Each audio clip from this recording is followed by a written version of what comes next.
kicking off Razer Week as we are in the heart of our second season of Series E Halo Infinite, and it promises to be a hell of a day here. The Halo action continues, and we've got another full week of Series E action ahead of us here today. My name is Yeso, excited to be back as your host once again. Hope you all had a wonderful and safe weekend, and I hope you're ready for some great esports fun here this week, brought to you, of course, all by Esports Arena. Now, for those of you that are new, I do want to break down real quick just what Series E is all about and how things work, okay? Now, Series E is a professional esports open circuit that absolutely anyone can join across 3 different titles. We've got Apex Legends, Guilty Gear Strive, and of course, Halo Infinite. Now, the way things work is players and teams, they come out, they compete in our open qualifiers, and the best of the best make it into Series E. Now, what does that mean for them? Well, the players get to sign a contract, they get drafted by one of our partner brands, they make a monthly salary, and they get to compete weekly for points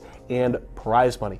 In Halo Infinite, it's every Monday night in an open bracket against some pro squads, as well as a range of open teams looking for their shot at glory. And then every single Friday, they're in an invite-only exhibition bracket with some incredible pro players. So if you and your friends want to get in on the fun, make sure to head over to matcherino.com/ESA to sign up right now. And if you have any further questions, head over to esportsarena.com. That's got you covered. Now, of course, as we turn our attention here to tonight's competition, Team Roku is back once again, but with a different fourth in the fold this time around. They've got Snipe down alongside Renegade, Spartan, and Falcated, so keep an eye on that roster. Of course, they are your returning champions from last week. Esports Arena Red and Blue are looking to continue their development here this time around as well. I do have word that Esports Arena Red has made it into top 8 here today, so we will see some more action from them as the night continues.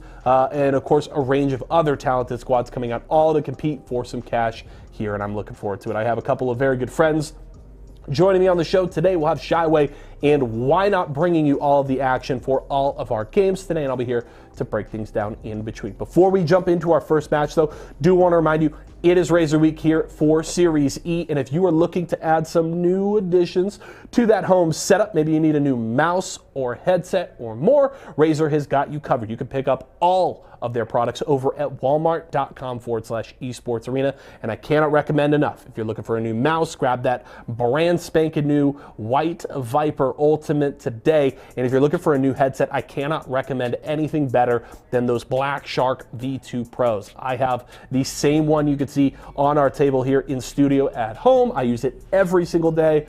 Really comfortable, fantastic audio quality, top of the line headset there. So pick those up. Again, walmart.com/esports arena. You can grab their products as well as products from all of our partners here at Series E, all over there. Now, if our set is ready to go, it is. Thank you, production. We are ready to go. So I'm going to hand it off to my 2 friends. I'll be back a little bit later to break things down, but let's kick off another week here of Series E Halo Infinite. To be back. Hello and welcome back to Esports Arena, your regularly scheduled program. I'm excited for the competition we got coming up here. I'm Shyway. It's again great to have my man Tony. We have some great action today.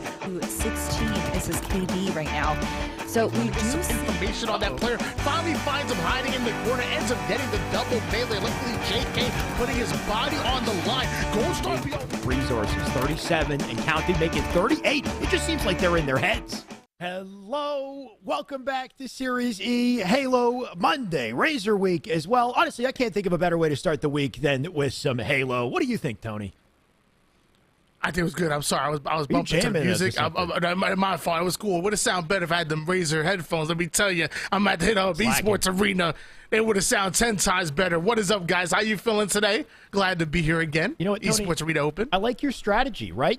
I could use a new Razer keyboard. I've had this for several years. So Esports Arena, if you're watching, right, let's just take advantage of the opportunity to ask for some Razer goodies. Because, man, like you said, Razer Week, good opportunity to pick up some for yourself. And also, more importantly, a good opportunity to watch some Halo, like we said, Tony. Can't wait to get into this one today. If I heard correctly, which I heard from Yeso, Roku are back. But the Roku roster, Tony, break down this roster for me. We might as well call them FaZe at this point, I think. Unconfirmed. Oh, that was on purpose, wasn't it? That's all planned. I'm just saying, you know, I'm just saying, is Spartan rocking the FaZe BR? I'm rocking the FaZe jersey. That's all I'm saying. Until he changes his, I'll change mine. But as of right now, we have Roku in the house and $1,000 on the line. The Lions should go into first place, $600, $300 for second, $100 for third place. And you get fourth place, we'll give you a nice firm handshake, maybe a pat on the butt, but you ain't getting nothing. Whoa. Meanwhile, little best of little best of 3 series going on, and then we're doing single elimination until we get to the top 8. Once we get to that top 8, that's when the tournament really begins. That's when we go into double elimination, and that's when we find out who's the best of the best. And the way these tournaments tend to run is that top 8 comes pretty damn quickly. So Tony and I typically end up casting the top 8 where we get to see both sides of the bracket. For everybody else, your tournament life won't last long if you don't bring your A game, right? These best of 3 series, they are very fast in Halo, especially if you lose game 1. That momentum, it definitely carries over. So I can't wait to see who came to bring their A game today, Tony. Of course, we talked about this, kind of unconfirmed FaZe roster. We'll call them Roku Yukai today, but hell of a team. Spartan, Falcated. You've got Snipe Down, and then rounding it out, Falcated. One hell of a team. Can't wait to see what they put together. Yeah. But that's not it for the competition today, right? We got a lot of, I want to say, star-studded competitors in the lineup. Tony, can you, break down maybe a couple you're excited for?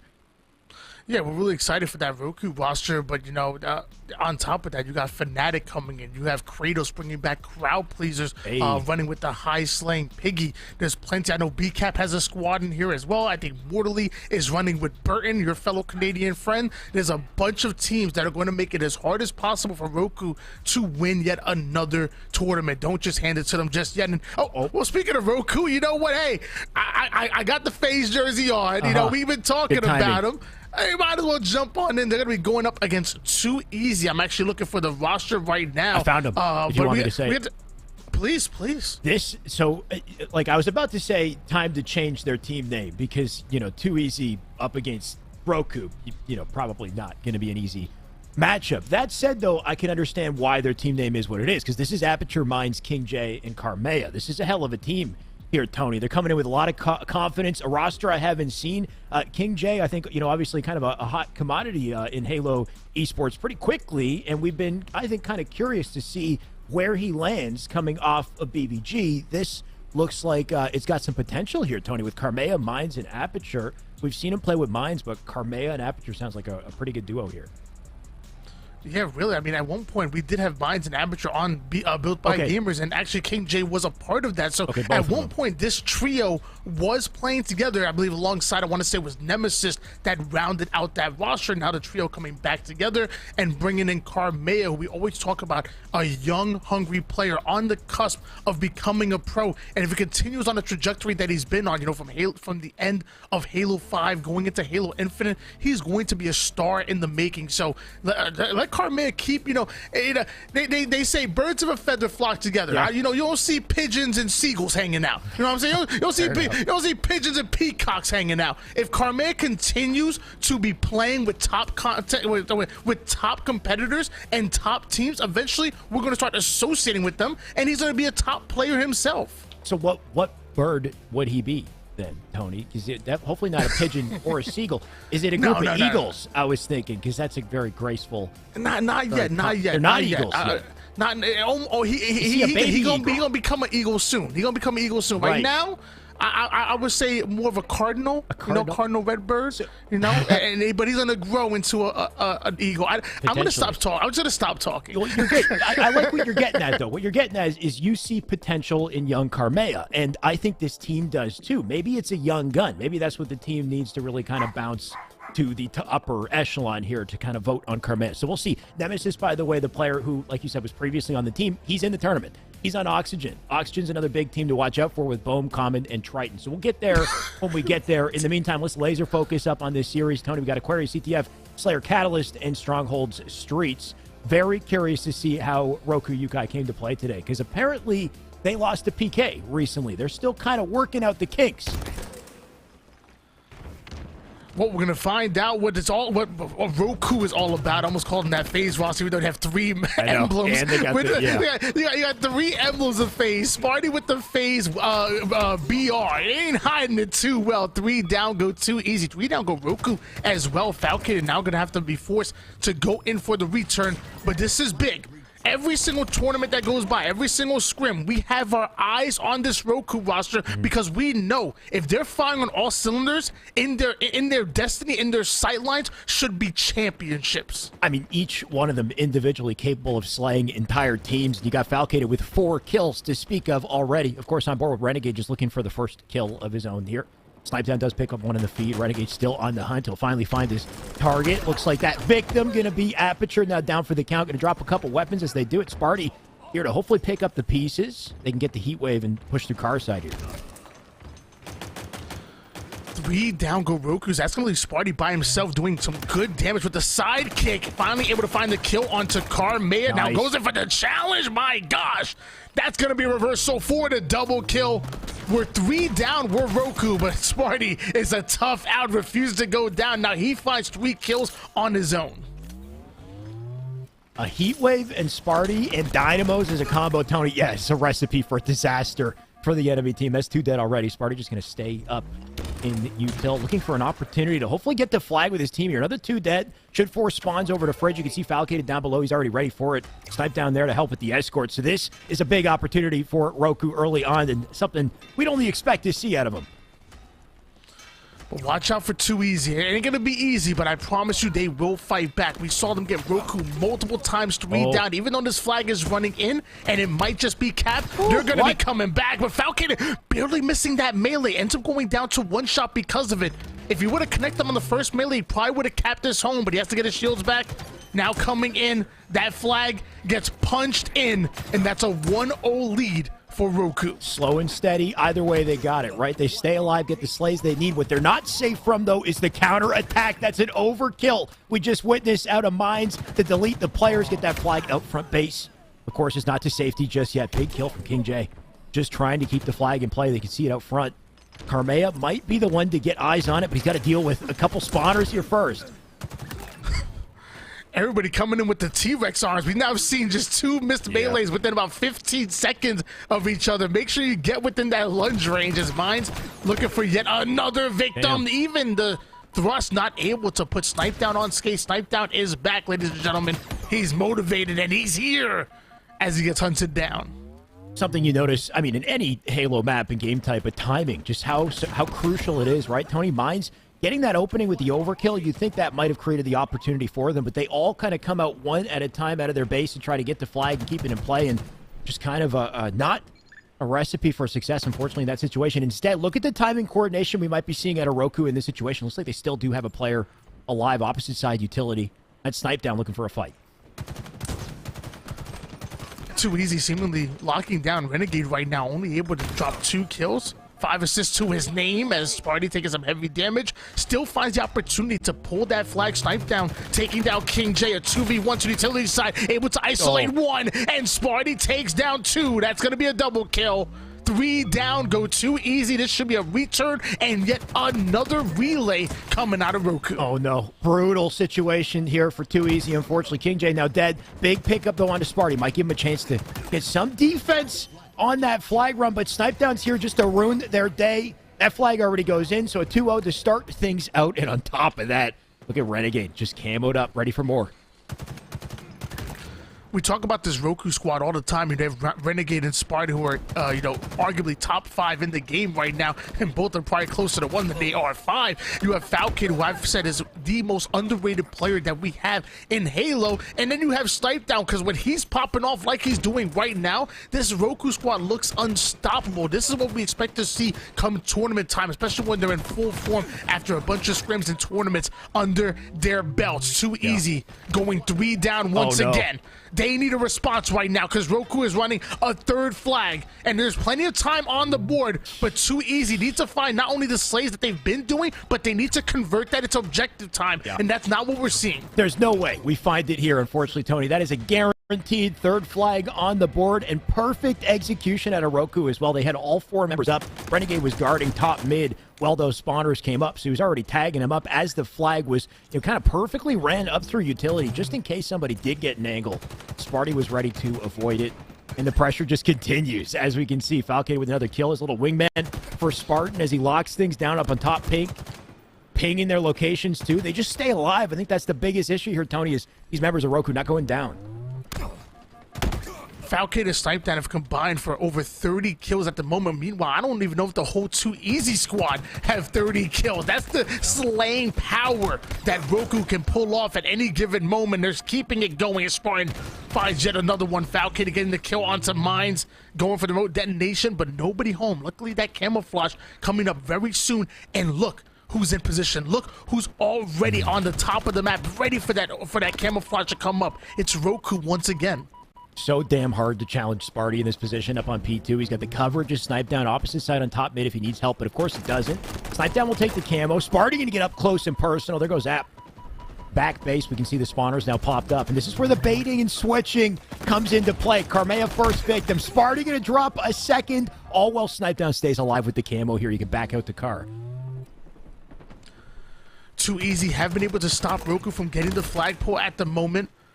Meanwhile, Roku continue to apply pressure. You have Falcated over on the fridge side. You even have Snipe Down blocking Util. 2-shot going for the melee, just barely missing that one. King J gonna make him pay. And finally, numbers advantage going in favor of 2Easy. The question is, can they take advantage of those momentary numbers? When they do get their numbers, though, it's always on the defensive, right? It's so difficult for them to get past that 50-yard line. Roku's so quick to challenge them in center, win their fights, and then put them back in pressure once again. You can see Falcated with a kill in the feed as we say it. Renegade actually the quietest, I want to say, performance on his team here so far, 8-13. Looking to get things going, and it's just, in a team of this caliber, full of main slayers, it's wild to see somebody as good as Renegade, kind of not popping off. I love that you talked about Roku being main slayers. I mean, when you think of this squad, you think of a squad that's heavy offense, always in the base of their opponents, like you're seeing right now, but 2Easy. Able to get the clean sweep, able to wipe them out, and now they're looking to convert that defense that you were talking about before into some offense. King J checking every single corner, ready for a fight. One more round of slays, and that flag will be pulled. Looks like he's made it here safely. Like to see him go for the pole. Unfortunately, two of his teammates out front were killed. Now he's alone for the fight. It's a trade, and a trade, unfortunately, not enough at this point for them to make a dent in Roku. Renegade just going to double back to his base hall while it happens. Looks like the flag has been pulled. He's caught his target. Big kill, though, out of Aperture. If they can stay alive, they might have a chance at success here. You can see Sparty does get his kill top mid. So Sparty, Renegade with a pull of their own. About to be a bit of a standoff because of it, assuming 2Easy can get this flag past halfway. And Falcated being an absolute thorn in 2Easy side. The shots are starting to hit, ends up taking down Mines as well. That return should definitely be coming in. There's no way that 2Easy is going to be able to relay that flag, but they do. That flag is still alive. 2 down go Roku. 2Easy might be able to put that flag over toward the base, and we might have a standoff here. It's not out of the running for 2Easy just yet. It's a rough standoff for sure. Of course, if they lose it, it's a 4-0. It's not the position they want to be in, but if they can play some perfect Halo here, start to win their fights, they might have a chance at winning this and putting themselves back in the board. They still got 3 minutes to make it happen. Falcated is dead. Snipe Down, going to pick up the kill on the King J. Make it 2. Little 360 metal for it. And defense like that going to make it very difficult for 2Easy to break through. Oh, no, he's still going. Oh, that he is. Snipe Down finding another one. That's going to be Carmea. And now we have a player over towards the car 2, is able to make it to car 3, but I believe they saw him go up. And now Roku continued to hunt down every last player, making sure they secure those slays before they're able to get the return. And Snipe Down finds yet another one. 2 down, the third one in front of him over to the car side. And it looks like that's going to be 3 out of 4 members down. And Mines is trapped here in utility. This is rough. At first, you're thinking, 2Easy. Great pressure out of them to continuously attack the base. But as time goes by, you just see Roku inching forward. That flag did get returned, I believe, on both sides, so it looks like we will be going through a poll once again here, resetting the situation. That timer now going to be an issue, though, for 2Easy. They need to not just win their fights, they got to get back to base. Thankfully, they got the defense for now. 2 down go Roku once again. 2Easy have 2 minutes on the clock. they need to start overextending. Yep. They need to start pulling as many flags as possible, even if it's an off pull. Get that objective efficiency going. Count on getting those slays as you start to move the flag, because they're in trouble. They're looking for an answer. The issue is when you get to a point like this, the desperation kind of sets in, and you tend to make more mistakes or more individual plays on the overextension. Sparty, the perfect player to prey on little opportunities like that. He's going for the 4th flag, going to send it through bottom mid with a couple dead on the feed. He's relatively free on the run here, gets tagged up a little bit. Back smack, had a snipe down apparently on the kill feed just to add to the scoreboard at this point. I think that's the biggest thing looking at it, Tony. I mean, the slays so overwhelming. Snipe down with a 30 bomb. He's got 12 assists to count with it. The overwhelming pressure coming out of Roku. Minds and Too Easy are finding out what it's really about right now. And like you said, the slays heavily in favor of Roku. Sniped down with the 31. Falcated not too far behind him with the 25. And it's about those assists as well. I'm not good at math, but something tells me that about half of their kills have been assisted at the moment. And that's what you want to see out of a well-oiled team. That's what you want to see out of a team that's destined for championships. It ain't pretty for Too Easy, that's for sure. They really don't have time to make an impact here, unfortunately. Mindset starts to shift the next game, or maybe make a high-impact play at the very end, go out with a bang. At the very least, though, I think a couple questions getting answered here, Tony. Last week, of course, we got to witness Roku Yukai together, but not with Snipe Down. With, I think it might have been Tusk instead, right? We didn't get the full picture, I think, of what this team is capable of. So great to see Snipe Down on the roster and to see him playing as well as he is, though, right? 33 kills to start. It really kind of goes to show what he can bring to this team, and very curious to see how this translates in the series going forward. I mean, he's still looking for a 34th kill here as he patiently plays it. Yeah, they had a good reason why Snipe Down wasn't present. He was actually on his honeymoon, I believe. So a good reason of not being present as Roku. How you doing? As Roku taking 4-0. I mean, it's one day at a time. One day at a time. One day at a time. And I love how you said that. They have to change their mindset. What I want to see is I want to see Minds set his feet here on Slayer Catalyst. I want to see that defense come in and for them to make their stance. Do not go out 2-0. Even if you lose to Roku, let's go to game number 3, because we know that Too Easy have it in them to send it to yet another objective. Right. One thing's for sure, they're battered coming off of that first game, right? They were horribly outslayed. There was relentless pressure at a Roku. They had maybe one moment during the flag standoff where it looked like they were trading blows and, pushing to the opposite side of the map and showcasing some pressure of their own. But just over time, they were not winning those team fights. And winning team fights, of course, the name of the game, especially on Catalyst, where you tend to move together with your team as you kind of shift around the perimeter of the map and, kind of poke and prod, find your opening to win those engagements. So very curious to see how they play this. Of course, I think 3-1s tend to be a big strat, sending 3 players down perimeter, having 1 player kind of in a sneaky position ready to provide cover fire across the map, right? Because there's so many open sight lines to just get involved. On top of the fact that you got the grapple, the repulsor, a lot of tools to work with. They're going to have to coordinate here in a big way. You can't afford to go down in these team fights and let the snowball start to happen. I made a couple of videos about this potential phase roster, and a lot of people question, who's going to be the objective player, who's going to be this, that. I kept saying, I'm like, these are not Slayers that are baiting each other. These are Slayers that are on the front line at all times, always on the offense. You're worried about who pulls the flag. It's whoever's closest to the flag going to pull it. But Too Easy, coming out hot. They've set their feet. They've drawn the line in the sand. They said, Roku, this is where your reign of terror ends. A 4-1 lead coming out of the boys in red. At least for now, right? This is the type of opening you like to see, but let's see if they can hold on to it. Aperture, he's got a skewer back pocket. Doesn't need it just yet. There goes Falcated. 3 spawners up repulsor side. They don't have the info yet, but this is where they start to get it. Look at the 2-2 push. King J Mines, opposite side map, already tagging him out. Doesn't quite hit with the skewer. Gonna have to double back. Looks like he lost a grapple in the process, along with his life. Can they get the trades, though? This is big. Mines with 1 already. Foul looking for a kill of his own. He takes a double. The 4-kill advantage still here. Too Easy still in hot pursuit.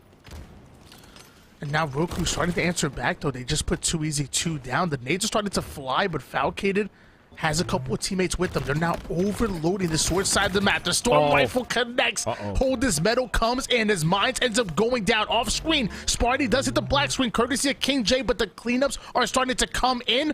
The boys in blue are starting to get aggressive. That's the worry. You gotta hope that at the very least Too Easy come out with some sort of a trade to just keep the numbers even. don't want to be overwhelmed in these situations. And how do they play these team rotations as well, right? Falcated and team, they're looking for a battle here. Just trying to get the info. Karmea with an opening kill, that's pretty huge. Falcated, you can see them appropriately playing it defensively. OS going to spawn up here shortly. 10 seconds to make that happen. If they play too risky, too aggressively in this situation, lose their lives, they could lose some valuable resources. Just a 3-kill game going for 2 easy, but Falcated on screen gets the cleanup onto 1. That was Karmea. 3 players in front of him. Renegade and Falcated are going to have to pull off an amazing bait and switch. The one-shot player conceals his presence. Renegade not able to trade out his life here, but Falcated comes in after 1. 2 down for 2 easy. There was one more player within striking distance, but now Spartan is chasing them away because they have the overshield. Bit of a battle of attrition here for 2 easy. They've held on to their lead up until this point, but things might get rough here. You can see Sparty's already get aggressive on the feed. He did get traded at the very least, so that does keep their advantage. Snipedown's got info, though. Falcated here to help. Can't quite do it, though. Karmea does get the pick. Almost hits with that stick. He's got the sword in the back pocket. Worst case scenario, right? So he does want to draw him closer. Looks like he's probably going to bring it out here. Perfect. Falcated, what's going on here? What is this really about? He's playing this properly. He's clearly angry right now. I mean, you're taking it out on 2 easy, and it's unfair. I don't appreciate it. 8 out of your team's 13 kills? Come on now. What's going on? I'm guessing one of them might have said, a little wisecrack about his mother or something because he looks angry right now. Yeah. 8 and 2, 1 assist, almost able to get the last one there, but Falcated does go down. The damage has been done. Roku have made a comeback within striking distance of stealing this lead. 2 easy. What are you made of? I mean, if you think about it, though, Tony, this roster is full of a lot of star power, right? You got Renegade, Sparty, and Snipedown, who they steal spotlights on their respective teams. Now they're together, so Falcated has to work double time to take the spotlight from them, right? As talented as he is, he tends to be kind of a quieter, member of these teams. He doesn't, kind of showcase the brand, I want to say, on the same to the same degree. So he showcases it with his ability in this game. Hopefully in a double team action here too. Doesn't quite get the kill. Sparty's here to take him. But you can just see the amount of damage he contributed to that fight. 4 go down for 2 easy. That's not only dangerous for the score, but it's also dangerous because now Roku are working on the spawns. They already spot the skewer, just barely missing. Come out of Falcated, gonna have to avoid a few grenades now coming his way, but the second one connects. Still has that sword to work with. Wants to trade it out for some kind of precision-based weapon. Spartan does end up going down. Falcated comes in, slice and dice. Roku have the lead. Safe to say the sword is the biggest point of contention on this map here. That does drop down a repulsor. Guarantee you Sparty and Snipedown must be thinking about it, or at least Roku should come back to pick it up. Team fight in session, though. In the meantime, Renegade looking to get in the action here. Falcated does pick up 1. Falcated looking for 2. Renegade will take it. Here comes the grapple as this man is moving. The 3-kill advantage in play here, and it's points like this in Slayer, Tony, where we expect to see these high-level teams get very quick and aggressive. We do see King J with 9 kills on 2 easy right now. If he can get that level of production for the rest of his team, it's not over just yet. I mean, you have to slow down Falcated, obviously, but the rest of Roku pretty even as slays with the rest of the team. It's really just Falcated. So now you're seeing 2 easy start to get aggressive. 2 easy trying to make something happen despite not having the sword. They are still getting aggressive. They're still getting and making Roku uncomfortable. That was a 3 down for the boys in blue. 2 easy are coming back in this game. Karmea looking to put the sword to good use here. It doesn't have too much ammo. Something we witnessed last week, by the way, Tony, with Garrett, is even if you don't have ammo in the sword, the melee is still faster. So there's still little minor advantages just to having this in your pocket when you're in close quarters. We'll see what Karmea does with it. Of course, OS about to spawn up bottom mid as well. So Karmea on a bit of a flank rotation here, but need to make sure they stay up. His teammates already in fights, too. He's got to get involved. Big slay come out of Karmea, able to take down Snipedown. 2 down now for each of the teams. Karmea still searching for the overshield, able to take it all out with 1 swing, almost able to get the second one, the sword, the equalizer against that overshield, and tied up once again. This game going down to the distance, going down to the wire. Important reason why you want sword in those situations, though, right? They gave up the OS, but so easily. He's just able to slice into it, take the shields. Like you said, though, tie game because of it. Still holding it close. King J looking for a pivotal kill. He'll take it. That's Sparty now down. Numbers advantage here. What do they do with it? Skewer going to be picked up by Too Easy as well. They got to watch the close quarters. You're right. This weapon in close quarters, just a shotgun. Too Easy looking to create an opportunity here to Skewer, not quite able to connect. Luckily, King J coming in with the bait and switch. King J fears nobody, and that includes the members of FaZe. He's going to stuff that stat sheet. Currently 13 kills. It's the 13 deaths that are scaring me a little bit. Too Easy trying to really, make strides off their name here, right? They're not going to go down without a fight in this situation. Still just clinging on. Close game. Roku do lead, though. 2-kill advantage here. Falcated and team looking to rotate through. But King J with a massive double in the feed. Foul here to, at the very least, pick up the pieces. Hold on to the slight advantage they have. He's got a repulsor to work with now, too. The momentum swing has been serious. Both sides have had control of the game. Neck and neck it's been, but now it's Roku having that slight advantage, not only in the kills, but also in the rhythm as well. But they just go 3 down. That's going to leave Sparty by himself. Too Easy, once again, bringing back with the striking distance, starting to control the tempo. They're back in the driver's seat, and now it's tied up at 44 apiece. King J, currently 17 kills right now, 5 assists. We got to get him on the screen. Tony, this point in the match, though, probably the biggest yet. The OS about to spawn up. The tension rising here for both these teams. And Renegade opens things up with a big double. Sparty now. That gives them some space on the map to cross up. They're so limited in their options here, too. You can see they're just getting tagged. Spawning up grapple side. Whoever gets to that OS can pull away in this game, but it's so risky to go for, right? You need a guaranteed opening for it. Carme with a big kill on the feed. Sparty just gonna jiggle peek the edge here.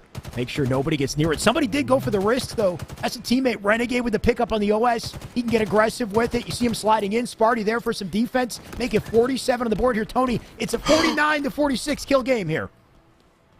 That it is. Too Easy would have to play near perfect Halo to stay in this tournament here. They want to send it to a game number 3, but they cannot afford even one more death. King J able to take down Renegade, but Snipe Down comes in, taking down Aperture for the final kill. Roku are going to be advancing forward.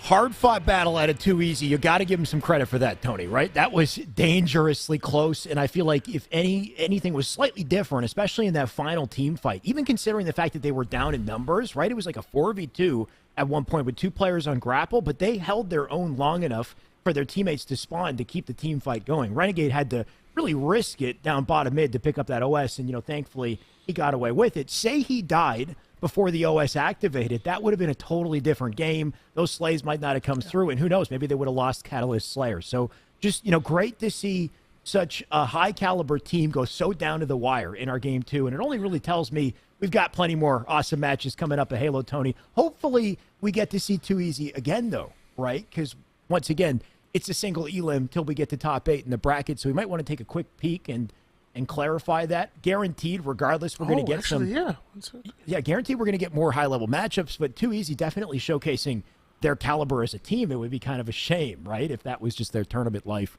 right there, but we'll find out, I'm sure. Well, that was round 3, so yes, there's only 8 teams left, so it only makes sense that we're in the top 8 at this point, so Too Easy will be the first team to drop into the elimination bracket, because we're finally in that top 8 moment, so it's probably not going to be the last time we saw Too Easy. Again, keeping it close that entire time. We did see a bit of momentum swings going in favor of Roku for a bit, but then every time Too Easy seemed to answer back, seemed to gain back that control, and like you said, if 1 or 2 things go their way, it's Too Easy sending us to a game number 3, and then who knows what would have happened from there. Right, and I think a number of things kind of go into that, right? Like, testament to the ability of Too Easy, for sure. They played very well. You could also say, maybe FaZe, maybe there's some chemistry, kinks to kind of iron out. What'd you call them? Iron out. Sorry? What? What'd you call them? What's their team name? Okay, they're not FaZe yet. It's not official. It's hard not to call them FaZe. they all have FaZe BRs. You got FaZe on your shirt, right? I'm just seeing FaZe everywhere, Tony. I can't help it. I'm seeing red. There you go. Just subscribing to the brand, right? So it's hard not to, but they're Roku today. They're Roku. Either way, maybe they got early kinks and chemistry to iron out, right? Like Snipe Down had an incredible game 1 and kind of the opposite in game 2. Like there's going to be fluctuations, I think, making progress with this team. So very curious to see kind of how that takes place later in the tournament. Will they get better as time goes by, or will we see more kind of openings for other teams to kind of puncture through? Either way, Tony, in the meantime, Let's check the other side of the coin here, right? We got ESA Red in this tournament. We got fnatic as well. Yeah, big fan of Esports Arena Red, and I'm a huge fan of fnatic. fnatic have had an up and down season so far, you know, a little bit of a lows to begin with, but then they started to gain a really nice high. Like back in Anaheim, you know, they were able to take Cloud9 to a Game 5, and we talked about that so much, but it's been a long time since then, and even since then, we see a little bit of a new look. Envoy eventually dropped off this roster. Right. They make a huge sign and bring in Rammy, but we still haven't seen the exact results that we want to see from fnatic. I mean, this is an organization that knows championships, that knows going the distance in some of these tournaments, and like I said, it's still been up and down. Maybe this is fnatic's opportunity to gain some momentum, you know, to get some big wins against some big names and to try to get some wind beneath them leading into the Super and then ultimately into Orlando. Agreed, Tony. My question, though, is ESA Red, are they the same roster they were last week? I'm just trying to figure that out. Do you happen to have them? I see ESA Blue. This is one of my concerns with this team is do they stick together? Because the longer you stay together, the more likely I think you are to slay together, right? Like if you can find some strategies to iron out. Coach Clutch, I believe, recently joined ESA Red to work with them to help bring that teamwork together. It looks like they are actually the same roster they were last week, so this is great to see. Let's see what they can put together. Of course, against this fnatic roster, Tony, we talked about a little bit. Rammy, the new entrant on the team, they've got some growing pains of their own. Should be a brawl here either way. This ESA Red roster, I've heard some of the comms. Let me tell you, man, they rough on each other. They definitely push each other to try to attain that greatness that they know they're able to. This will be a big win for them if they're able to take down fnatic. And on the flip, like I said, fnatic trying to just gain any kind of momentum going from tournament to tournament. And we're going to find out what happens with both of these squads. Nexi with the camouflage in hands, puts it to work immediately, not able to play fisticuffs with Septify, who takes down one. Amp, though. Amping things up, gets himself a double kill, makes Super CC one shot, clears the way for ESA Red to make some headway.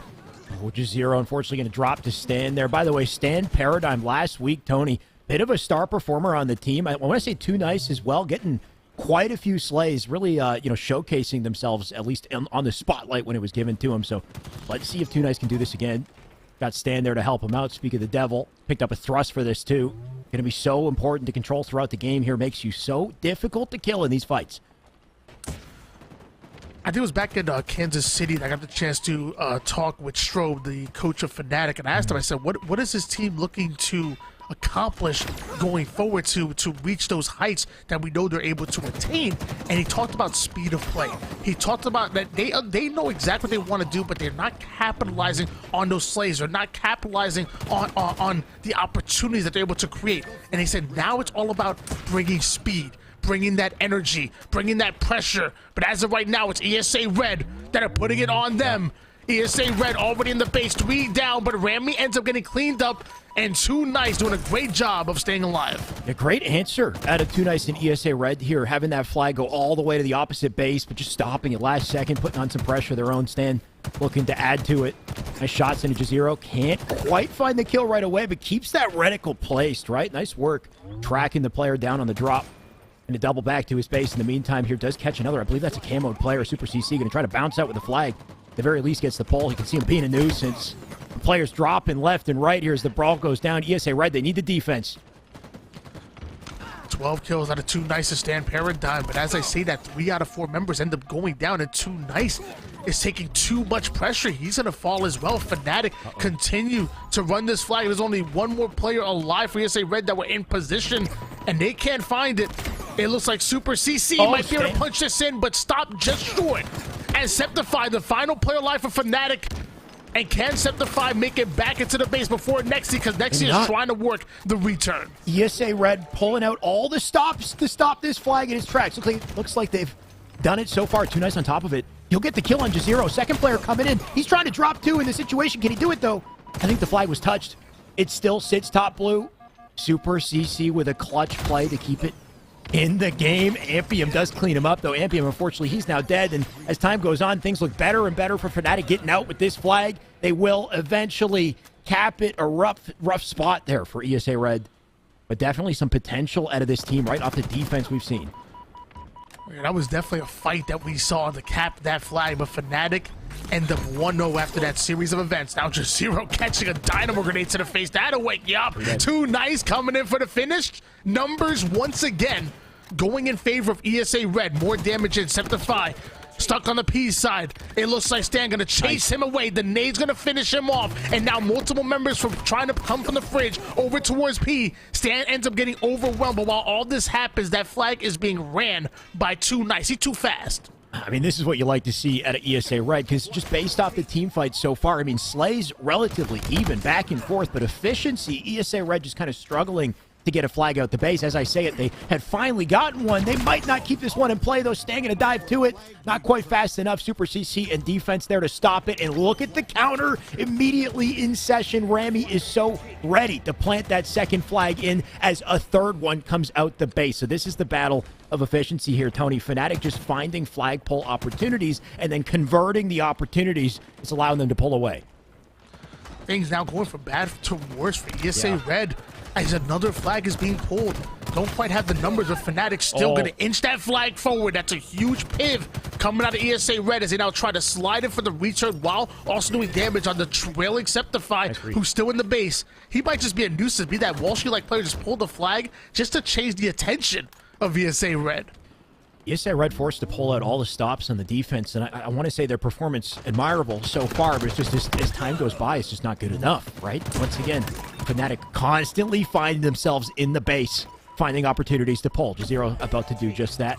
He'll take it back to Util. Does so safely as well. Teammates there for the escort, the defense already. So once again, Fnatic on the run. We got to see ESA Red with an overextension to slow this one down. I love how Zero just takes a moment to grab those dynamo grenades in the middle of running the flag. Those could be absolutely deadly. Definitely valuing those dynamo grenades, but two of his teammates go down, loses the thrust to punch it in. Super CC, the final player alive. It's his responsibility right now to stop the counter cap, and he ends up going down. ESA Red should be able to grab Camo, should be able to make something happen here. A little less than 6 minutes left in regulation, and ESA Red have the advantage. They're going to need to make something happen at this point. Things are looking grim the longer time goes by. Nexi, I think he's got the info he needs. Unfortunately, going to get caught by that sticky. Almost killed 2 for 1 there. Nexi will barely survive. Too Nice already in a fight. He'll come out with the trade. Nexi can answer. A couple shots into Rami here. Running out of time to be effective with the camo. Does get the kill. It'll give him some presence opposite side of the map. But right, like this is a situation you would hope to see the camo convert to a position in the back of the base. Instead, they find themselves fighting from the midline. Yeah, I mean, great mid-map control coming out of ESA Red, but like you said, we need to see that aggressive. We aggression. We need to see them in the base of Fnatic. What's going on, Red? What are you doing back here? I don't even know how Nex even knew he was back there, to be honest with you. Rami was just chilling right there. Just I guess he got, what, size 15 feet for a Spartan? I don't know. Probably gigantic. Yeah, the extra large Spartan shoes. Either way, though, I think, maybe it was just a big brain play at a Rami, kind of preemptively expecting the camo player or something to get in the base and just trying to keep his presence low. Either way, flag was pulled. It doesn't look like it's going to matter, though. Fnatic going to double return it. Super CC on top of the thrust here, doesn't quite pick it up. He's already got one of his own to get back to base once again. So the difficult situation for ESA Red as time ticks by, they constantly find themselves turning backwards to their base. Super CC able to find one, can't find the melee onto the second one, but once again, Nexi being left alone here. And even though it's a big slay, a big piv, you pointed out once before, it's always in their base. It's always on the defensive end. Fnatic are always on the offense, always on the aggression, and that's a problem for ESA Red. They need to create an opportunity, need to create an alleyway to get into the opponent's base. Otherwise, they have no chance of capping this flag. Top mid just locked down in the meantime by Fnatic. There goes another camo here. Rambi gonna bounce out with it. We'll see if he lives. And just staying alive with the camo is really all they need at this point, though. Knowing Fnatic, they're not gonna let up. Next, he's going to be a victim. Make that 3 dead. Map now opened up for Fnatic to do their thing once again. Too Nice, last one up. You can see he's just looking for one trade in this situation. He does get it. Credit to him. Teammate's going to spawn around him, but here comes the attack once again. Multiple members of ESA Red breaking through. Love the patience by Rami. Patience is not a virtue, it's a weapon. And with this camouflage and heat wave combination, he might be able to make something happen. Too nice. Now forcing Rami to back down. A different angle has been achieved, but Rami goes down. Ampy and Stan going to join him as well. Nexi now going to try to defend this utility side. Takes down the one-shot J0, but cannot find the double kill onto Young Chasen. It's got to be so difficult, you know, constantly hammering at this Fnatic team, only coming out with trades in the end. Not quite a clean break. They just need to win their fights, come out with that heat wave, hopefully. But Septify, right? Somebody always there to pick up the slack. Make sure they stay down. Too nice. He'll find his way through.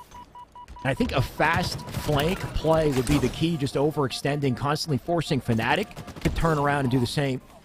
I think this is the biggest thing that you had mentioned, by the way, too, about, you know, Coach Strobe on Fnatic and the speed of play out of these boys. It seems to be the game plan. It's just the fact that ESA Red are always the one forced to kind of turn around. They're always the one finding overextenders. Speaking of the devil. 2 minutes and 16 seconds left in regulation here, and we still see a 3-0 lead by Fnatic.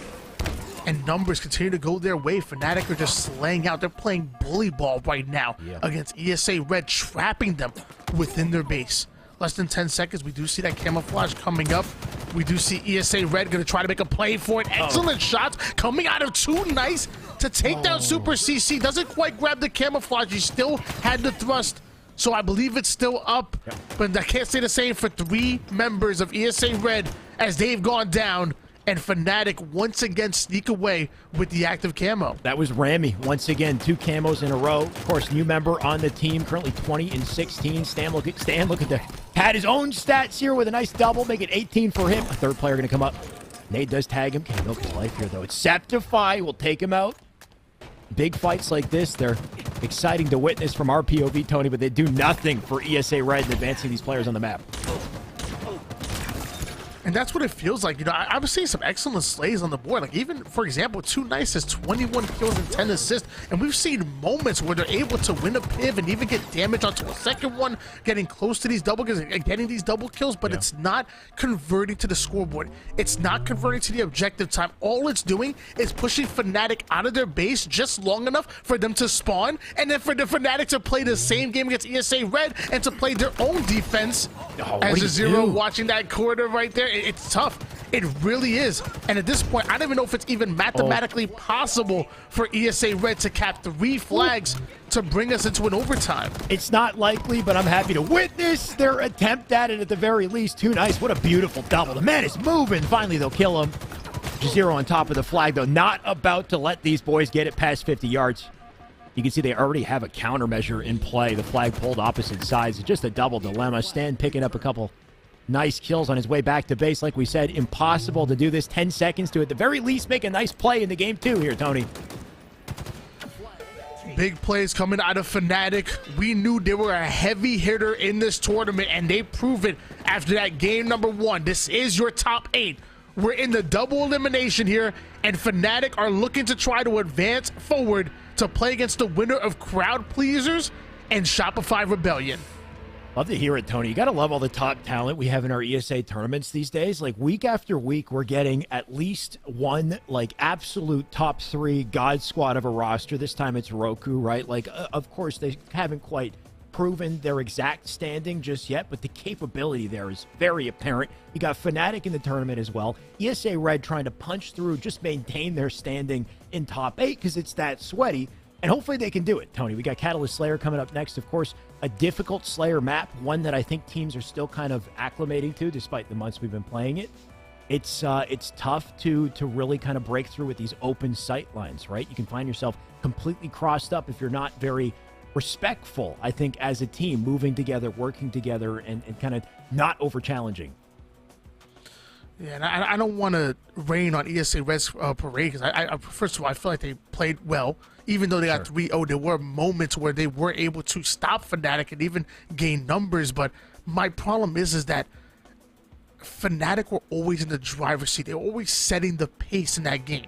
And if they keep that same energy going into Catalyst, even if it's a Slayer and not objective, it's still the same thing. It's still that constant pressure. It's still making your opponent play off their back foot and making them as uncomfortable as possible. I don't want to say Too Easy and friends or Too Nice and friends don't have a chance in this. I really think they do, but they need to find an answer for Fnatic's pressure, and they need to push back. Do not allow Fnatic to set the pace, set the tone here in game 2. My answer, Tony, is control the sword. It just seems to be the point of contention for the entire game, regardless of who we witness. Somebody always has it. The player who had it in the last match was Falcated, and Falcated was far and away the biggest slayer in that game. Big part of the reason is because he is controlling the sword. He's always got the back pocket answer for close quarters gameplay, and we see a lot of those close quarters head-to-head moments because teams don't typically want to fight out the long range unless they're fighting around the OS, right? Which obviously another important point of contention. The sword in that situation, a direct counter to the OS as well, right? So once again, I think it really does come down to the sword, even if it's out of ammo. We saw, who was it? It was Nebula, who spent 3 minutes running around with an empty sword. He had a teammate with a full sword, and he's got an empty one just so he could double melee slightly faster. Had Garrett and I completely confused the entire time as to why he had it. But I'm just saying the potential there is apparent. Well, it's crazy because you mentioned the sword being a hard counter to the aggression coming out of Fnatic, but then you also have the repulsor, which is a hard counter to the sword. So it's going to be really interesting. Yeah. If anybody comes at you with that sword, you knock them back. It literally disorients them, and then you're usually able to pull off that 4-shot kill. So we're going to see what happens here. ESA Red going up against Fnatic in your best of 3 series. ESA Red trying to send us to a game 3. And Tony, as we talk about it right off the rip, we didn't even see the sword on the pedestal. So somebody beelined for it so quickly that by the time Too Nice had the angle, it was already out of the picture. 3 dead as I say it, though. Too Nice looking for the 4th. It's Septify. He's going to hightail it out of there. Trying to use the grapple the best he can. He almost actually slipped out the map, but wasn't quite enough to get away from Nexi. And that does give ESA Red at the very least an advantage early on, but we saw the same thing, Tony, in our last series of what happened. Next to Ampium pushing forward, trying to be the difference makers here in this game. It's a 4-2 lead in favor of ESA Red. That's an excellent grenade, just barely connects. Rami goes down to 1 shot, and Rami is ultimately hunted down, increasing their lead. Does ESA Red? They don't want to get knocked out to elimination bracket here. Oh. I don't know where that sword kill just came from, but Zero does take one on the feed, maybe from behind. You can see the weapons in control from Fnatic. So despite the strong opening at ESA Red in this little battle of attrition, things starting to get rough for ESA Red. The damage being done thanks to that skewer. We might need to see Septify and what he's up to. He's gotten 2 kills so far with it. Back-to-back kills going in favor of ESA Red. Septify getting really weak over here with the skewer, but the melee will connect. The cleanups come in, though. ESA Red still having a bit of control. Super CC getting hunted down as well. And once again, ESA Red able to claim that lead, but not for much. It's only a 1-kill game. Ampium just looking to survive in this situation. Lock things down, give his teammate the space to get to the OS about the spawn here. Oh my. It doesn't hit the melee. It's the second. Should be an... Oh, wait a sec. Okay. Rami looking for style in that situation. Would have been wild if he pulled it off. At the very least, look what Rami did, though. He took his attention. He was a tough kill. Ampium, no choice but to back away, and Fnatic picking up kills because of that. On board now with Septify having 6 kills for his team. Literally half of the team's kills at the moment. No assist, though. Come on, Septify. Be a team player. Share the love. I mean, he had a skewer for half of his kills. How do you assist with the skewer? Oh! And how do you... I don't know. Figure it out. He's a pro. He'll figure it out. Yeah, well, he's melting right now, clearly.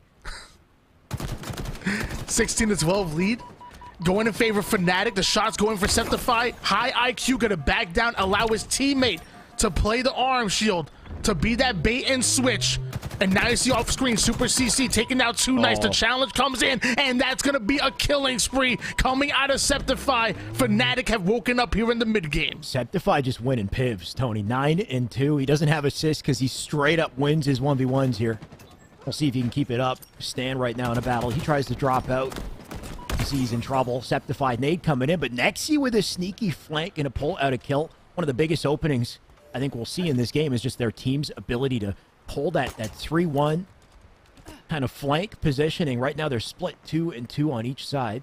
Game gonna come to a bit of a pause, though. Looks like we might have lost a player or 2 players there, Tony. We'll see what we do with the overall score. It looked like it was relatively close when the disconnect happened. What was it exactly? Maybe 19-15 or so. We'll find the update, I think, from production in just a second, but close start to that.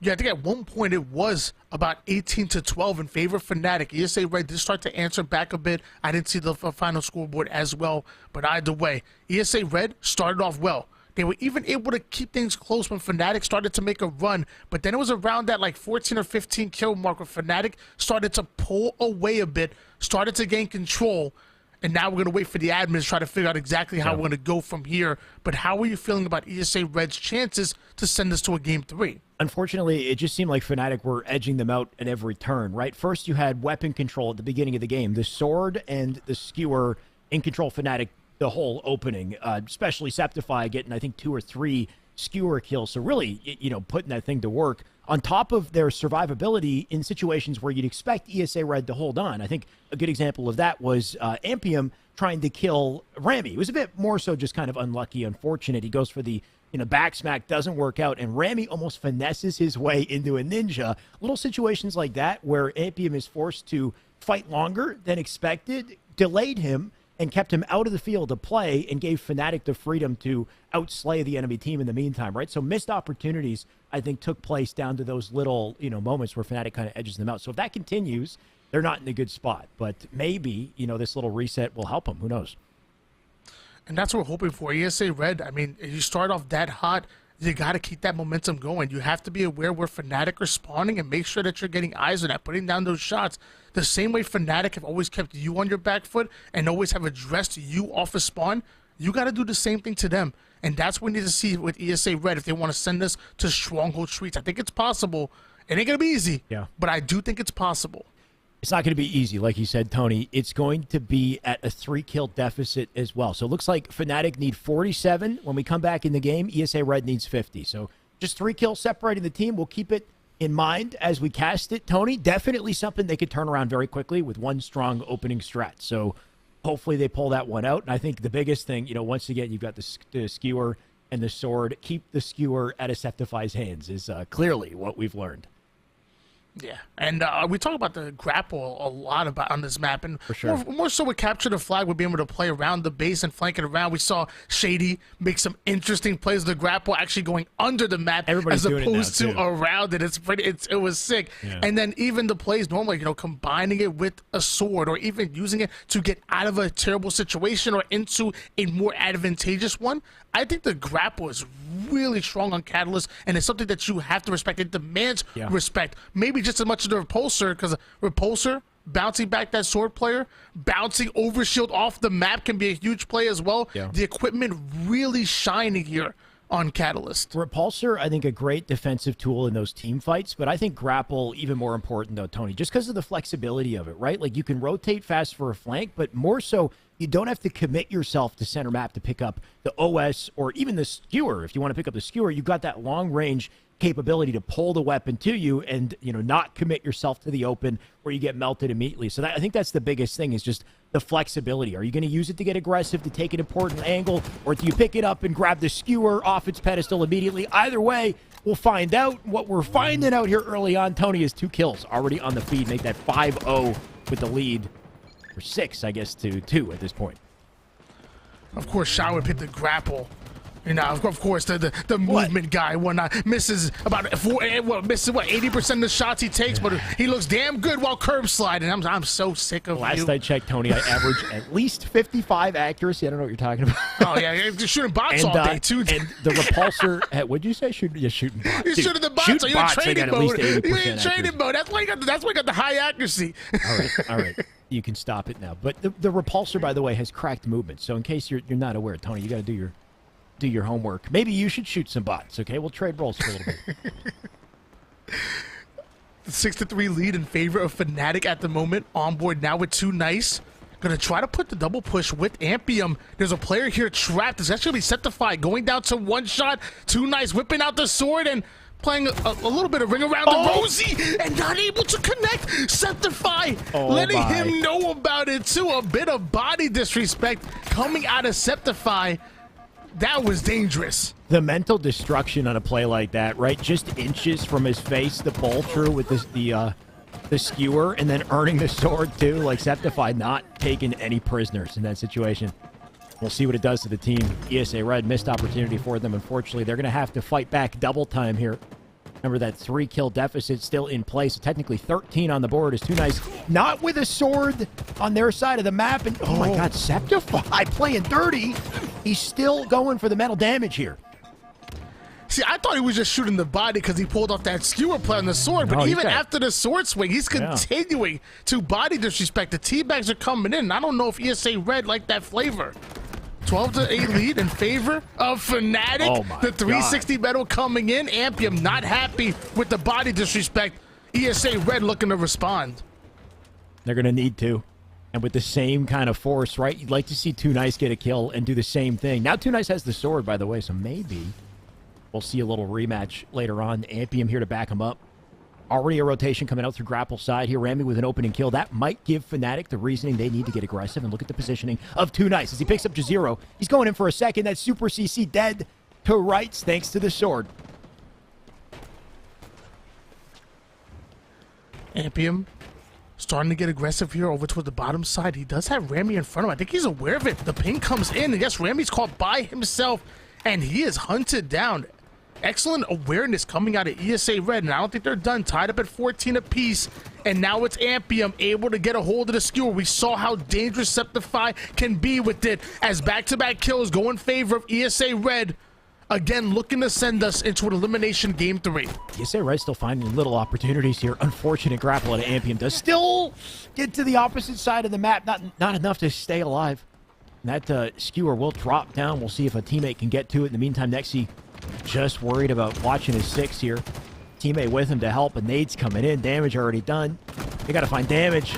Instead, they're going to find, oh, you know what? 2 kills, I guess. Beautiful work here out of both Nexi and Ampium. And able to find yet another one. 3 out of 4 members of fnatic going down at the same time. And Nexi, though, taking some damage from the spawning players here. All of fnatic spawning on the blue side. I don't know if ESA Red were aware of this, but Super CC goes down to 1 shot. Septify able to get the cleanup onto Too Nice. This might be a pivotal battle between Nexi and Septify, and the reversal comes in. Septify might have been shooting bodies a little too soon. Nexi winning important fights here back-to-back, Tony. This gives him, the grapple, what am I saying, the repulsor sword side of the map. And access to sword as well. Next, he can put this to good use. Might be able to pull off a spree, starting with Rami. We'll see if he commits to it. Those 3 members of fnatic around that door. I respect the patience out of Nexi.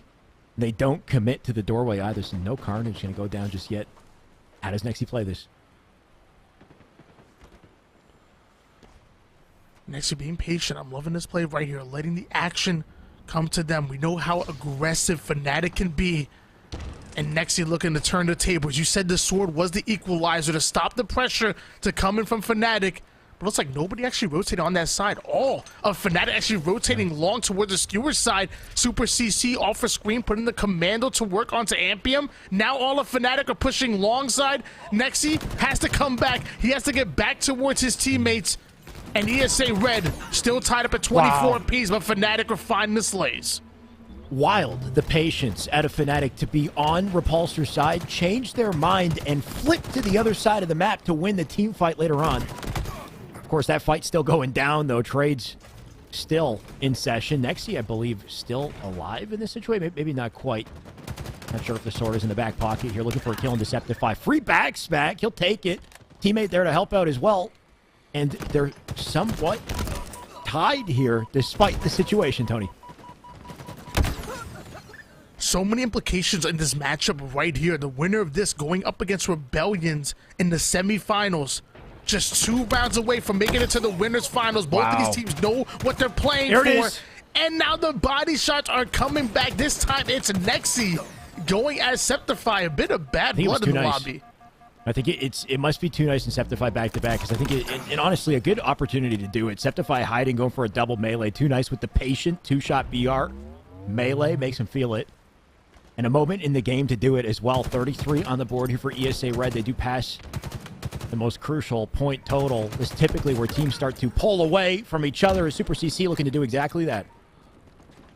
And just to remind you guys at home, fnatic only need 47 to win this game. ESA Red do have to go the full distance and get the full 50 on the board. So even though fnatic seemingly only have a 2-kill lead, it really feels like more, really feels like 5 at the moment for what they're playing for. It's a good point. They always have that slight advantage. ESA have to punch just a little bit higher. Nexi in a tough spot. Yeah, will rotate out. Septify with the info, though. Going to keep the cross up. Just zero spawning, I believe, nearby. The team catches that, and they immediately drop backwards, right? So that type of cat and mouse play, so important to these situations, recognizing when to challenge, when to get away from the situation. Nexi, I believe the flank came in from his teammates, and Nexi going to get aggressive there despite it, but you start to wonder, are they throwing their lives away in this situation? Big kill come out of too nice right there, able to take down Super CC. Back and forth action on the kill feed. No team able to get full control here on Catalyst. We might just see a double push coming in, but too nice, just barely missing that jump now, taking a bit of damage. Luckily able to get out of that situation, but still down by 3 kills. Really feels like 6 kills at the moment. I think ESA Red needs to slow things down. They need to find a pick, play for these numbers. They cannot be the first one to go down in this 4v4 engagement. It's a risky rotation to go out to the open, Tony, with that grapple looking tantalizing, right? If they have that in play, they might have an opportunity to open things up on the map. You can see OS now spawning up. Grapple going to be a crucial tool in the engagement. Sword now up as well, but Repulsor side cover by fnatic. Zero with an opening kill. Septify getting aggressive. He's now no shields. Grapple coming in. He'll go for it. Too nice with 1 kill. Too nice looking for more, but the OS on Super CC is going to limit his options here in fnatic. They can play aggressive. And I said it, they couldn't be the first ones to go down in the 4v4. Super CC able to get a hold of that overshield. Doesn't quite get multiple kills with it, but ends up getting the double kill after going down to one shot. More. And now fnatic are 1 kill away from advancing forward into the winner's bracket semifinals. And he might have wanted that kill a little bit too badly, but I respect it either way. There it is, 47. You can see him hitting the ground here. Rami with a little victory repulse up in the air. fnatic going to come out with a 2-0 in that series. Another close Catalyst Slayer, Tony, but this time fnatic on top. That it wasn't a 2-0 sweep, but a very close one at that. I felt like ESA Red were always in it, even in that game number 1. I feel like they still played pretty well on Aquarius, despite not able to get that cap. And then in that Slayer, you know, I think they were able to keep it close. I think they played really well, but it was down to that final 4v4 engagement with Overshield coming up. I said it, you can't be the first ones to go down. Eventually they do. Eventually they give fnatic those numbers. They grab the overshield and they put the nail in the coffin. If they were able to get them 2 down onto fnatic and get overshield for themselves, I think we see a different result. Right. I think we see Stronghold Streets. And almost an exact replay of the last series as well, right? It comes down to that pivotal OS fight and whether or not that one team really just has the X factor, right? The clutch factor at the very end to ice up, win those fights. We saw the risky play that was made with the grapple too, right? Like Septify was 1 shot and it was Too Nice who had a tough decision to make on whether or not to kill Septify. He grapples to go for the kill. I'm not sure his entire team was aligned in that decision though, right? Because when he commits to it, I don't think he had any teammates nearby to help out with Super CC coming in with the OS, right? So just the snowball that kind of came from there was a little bit unfortunate, and because of that, they now find themselves in the lower bracket, Tony. Quick look at the bracket, by the way. Roku Yukai, as expected, they've been dominating their way through. They just beat X-Rated, Mortali's team as well. fnatic, they will push on through, and it looks like they'll actually be facing, Rebellion first, like you said. Rebellion came to play today. That's the X, I want to say, Gears player roster. Can't wait to see that. Roku Yukai will wait for the winner of that, and we have multiple teams in the lower bracket. In the meantime, let's see what Yeso thinks of the series so far, though. Been a hell of a tournament. I personally think, Shyway, that we kicked off the day with 2 really great series. Granted, they are both 2-0s, but I really think we got to see a lot of really incredible play. We'll kick it back to our first set there with Roku Yukai taking that 2-0, and that was one where they really just came out firing right off the bat. They looked incredibly in control in that CTF game to kick things off, and they got the lead. Things slowed down in a little bit in the middle of that game, but it really never felt like Roku Yukai was out of the driver's seat of that game. They really kind of, it felt like they kind of suffocated Too Easy out of that first game. And then it's so funny coming into a Slayer game because when you look at so many series that we get to see here, especially at Series E, Slayer just feels like such a coin flip mode. And I think there are a lot of people that feel similarly because, to me, I think that Too Easy roster is good. That's a good team. There's a lot of name recognition on that roster, a lot of talent for sure. But pound for pound, when you look at those 2 teams, I feel like most people are picking Roku Yukai 9 times out of 10, and especially, and you and Tony were talking about this in game number 1. This is a team of slayers, right? These are all people who can be that main fragger for your team in Halo, and you've got 4 of them on the same roster. So you would look at a game of Slayer and think, damn, this is a team that should come into a Slayer game and just dominate. And it wasn't that story, right? It was very close, down to the wire. You and Tony mentioning it. It's coming down to that last overshield fight. Whoever wins that last fight is going to have the momentum to finish off the game, and it ends up being Roku Yukai. So credit to them. They take the 2-0. They grab the win. But I just find it so funny when you see star-studded rosters like that. On paper, you're like, they should win this 9 times out of 10. They should never really have any issues here. But I feel like so often we see teams like that get caught on Slayer. And even if they don't lose the map, it ends up so tight at the end. And it's just so fascinating how often that happens. Now, of course, Roku Yukai moves on. They take down X-Rated. They're in winners finals for the time being. Let's jump down to our second series. It was Esports Arena Red. They're up against Fnatic. And this is a series that Esports Arena Red, I think, they have a lot of good takeaways they can grab from this series, but I also think it's one they're probably kicking themselves for not being in any further than they did, because it felt like they had a lot of really good opportunities, especially when you look at how Game 1 kicked off for Capture the Flag, and it felt like this was really neck and neck. These teams were battling it out, that first capture. It took so much work for Fnatic to finally kind of get over the line just to get that first point on the board, and this was really looking like it was going to be a back and forth, tightly contested game. But that one cap was the snowball starting rolling for Fnatic, and they rolled it into a pretty strong victory in Game 1. The game really kind of got away from Red after that first point got on the board for Fnatic. And then you go to Game 2, and it's a similar story where you think, okay, Fnatic, they took Game 1 in pretty commanding fashion after maybe a bit of a struggle early. They should probably come out and dominate here, and it's not the same story. It's actually a very close run to the finish. Esports Arena Red having multiple points in the game, pre and post reset, where they're in the lead, they're in control, they're kind of building a lot of momentum, and it sadly gets away from them late. And again, it comes down to, as you mentioned, that overshield fight that they can't grab the win in, and they fall. So in my mind, I think, first of all, Fnatic's a really good team, and I think that is a good litmus test for Esports Arena Red. There's a lot, again, that they could take away from this series, but I think ultimately that's a win that they probably, walk away from and say, hey, at the very least, we should have gone to Game 3. They should think that they really had a shot in that series, and I hope if they could take care of business on the loser side of the bracket, and if they possibly get another shot at a Fnatic or a roster of that caliber, I would really love to see what they can do, because I think there were a lot of good signs in that series, and I'm looking forward to seeing more from them. But production is letting me know, I think, am I going back to casters? Are we ready to go? Do we have another series set? Because I'm hoping so. I'm ready. I want some more Halo action. Yeah, let's do it. Let's do it. So let's go back to Shyway, and why not? They've got another series of Halo Infinite for you all, so let's head over there. Thank you, Yeso. I agree. Give me more Halo. Our next series coming up, I believe we've got Shopify Rebellion stepping up to the plate, this time Tony against Fnatic. Yeah, really excited about the Shopify Rebellion roster. I know at one point it featured Mental, I believe Cherished, and Diagram at some point. I know they've been going through some changes, trying to figure out that exact roster, but I'm going to be honest with you. Every time I see Mental on stream, dude, the guy knows how to put up kills. He knows how to stuff the stat sheet, and it feels like it's only going to be a matter of time before Shopify Rebellion are starting to consistently make it out of open bracket and make it into the pros. I want to find their team once again, because like you said, this is a hell of a roster. There we go. Mental, Explosive, Precision, and Cherished.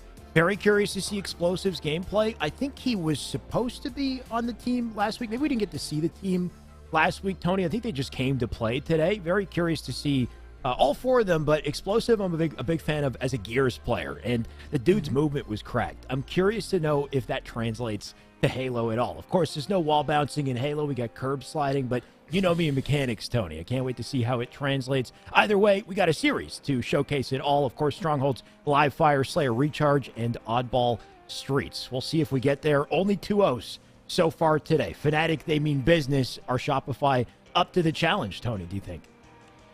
I think they are. Not only Mental and X are coming from Gears, but I believe even Precision, who might have played for the Kansas City Pioneers, I believe in Gears of War as well, yep. To my knowledge. And then you have Cherish, who's coming over from the Apex community, who is a stellar Apex god. So coming in from other communities, coming into Halo, and the skill set does translate. That shot, it comes over, that movement, that IQ and awareness. I believe that travels from game to game, including here on Halo. Of course, not going to be easy. You got Fnatic just coming off of a great series, looking dominant and looking to make their way into the winners bracket finals to play against that Roku squad.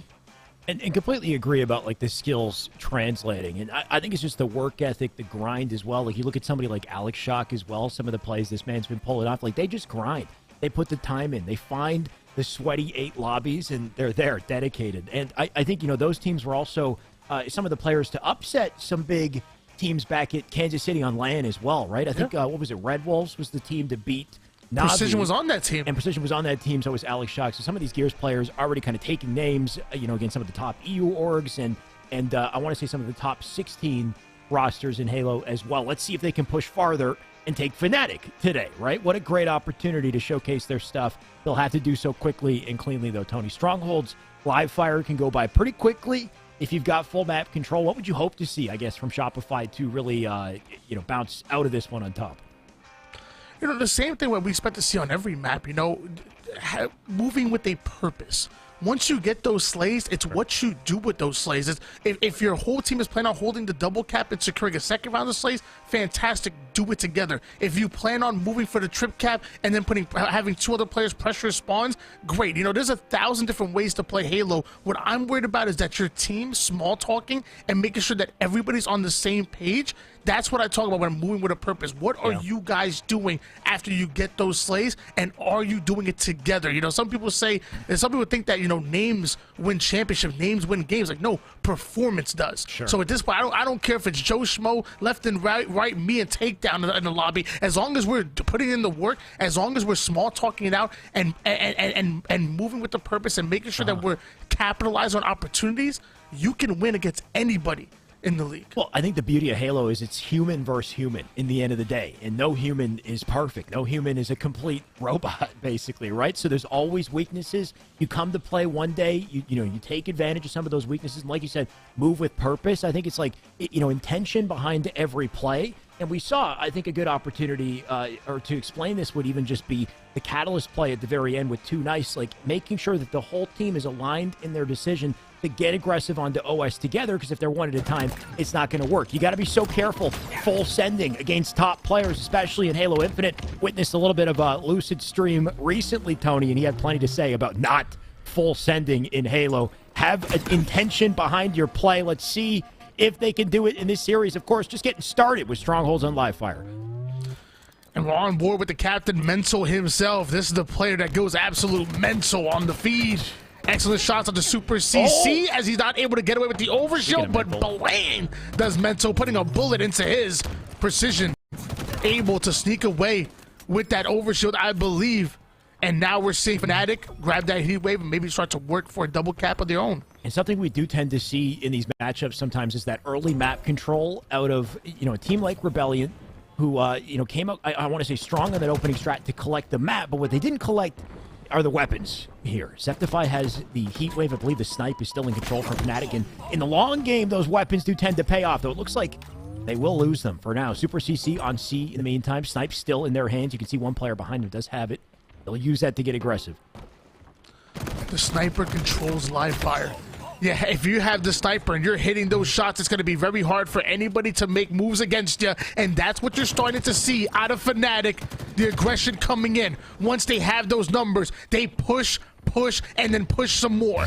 We're starting to see Shopify Rebellions rotate over toward the C side, catch a back courtesy of Septify, then going right in after Mental, almost able to get the double. You can't push over everyone, can you? Mental not going to make it easy.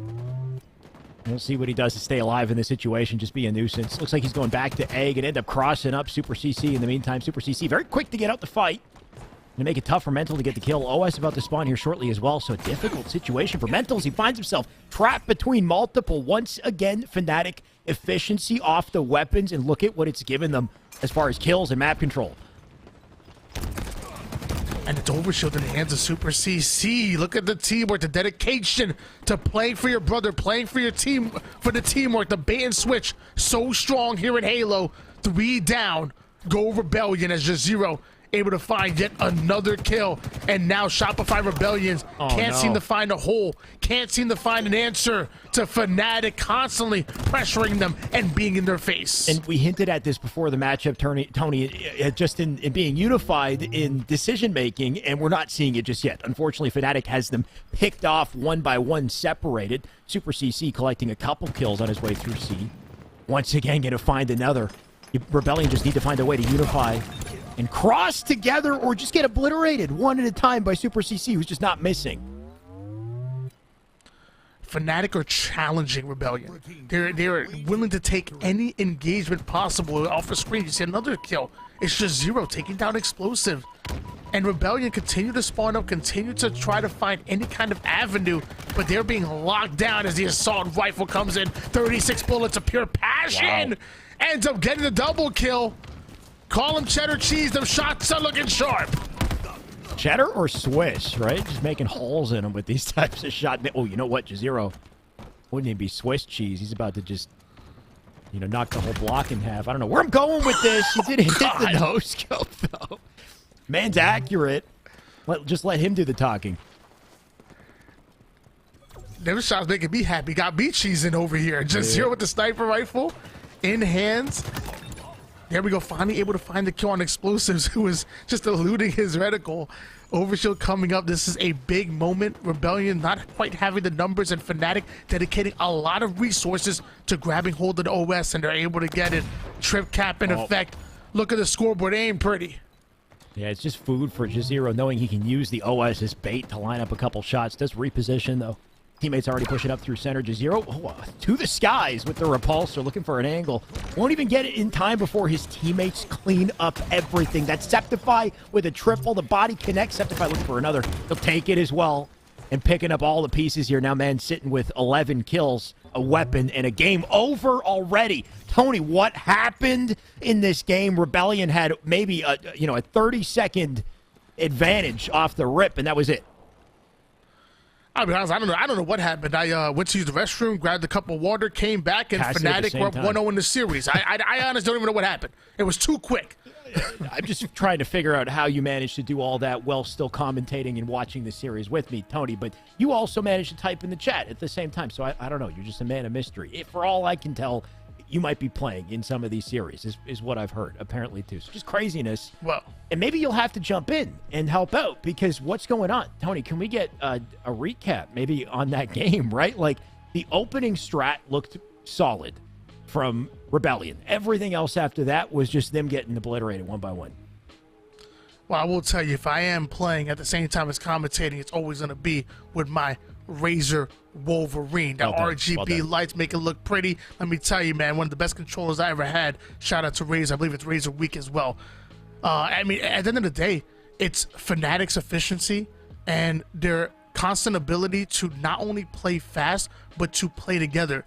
That tells me that there's always a coach behind the ear, small talking, or even them small talking to each other, not only letting them know positioning of where their enemies are, but also what they're thinking, what they're looking at, what angles they're watching, and when and where they're looking to push. With that level of small talk and communication, it's very easy for Fnatic to not only play for themselves, but to also play for each other. And that's what you saw in Stronghold's live fire.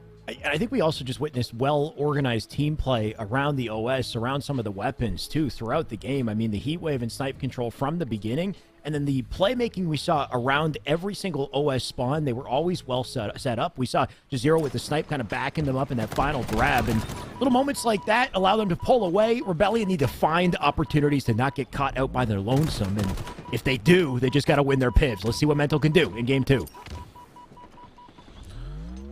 Great start coming out of Rebellion, already having the slays that they need. Camouflage still up. Mental tries to find the way into the control. He looks left, looks right. There's a Fnatic player everywhere. Super CC controlling the camouflage, getting right behind enemy lines. being patient. Trigger discipline comes in, but with fnatic 3 down, it was only a matter of time before Super CC joins them. Oh, my mental spots too. Immediately 180s. He's getting out of there. Does not quite make it past the wall, unfortunately for him. At the very least, Cherish does have a shock, and he will shock his teammate with a nade there. I'm sure he wasn't expecting that. Little rotation, hopefully going to find an opening, an angle, but instead they find themselves on defense once again. 2 kills here. Cherished going to get picked up as well. There goes the shock rifle. And any little opportunity we might see at a Rebellion snuffed out very quickly. And I look how they're influencing their spawns. They know exactly that Rebellion is spawning over toward the C side. Like I said, moving with the purpose, but Mental able to get the slay onto the A side off his spawn, taking down 2 by himself. Mental taking the game into his own hands. He might have bought some time for Rebellion to get comfortable. On a map like this, they've got more of an opportunity to slow down the pace of play and maybe, you know, avoid things from getting out of hand too early on here. Jazero almost getting a stick with that nade, I believe, as he clambers up. He's got Rami there to help out. And this is what I mean by slowed pace of gameplay. You don't quite have to commit 2 big kills, though, at a Rebellion. This is the moment you like to see them commit and get aggressive. Rami with a defensive one. He'll back off. But here they come. Shock in the hand of Jazero. Does he get out of this fight or get a kill? Grappled to evade. I like the movement so far. Oh! What a snap. What happened to your head, Explosive? God bless Jazero coming in, ripping him with the shock rifle, and then passes it to Septify for him to do the same. Tied up at 16 apiece. Fnatic once again bouncing back. Just testament to the ability of these players for Jazero to be alone in front of 3 and to find a grapple out of that situation and a kill as he escapes. Now sending the shot to the opposite side of the map, so despite the flip in control, it doesn't look so bad for Septify. He seems to know exactly where this player is too. Just happened to look away right there, able to get the body shot with the shock rifle. Cannot find the kill, but luckily his teammates coming for the cleanup. Explosive, the final player alive. Not anymore. As Jazero, I don't know, that lady was trying to go for the body disrespect, but he's just moving super fast. I think he's got too many things to worry about right now. Just winning this series, moving on to face Roku. Making quick work of Rebellion if they keep up this energy. Of course, just a 2-kill advantage for now, but Jazero playing it safely. Teammate with him for support. Map flipped once again. Rebellion now find themselves at odds. The only way to really break through is to play off a team cross and not get flanked. Unfortunately, we find themselves in exactly that situation. You have to watch your 6. You always have to be aware where your opponents are. And every single time you let somebody behind you, it creates these split spawns. It creates these opportunities for Fnatic to take advantage. But that's a big kill. Come out Explosives. Ends up taking down 2 before going down himself. Super CC trying to come in to clean up, but nothing but ashes. Fnatic now going to slow things down. Bounce back off a spawn. That's what I love about Fnatic. The same way they're able to up the tempo, they're able to slow things down. Get their opportunity. Precision, the first one to go down. Cherish now caught out of bounds. That's 2 down for Rebellion. And Fnatic look to engage. You start to get worried the moment you see Super CC back off to pick up the shock. You know things are about to get nasty. He's looking for another. Doesn't quite hit the head. Smart decision to bounce out of that fight, reposition. I believe spawns might be open. And see, yeah, you can see a split spawner did spawn up behind that C stronghold. That player in that position might actually have a big opportunity, though it's now squandered. He immediately gets into a fight, and there goes a 3v1. Does lead to a trade. Can Rebellion act off of it quickly, though? Septify still with the camo. Finds the head of Mental. Don't tell me he gets 2. Oh! The patience here, Tony. What a difficult kill. And that's why you give the camouflage player the shock rifle. Smart decision. He makes plays like that. Septify, go off, King. Now he's got a repulsor to work with as well. You can see the sword just sitting there. Doesn't need it just yet. Instead, looking for more heads with the shock. What does he find? Well, Mental finds himself a double kill onto the kill feed. That's a great moment. Septify, capitalizing on his teammates' communication, able to find himself a killing spree. A 9-kill lead going towards Fnatic, and they still have this shock rifle. Even when momentum starts to swing in favor of Rebellion, it still feels like Fnatic are in control. I mean, that's the biggest key, is even if they don't have top map control in the cross that they'd want, they always have the shock in this position on the map. And they continue to find kills despite the pressure at Rebellion here. Look at this with the sword as well. Going to find a free one. and slice his way through precision. Remaining players out in pipes, and fnatic already intimately aware of it as they do make the collapse. Shopify looking to make waves with the sword, quickly switching to the BR, recognizing the player one shot in front of him. Great play coming out of Super CC. His teammates do end up going down. I think he felt the pressure coming in. Might have been his teammate, or he maybe just hearing Ghost at the moment. Only 7 more kills needed for fnatic to take this game, and they have a double-digit lead. I don't know if this is possible for Rebellion. I'm worried. And it's looking more and more unlikely as time goes by. Cherish, at the very least, does find himself a pick, but can they answer off it? Rami's so quick to find one of his own. We've been, kind of, I want to say, geeking over Super CC and Shopify and the plays they've made. But Rami is the one who's been popping off. Tony with 2. He's now at 20 and 8. I bet I know what Rami orders when he goes to Starbucks. What is he a venti. He orders a venti. Why? Shock rifle in the hands of Rami, and he doesn't even need it.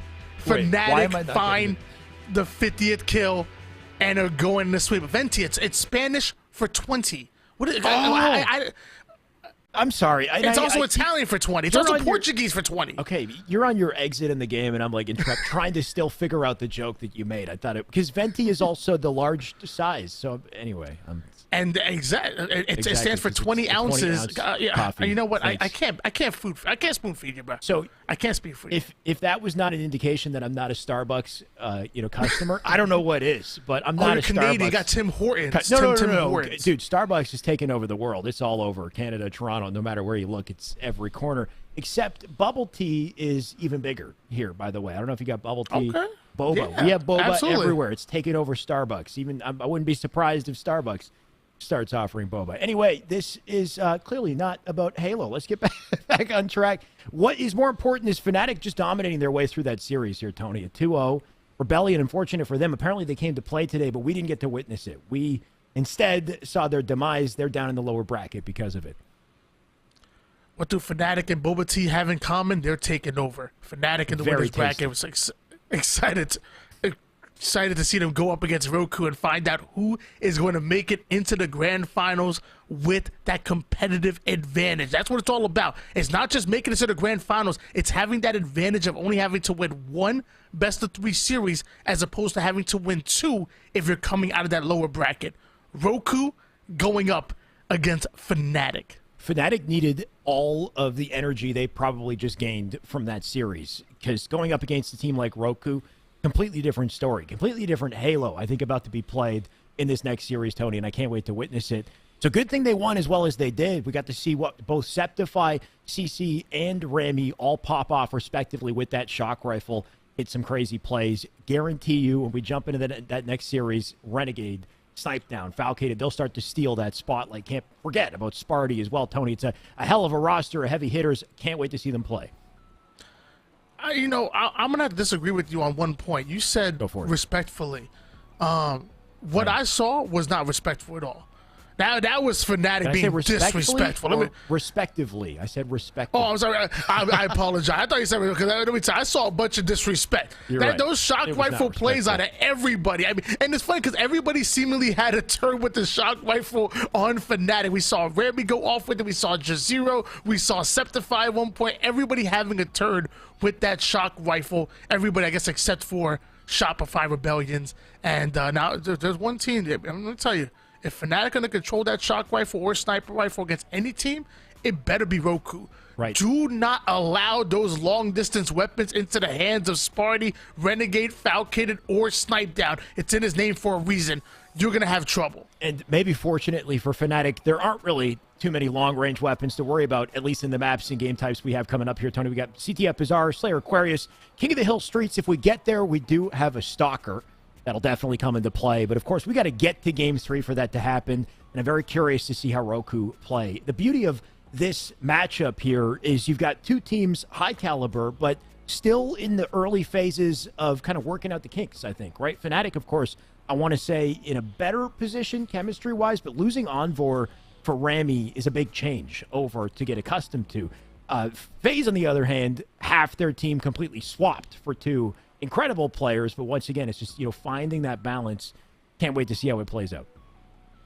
And I'm really excited to see Bizarre for game number 1. Like, I always say that I hate Bizarre, but I should say I hate playing Bizarre, you know, with random teammates in ranked. I will say Bizarre just takes a level of coordination that you're just not going to see with randoms. Right. However, with, you know, this potential phase roster, with this signed Fnatic roster, they better come with that coordination. They better be able to control the mid-map and inch their way forward, playing for the win. As 3 down, starting off for Roku, Fnatic looking good here in the winners finals. Taking that energy, like we said, from that last series, punching it directly into this one, gives them a strong opening as well.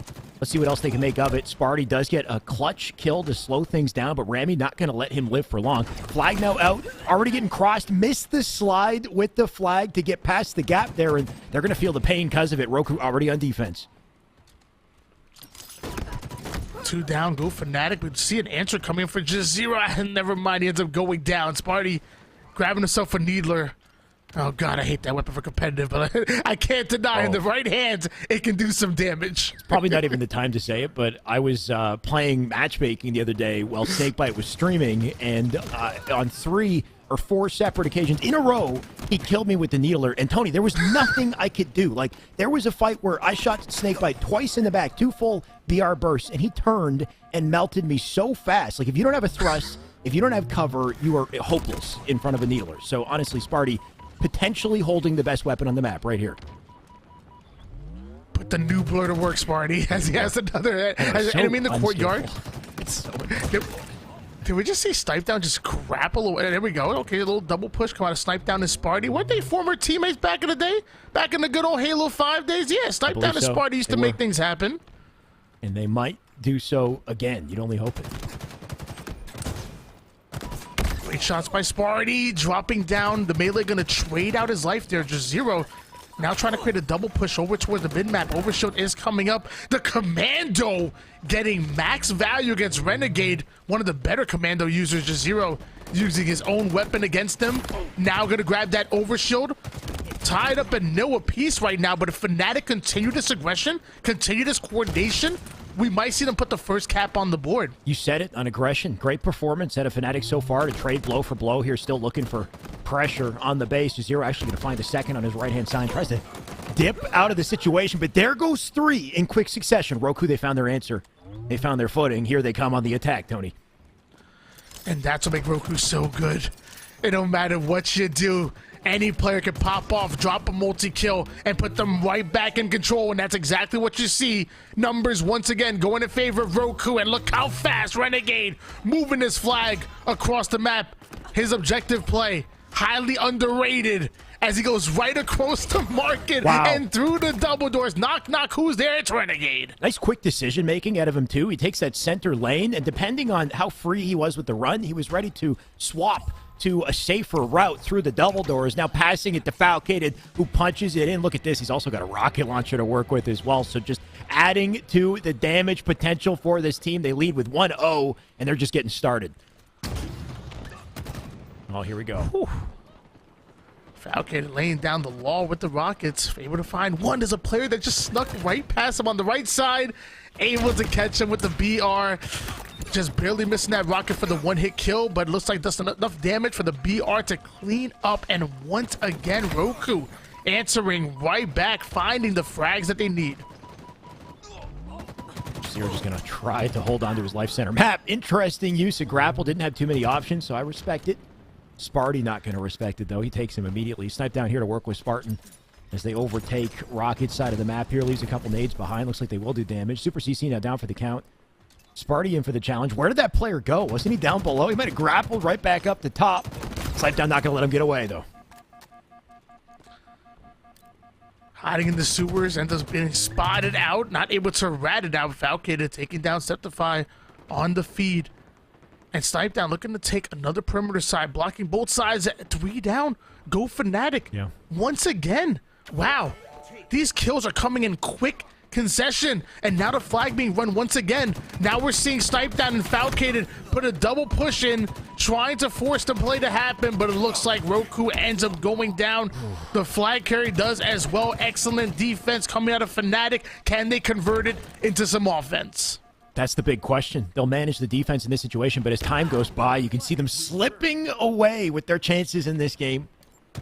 continually losing fight center map. Roku gaining confidence as it goes on. But CC, what a spot to hide right there. Comes out with a back smack. Team definitely calling it. Septify there to at least try to help out with the situation. CC largely alone, but still winning fights back base. He just killed Snipe down. Septify going to look to answer off of that. Zero does take a kill as well. So as I say at Fnatic, they still are finding footing here, Tony. What a play at a Super CC. He is still alive with this flag. That he is. And look at the teamwork to move this flag across the map at Super CC that gets it through the double doors. And there's only one player that's able to contest him. The Dynamo Grenade comes in, but I'm not sure it's able to do much damage. And here comes the rest of Roku. Fnatic not able to inch that flag forward. And now Roku breaking through the double doors, breaking into the scene. Jazero with a huge pave against Falcated. Can that flag be relayed? Looks like it might be.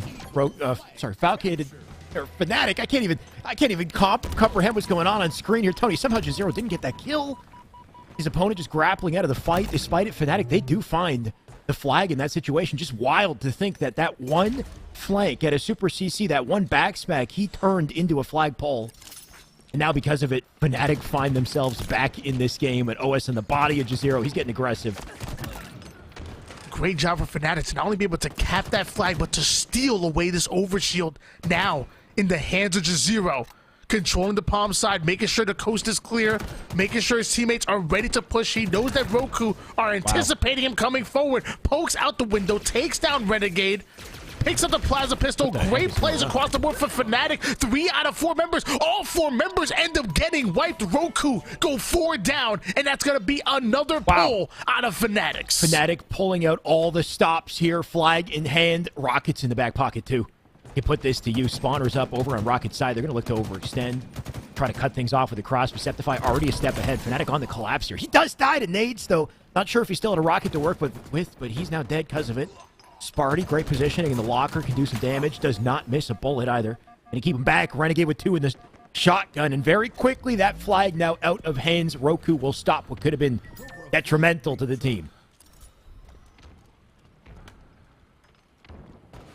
On board now with Renegade. Currently 10 and 12 with 6 assists at the moment. Has the Dynamo Grenades. We talk about prioritizing those grenades.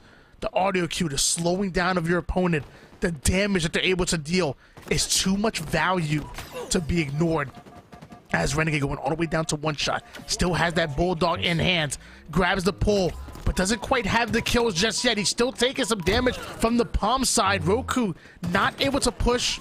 So 2 down go Roku, and we actually see a counter pull coming out of Fnatic. They sent an overextender really early, and now this might turn into a cap for Fnatic. A great counter pull opportunity gets into the base for the boys in red. This is almost guaranteed. The timing was perfect, Tony. They got 2 slays as OS was spawning up. So not only do they have the flagpole and the capture, they likely got an OS as well to get aggressive for another flag here. Roku getting a little folded at the moment. Renegade does get a defensive kill here at the very least, but that flag you can see already pulled opposite sides. So Fnatic making use of the OS they've collected. They're already in the back of the base. Here comes the war waged once again. Renegade, can they find their way through this one?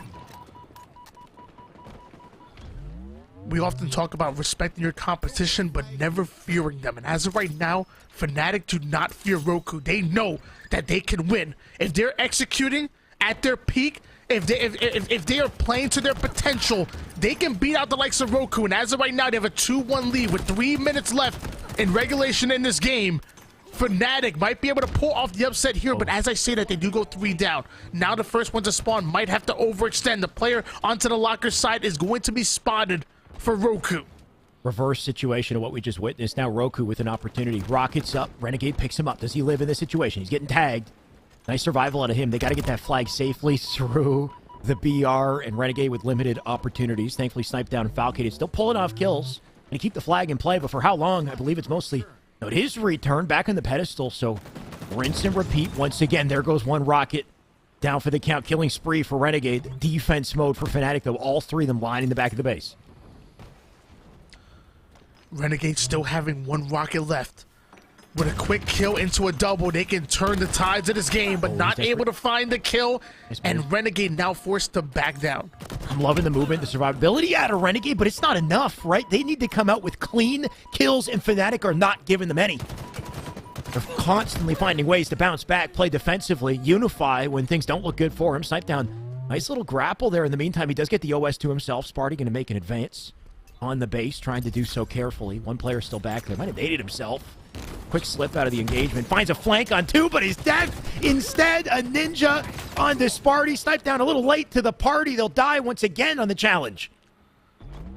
Sparty's still trying to find out where that first nade went. Ends up looking for it right into a ninja. What the heck? 3 down. Go Fnatic. Super CC, the final player alive. So despite all of that happening, it's still Roku that still have players in Fnatic space that are still in position to pull yet another flag. But time is winding down, Alex. I mean, time has been their enemy. Like, the timing of their push has been their bane, I think, in this game here, Tony, is even just the play we just witnessed. I mean, beautiful at a snipe down. Here's an opening, as I say it, but we saw some staggered pushes from them earlier that just led to, unfortunately, failed attempts.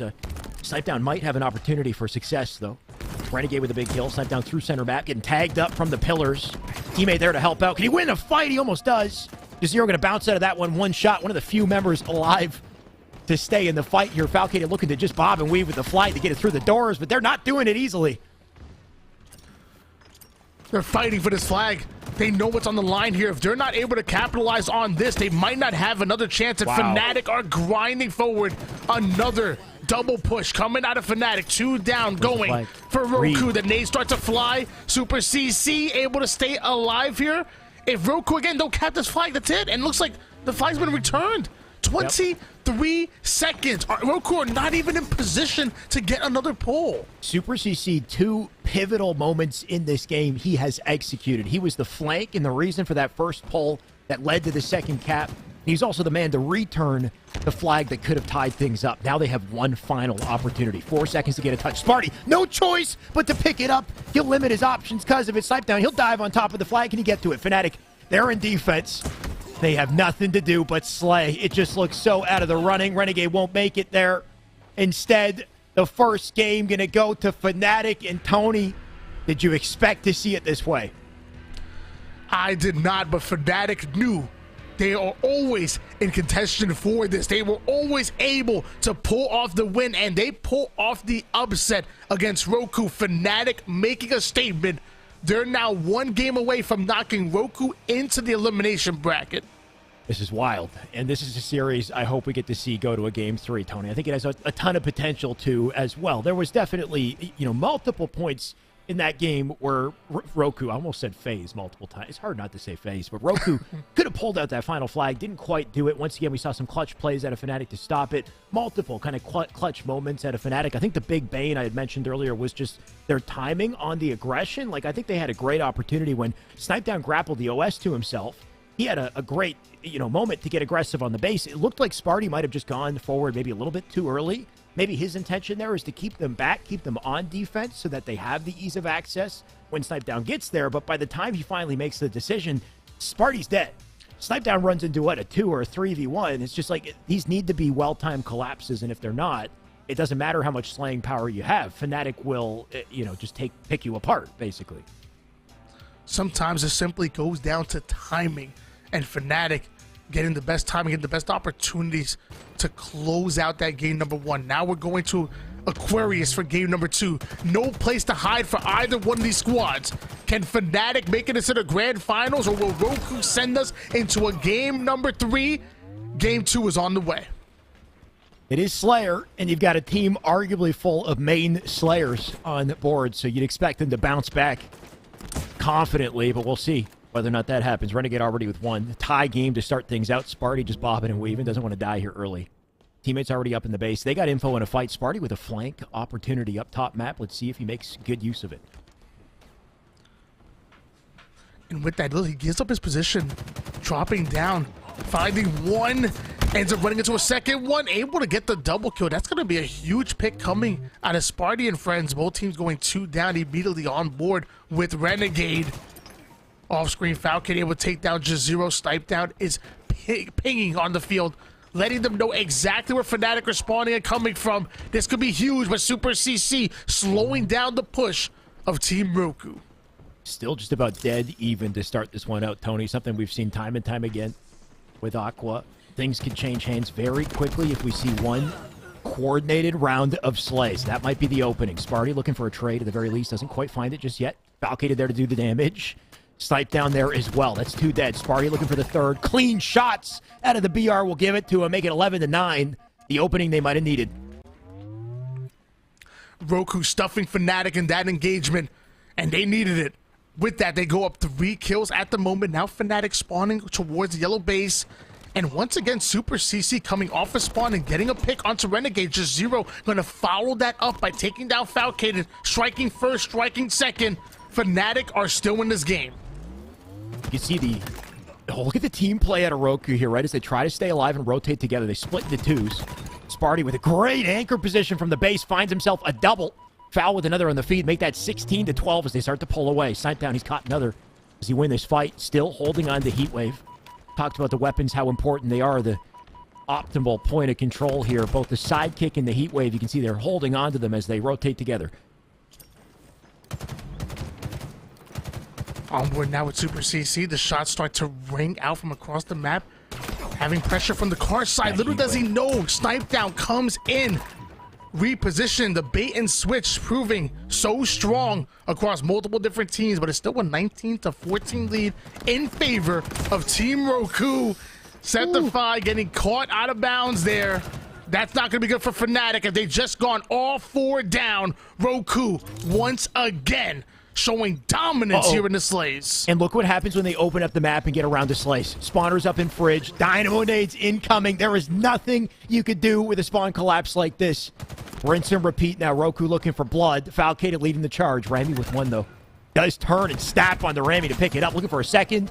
Oh, beautiful shots to drop the shields. Teammate of fnatic there to help out with Sparty. He's here for the cleanup. No nades though. 10-kill lead, still in favor of Roku. It's still early for fnatic, and we've seen moments of brilliance, but now they have to put it together in the Slayer and on Aquarius. Put Roku out right here, right now. Don't even give it an opportunity to go to a game 3. Easier said than done to snipe down a Renegade, getting back-to-back kills. Falcated already pressuring the yellow court. Everybody trying to catch up. With that, though, Rami ends up finding Falcated, putting him down, and now a slight numbers advantage in favor of fnatic. Like team numbers, but not scoreline numbers. That's for sure. I mean, look at this. Spartan just thinning out the troops. He picks up a double foul with another. So both in the team numbers advantage and on the scoreline, this ain't close at all. Roku, they don't want to just win this, Tony. This is a confidence booster, a bounce back opportunity to dominate game 3. Camouflage and heat wave in hands for Rami. An excellent job of staying alive, and look how many opportunities he opens up for just Zero to come in for that cleanup kill. Now we see Rami about to headbutt and ram the enemy team here on Roku. Finds the back smack onto 1. Septify taking down Falcated, now switching targets immediately. fnatic are starting to heat up a bit, still down by 10 kills, but I'm a believer. Biggest swing in momentum we've seen, but it's very quickly snuffed out by Renegade. You can see you got 2 in the feed. Rami still the sole survivor. Not sole survivor, he does have a teammate with him, but the man making plays. I think he's the man to shut down if Roku really want to solidify a win here. Rami's still looking for opening. Septify finds this. They've got a large hill to climb here, Tony. It's not unwinnable, but it needs to be perfect Halo out of him. Whew. Nice play. Rami getting another big kill with the heat wave. That's actually a killing spree, but every single time fnatic earn points on the board, somehow you look at it and Roku still hold on to a double-digit lead. We're seeing the momentum swings. fnatic are doing everything they have to come back in the game, but it's just unsuccessful. And now we're getting closer and closer to that end game, closer and closer to the point of no return here for fnatic. As we say it, fnatic do line top mid, though. Got them in a great spot back base. You can see him lit up. Nice shots at Aramis. He does stay alive, still holding on to his spree, holding on to the heat wave. Teammates push up to util at the same time, foul them down for the count. Snap backwards, hits 2 shots with the heat wave. That was nasty out of Rami, but is it enough, Tony? Like you said, Roku still finding trades in the action. Camo now up. Large advantage to work with. fnatic, they can't afford mistakes. 21 of the team's 41 kills, now 42 kills have been assisted by Roku. We talk about how confident you have to be in your 1v1s, but it's not the 1v1s that win game. It's that teamwork. It's the overwhelming pressure that you put in as a team, as a unit. And that's the reason why Roku having nearly a double-digit lead, meanwhile 7 kills away from sending us into a game 3. Super CC having the camouflage, and they're going to come back in this game. He needs to make a play with it. They need him right now. Second camo in control from fnatic despite the deficit. They made good plays with it. Rami did so earlier, but looks like they might have seen him. Wait, was it a back smack? How'd he die so quick? I think Sparty was there to execute the kill and help out. Either way, Tony, that was their last chance at any sort of survival. This one's done and dusted. The dynamo grenades are coming in. Look at those hit markers. Tick, tick, tick. Renegade finding the kill onto Rami. Ends up getting the double kill onto Jazero. Sparty gonna finish it off. And so, what the heck was Sparty doing that whole game? How did he only die 4 times? The hell? Staying alive. Every situation we saw him in fights, he would like take someone down to no shields, but unfortunately not have nades. So maybe just, you know, he's been getting plenty of assists. I think he had 7 assists to help out, but couldn't quite finish the kills in the situations he was in. But he always stayed alive, right? He never over-challenged. And once again, kind of doubling back to the quote from Lucid about, you know, not full sending, right? A lot of lower level teams will think they've got an opportunity for a kill or think that if they're quick enough and startle their opponents, they might be able to come out with a crucial trade or a big pick. But if you full send, you make a huge risk in Halo Infinite. And Sparty not taking those risks, it allows, I want to say FaZe, it allows Roku to pull away and give us a dominant game 2. Tony, we're going to game 3. And a confidence booster, momentum back on the side of Roku as we jump in. Game number 3, going to be King of the Hill on streets. More like King of the power weapons, because those who control those power weapons are going to win. Sure. That Stalker rifle, whew, so deadly in the right hands, in the hands of anybody in the lobby. Then you have that Bulldog, and obviously don't forget about the rockets. So many goodies on the map, so small that once you obtain them all, once you put your opponent on a cycle, things can go from bad to worse real quick. Agreed. I'm looking forward to seeing the worst of it, actually, Tony. The center map hill where the rockets spawn, I can't wait to just see that play out because it's such a difficult hill to control. Of course, right in the middle of the action, you got either balcony where you light them up with Stalker or the rockets will spawn. Of course, that'll just decimate anyone in the center. But how do you control it, right? How do you set up around it and stay alive in such a hotly contested area of the map? Great opportunity for teamwork, so we'll see it. Of course, our third and final game of winners finals. Who will pop up out on top? We'll see. Well, Roku starting off with a big 3 down onto fnatic. That's what you want to see. And you have to secure those numbers before you can commit to the rockets. Sparty well aware of it, and now he has those rockets in hand. This is not good for fnatic. The nade's starting to come in, doing a bit of damage onto Sparty, but look at the patience, waiting for the right opportunity to strike. As I say that, Rami striking first onto Renegade. Sparty answering right back onto Jazero, and still making sure that he gets max value out of the rockets. I love the slow play. I'm not mad at it whatsoever. I mean, it is King of the Hill, but like you said, King of the Weapons. Sparty controlling rockets allows him to not just get the hill. He's going to get some free kills with this, too. Hits the hit marker on the 1, leaves the player no shields, doesn't quite find either. Great teamwork at a fnatic to neutralize Sparty, but what they do need to do is get their feet in this hill. That's exactly what they do, and actually have the double push into the hill, sending 2 players forward on Roku, but those who control the hill together eventually die together. fnatic able to put Roku on the black screen, and now they're going to be putting their first time here in hill number 1 for the game. You see Super CC holding onto the Sentinel Beam. Actually a very powerful weapon in close quarters if you hit your shots. Not the easiest weapon to use in all situations. We'll see if he makes good use of it. Just trying to bob and weave, though. Big thing with these hills is knowing when to leave and trade out with a teammate to let them collect time. Right now, Super CC, the focal point. Interesting setup, too, right? They got coverage on PD. They got coverage on the flank over on Subway as well. You can tell this team is well-practiced in these engagements. They almost secure the hill because of it, but quick timing out of Roku to get back in this. And notice how Falcated anchoring the C side. That has to be for a reason. He knows that if Roku steals away this first hill, this is exactly where the next one is going. And whoof! That Stalker rifle connecting and obliterating the shields of his opponent, and he even has a Bulldog in the back pocket. Unfortunately, they're not in the hill, though. You can see Foul and team looking for this 1 kill from fnatic, but losing time for the hill as they do it. So what a distraction that a fnatic is. Foul doesn't even come out with the kill. They try to cut their losses just to at least have a numbers advantage on the C hill, but I mean, fnatic kind of bamboozling them in this situation. Foul still holding weapons, at the very least. Might have a Slay's advantage to start this, but in the end of the day, I mean, what a play at a fnatic to secure it. Yeah, you know, I'll be honest with you. I thought Roku were about to have that first hill and be ready for the second one, but like you said, fnatic absolutely robbing them of that first hill. And now we want to see an answer back coming from Roku. I say keep it close. The last thing you want to do is be down when that hill moves to the middle. Once the hill goes to that to the mid map, at that point, a lot of teams would just elect to play for the time. They wouldn't even try to take that hill. I like this play at a Falcated. To get close, nice work with the nades too. They bounce around the shield, picks up a kill. Shoddy in close quarters, what you need. Foul trying to play it carefully. Nice nade too. They'll back off, get to safety. Teammates still collecting time, all as it happens. Can't quite find the pick with the shotgun, though. Those weapons will transfer. Now it's Septify's turn.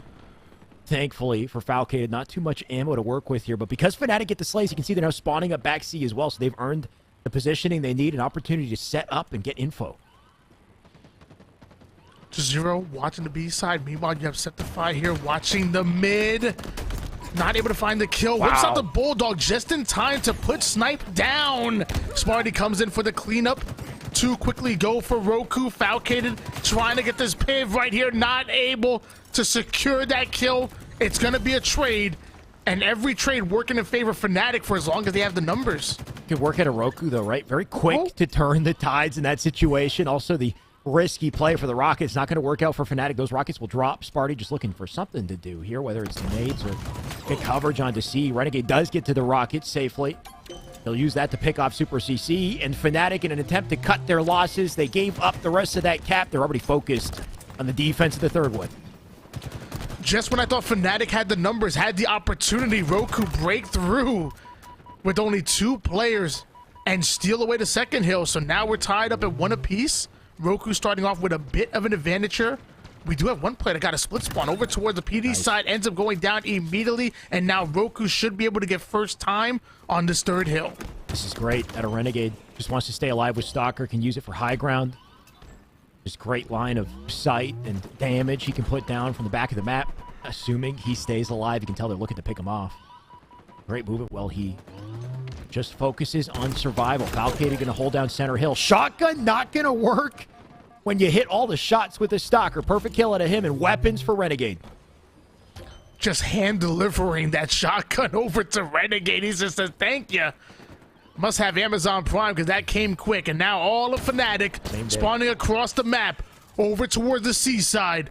More time coming on board for Roku. fnatic need to get the break. They need to stop this setup that's being held by Team Roku. Simple as it is, or it sounds at least, they need to get kills. Tony, right now Roku are getting so efficient with their slays. I mean, large in part due to Renegade. He's just staying alive. Making good use of the shotgun and Stalker while he does it. And as long as they continue to get their kills, they'll flip these engagements around very quickly. Look at that position, though. Hiding in the corner. Not quite going to work out. There goes Jazero. Falcated will deal with him. Before they get back to hill, they've got a bit of a double dilemma, though. I think the Rockets did just spawn. fnatic are on top of it. Falcated already getting aggressive, though. Foul apparently picks up a double center map to protect those Rockets while they hold the hill. And he did with the commando, too. Yeah. Lights out. Out of Falcated, we do see Super CC putting the Rockets to use immediately. That nade coming seemingly out of nowhere from Jazero. Half the team hitting the black screen for Roku, but while that happens, Roku steals away yet another hill. Roku now 2 hills away from coming out with this game. And like I said before, this is the most important hill. If this goes to the mid hill and Roku up 3-1, at that point, I'm counting fnatic out. I mean, hard to say. That middle hill is just chaos, and I hope we get to it, honestly, but in order to get there, we're going to have to see some incredible play out of fnatic. Of course, I think we will get there regardless, but either way, I'm looking for a big play at Jazero. Just holding on to shotgun in the meantime. Trying to be a source of a flank here. Doesn't have teammates to work with, though. This is about to be unfortunate. 2 dead, so smart decision out of him. Just bounce out of hill temporarily. Come back with some damage. But the shotgun not able to get the kill even on 1 player, so the triple push out of fnatic is going to work. Purple Street now being controlled. Septify sees 1 lingering and finds the kill, but Roku still finds herself in hill. Despite fnatic clearing out that Purple Street, Roku still find a way here. And now Renegade taking down Jazero. Septify is going to answer back. Yet another kill, a beautiful double coming out of Zeptify. Looking for more, too. Gets damage on a third. Efficiency like that will give fnatic the opportunity they need. Super CC can lock down Stalker this time. Just keep it out of Renegade's hands. The man's been going off with it earlier. Maybe he could do the same. Doesn't quite hit the hedge. Zero there to help out. This looks like it will likely be a hill for fnatic unless we see some last-second play at a Roku. They'll get in, but it's not enough. CC with some great defense. Not only that, they need the Rocket center map. It's about to be a brawl here, Tony. That it is, but fnatic needed that hill, and they were able to execute. Can they do it again here towards the mid-hill? 2 minutes on the clock, so plenty of time for it to happen. Not that it's going to be easy. Stalker Rifle now in the hands of Super CC. This can be dangerous, but Super CC now going down to one shot, and the push is coming in out of Roku. Another 2 down. Numbers in favor of Roku, and fnatic at a swift disadvantage, not having the Bulldog. Once again, Roku playing for Slays, not overcommitting to hill if they don't have the advantage. And that's what typically does pay off. We'll see if they can find another opening. Nobody quite able to get to the hill once again as it's a full team fight. Everybody up on the map. Sparty with the first opening. Jazero going to look to pick up off damage. Nice use of the BR to hopefully get some spike nades into his opponent, but not enough to stop Snipe down. He'll be there to help with the kill. That's a little bit of time in center map. This one's really the battle of attrition, Tony, right? Just kind of inching away little by little. The openings you get to collect hill time are slim. There is one player behind him, and that's going to be Sparty. And now Sparty has a spawner coming along with him. 2 members of Roku have pushed the A side and forced fnatic out. It looks like fnatic do have an anchor onto the bottom subway. Snipe down the first one to fall here. Renegade needs to prioritize his life here, but he wants to help Sparty across map. Not able to do so. It looks like Renegade is going to fall as well. fnatic find themselves in the hill, which is where they need to be at the moment. Wait, okay, that was Zero with the BR to clean him up. I was like, was that melee somehow connecting? It did not. fnatic going to inch their way to a slight advantage on this hill. They're now battling the timer as well.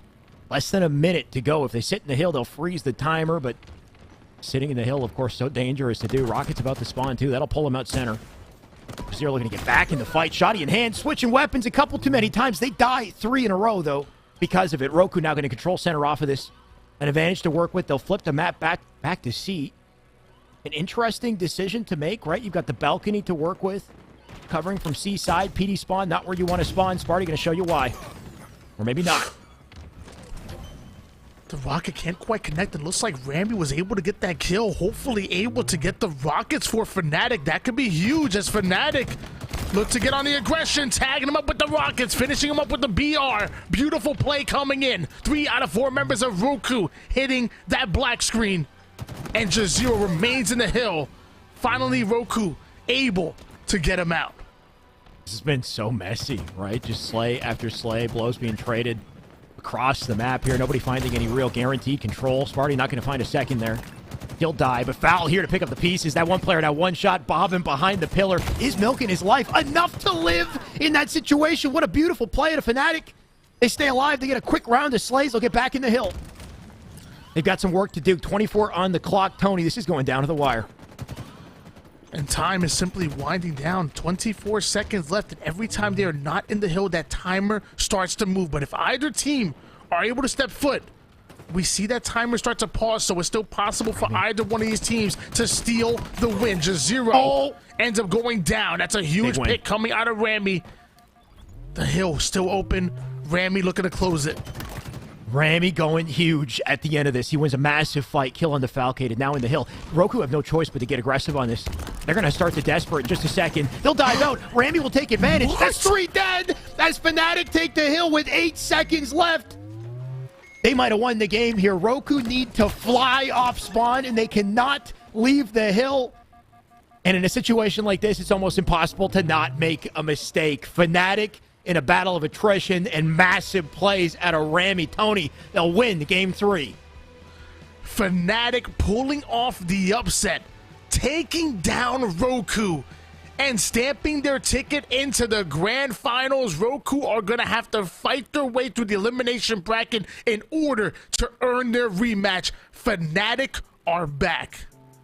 They definitely are. What a series, right? Starting out with the confidence they had in CTF Bazaar, some massive plays. I want to say specifically out of Super CC kind of being the star in that first game, right? His flank to get that flag and his coverage to get the return in the last one. Rami really icing up in that last game, though, right? Going for the flank, taking a piv up on top A. That opened up the map. It forced the spawns out to B. Then the desperation sets in, and you see them start to fly out into the angle. That's when they get melted as a team. So fnatic just kind of finding those crucial fights when it matters, and then icing up as a team to lock them down when their options are limited. And honestly, you know, unfortunate to see Roku lose, of course, but kind of a storyline I'm all for, Tony, because it means that Roku now have to fight through the gauntlet a little bit and lose his bracket finals. We'll see them play at least one other team. I'm just down for more Halo, and I think with Roku as the revenge team, I think we got a good chance maybe for a bracket reset. Yeah, I mean, luckily for Roku, they only have to win one series, one of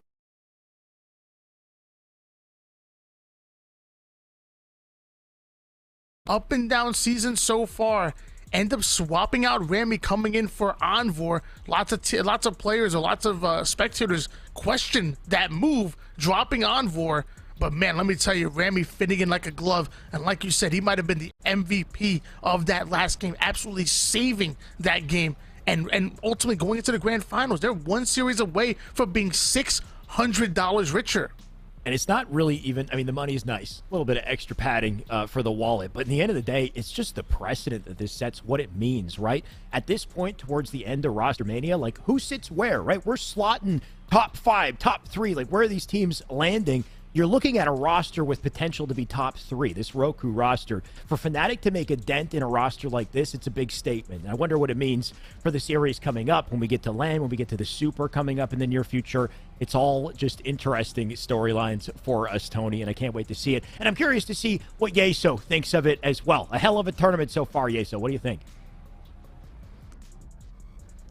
I agree more, honestly. We really damn good series so far. As hold on, let me just adjust my microphone there. Yep, hopefully you can hear me nice and clear now. But fnatic looking good, and I agree. I did want to make a point coming into the segment to talk about Rami, because of course this is a player that we know very well here at Esports Arena. Was a part of the original Esports Arena red team that came in for season 1, that went to Anaheim and impressed so many people. And Rami, along with Collect, went to Space Station when that roster separated, right? And of course, things didn't quite shake out at Space Station. Of course, Collect remains there and continues to be the linchpin of that roster, but things didn't work out with Rami there, and it was odd because, you know, Rami's such a talented player, and I love the fact that he has now found a new home here with fnatic. Of course, I think Tony makes a good point. A lot of people speculating that dropping Envor was not the right move. Incredibly talented player, has really been on the come up, especially since the late days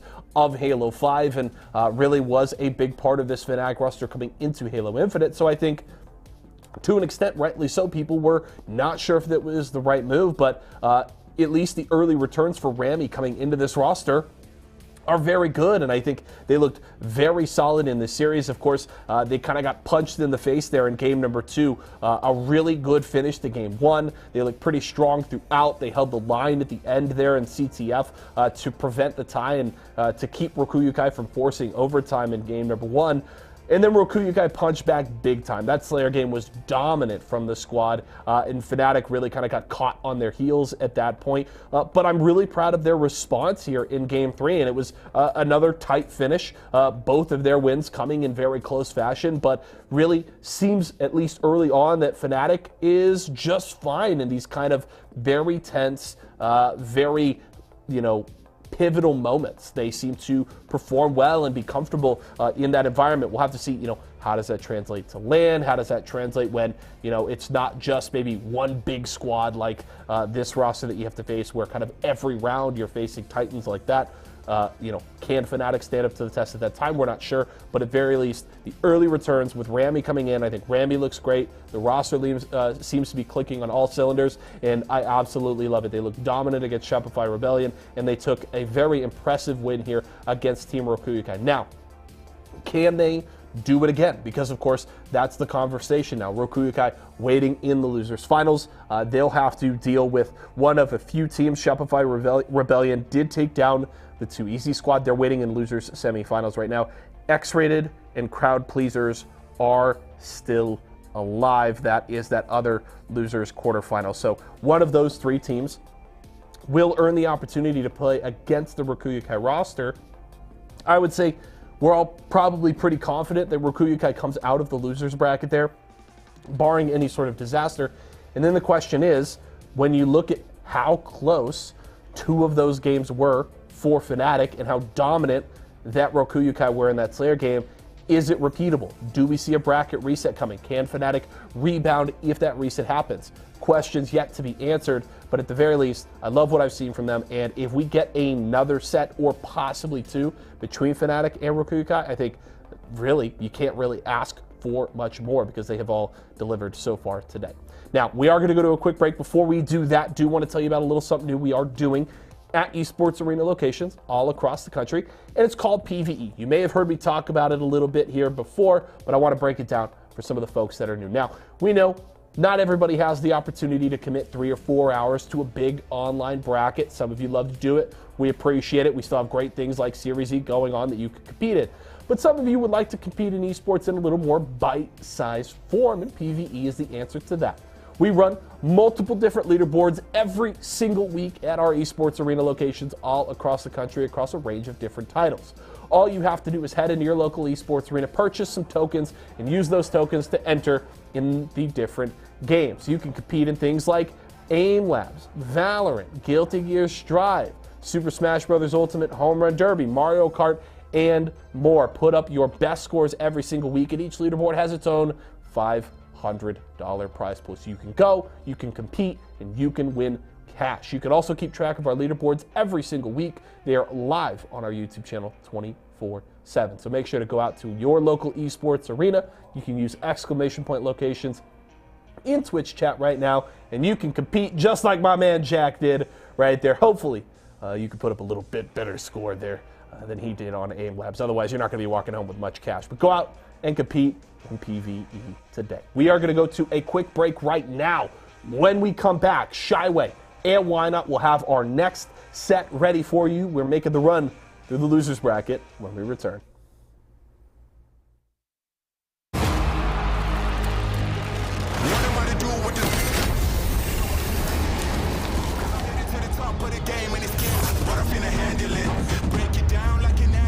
I'll be loading up, they wanna package this. Pray for peace, pacifist, I'm never old enough to give a promise.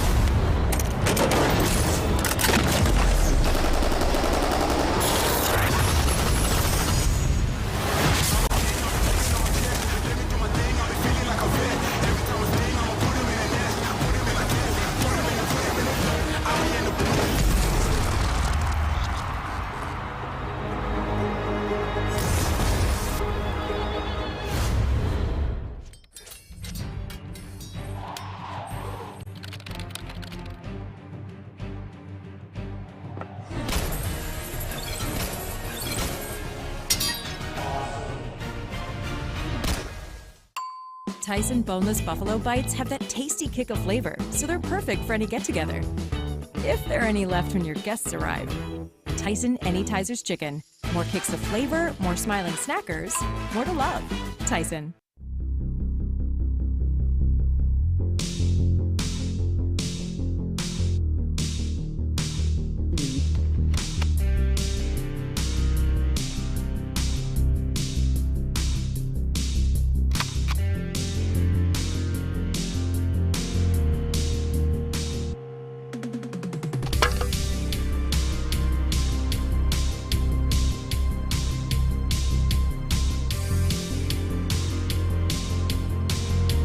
For nothing, baby. Let's get in there.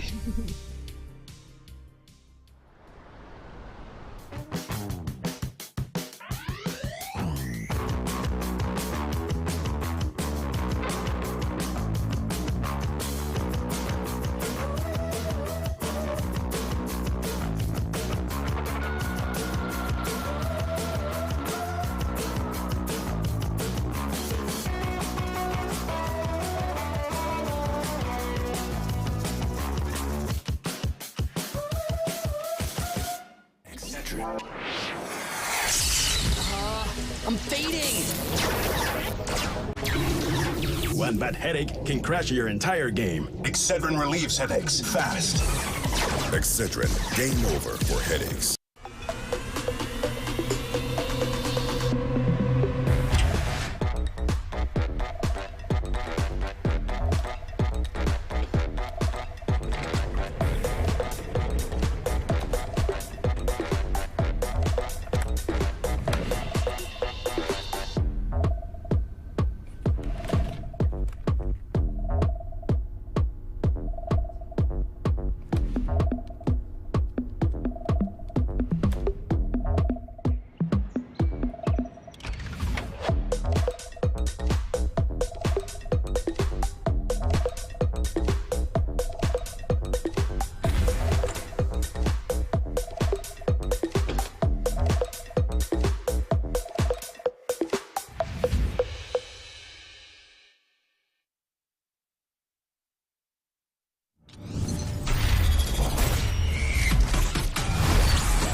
Ladies and gentlemen, hello and welcome back to Series E Halo Monday, Razer Week as well. By the way, Tony, I believe you still have your Razer controller on lock, just in case we need to shout out the awesomeness that is Razer. I got my Razer keyboard. I can't conveniently lift it up. I want to. It's just, it's here. It's got RGB. Pick yourself up one of these awesome Razer products. By the way, they're celebrating Razer all week long, and we're celebrating Halo all Monday long. Tony, this has been a hell of a tournament. We just witnessed winners finals, an unexpected result, I'd like to say. Fnatic now sitting in winners side grand finals. They knocked Roku, the unofficial FaZe roster, to losers. They're going to wait for their competitor. In the meantime, we're going to find out who that is. Tony, we got a hell of a gauntlet to fight through in lower bracket side. Yeah, you have plenty of teams that are still hungry, still trying to make their way forward. You have X-Rated and Crowd Pleasers that are going up against each other. I believe the winner of that playing against Shopify Rebellion. Actually, I just found out that Team X-Rated have 2-1 Crowd Pleasers, Kratos' very own Crowd Pleasers, to make it against Rebellion. Wow, so we didn't even get to see Crowd Pleasers today, unfortunately. That was what I believe Kratos, Tony, we had Piggy in there, hell of a roster.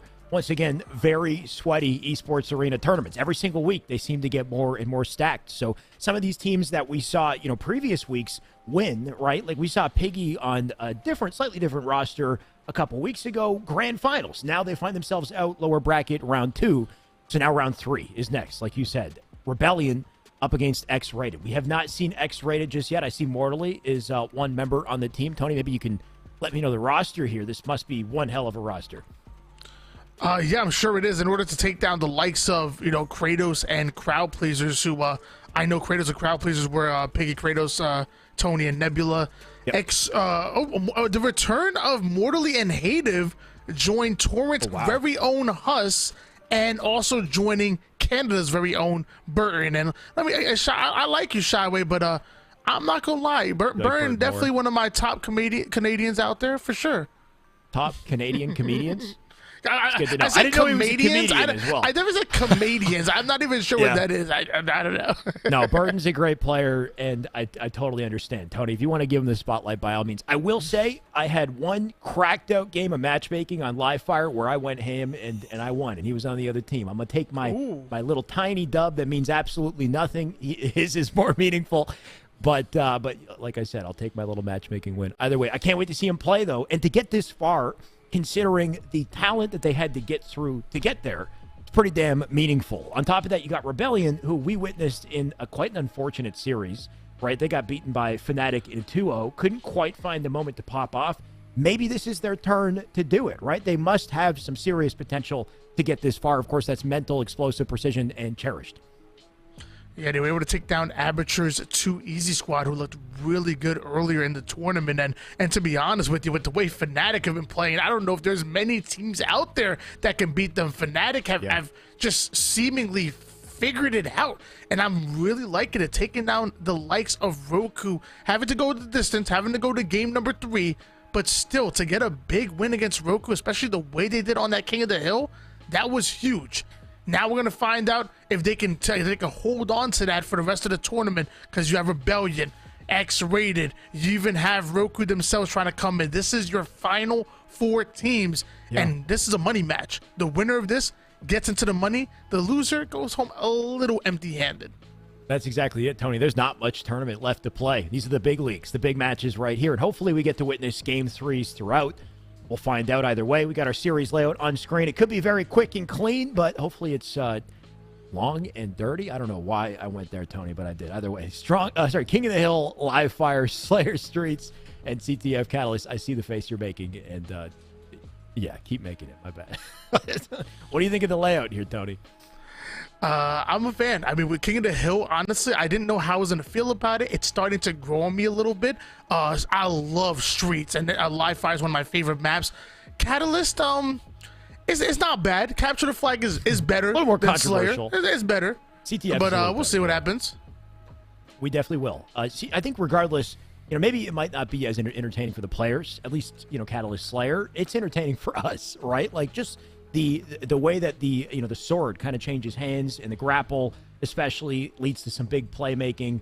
All of it's very exciting, I think, from the perspective of the viewers and the casters, and that's all I personally am worried about today. First off, though, we got to see King of the Hill, Live Fire, and Streets to even get there, and so far we've seen a lot of blowouts in this series. For King Live Fire, what do you hope to see as far as a key to success for this series? Last time we saw Rebellion on this map, they struggled on Live Fire.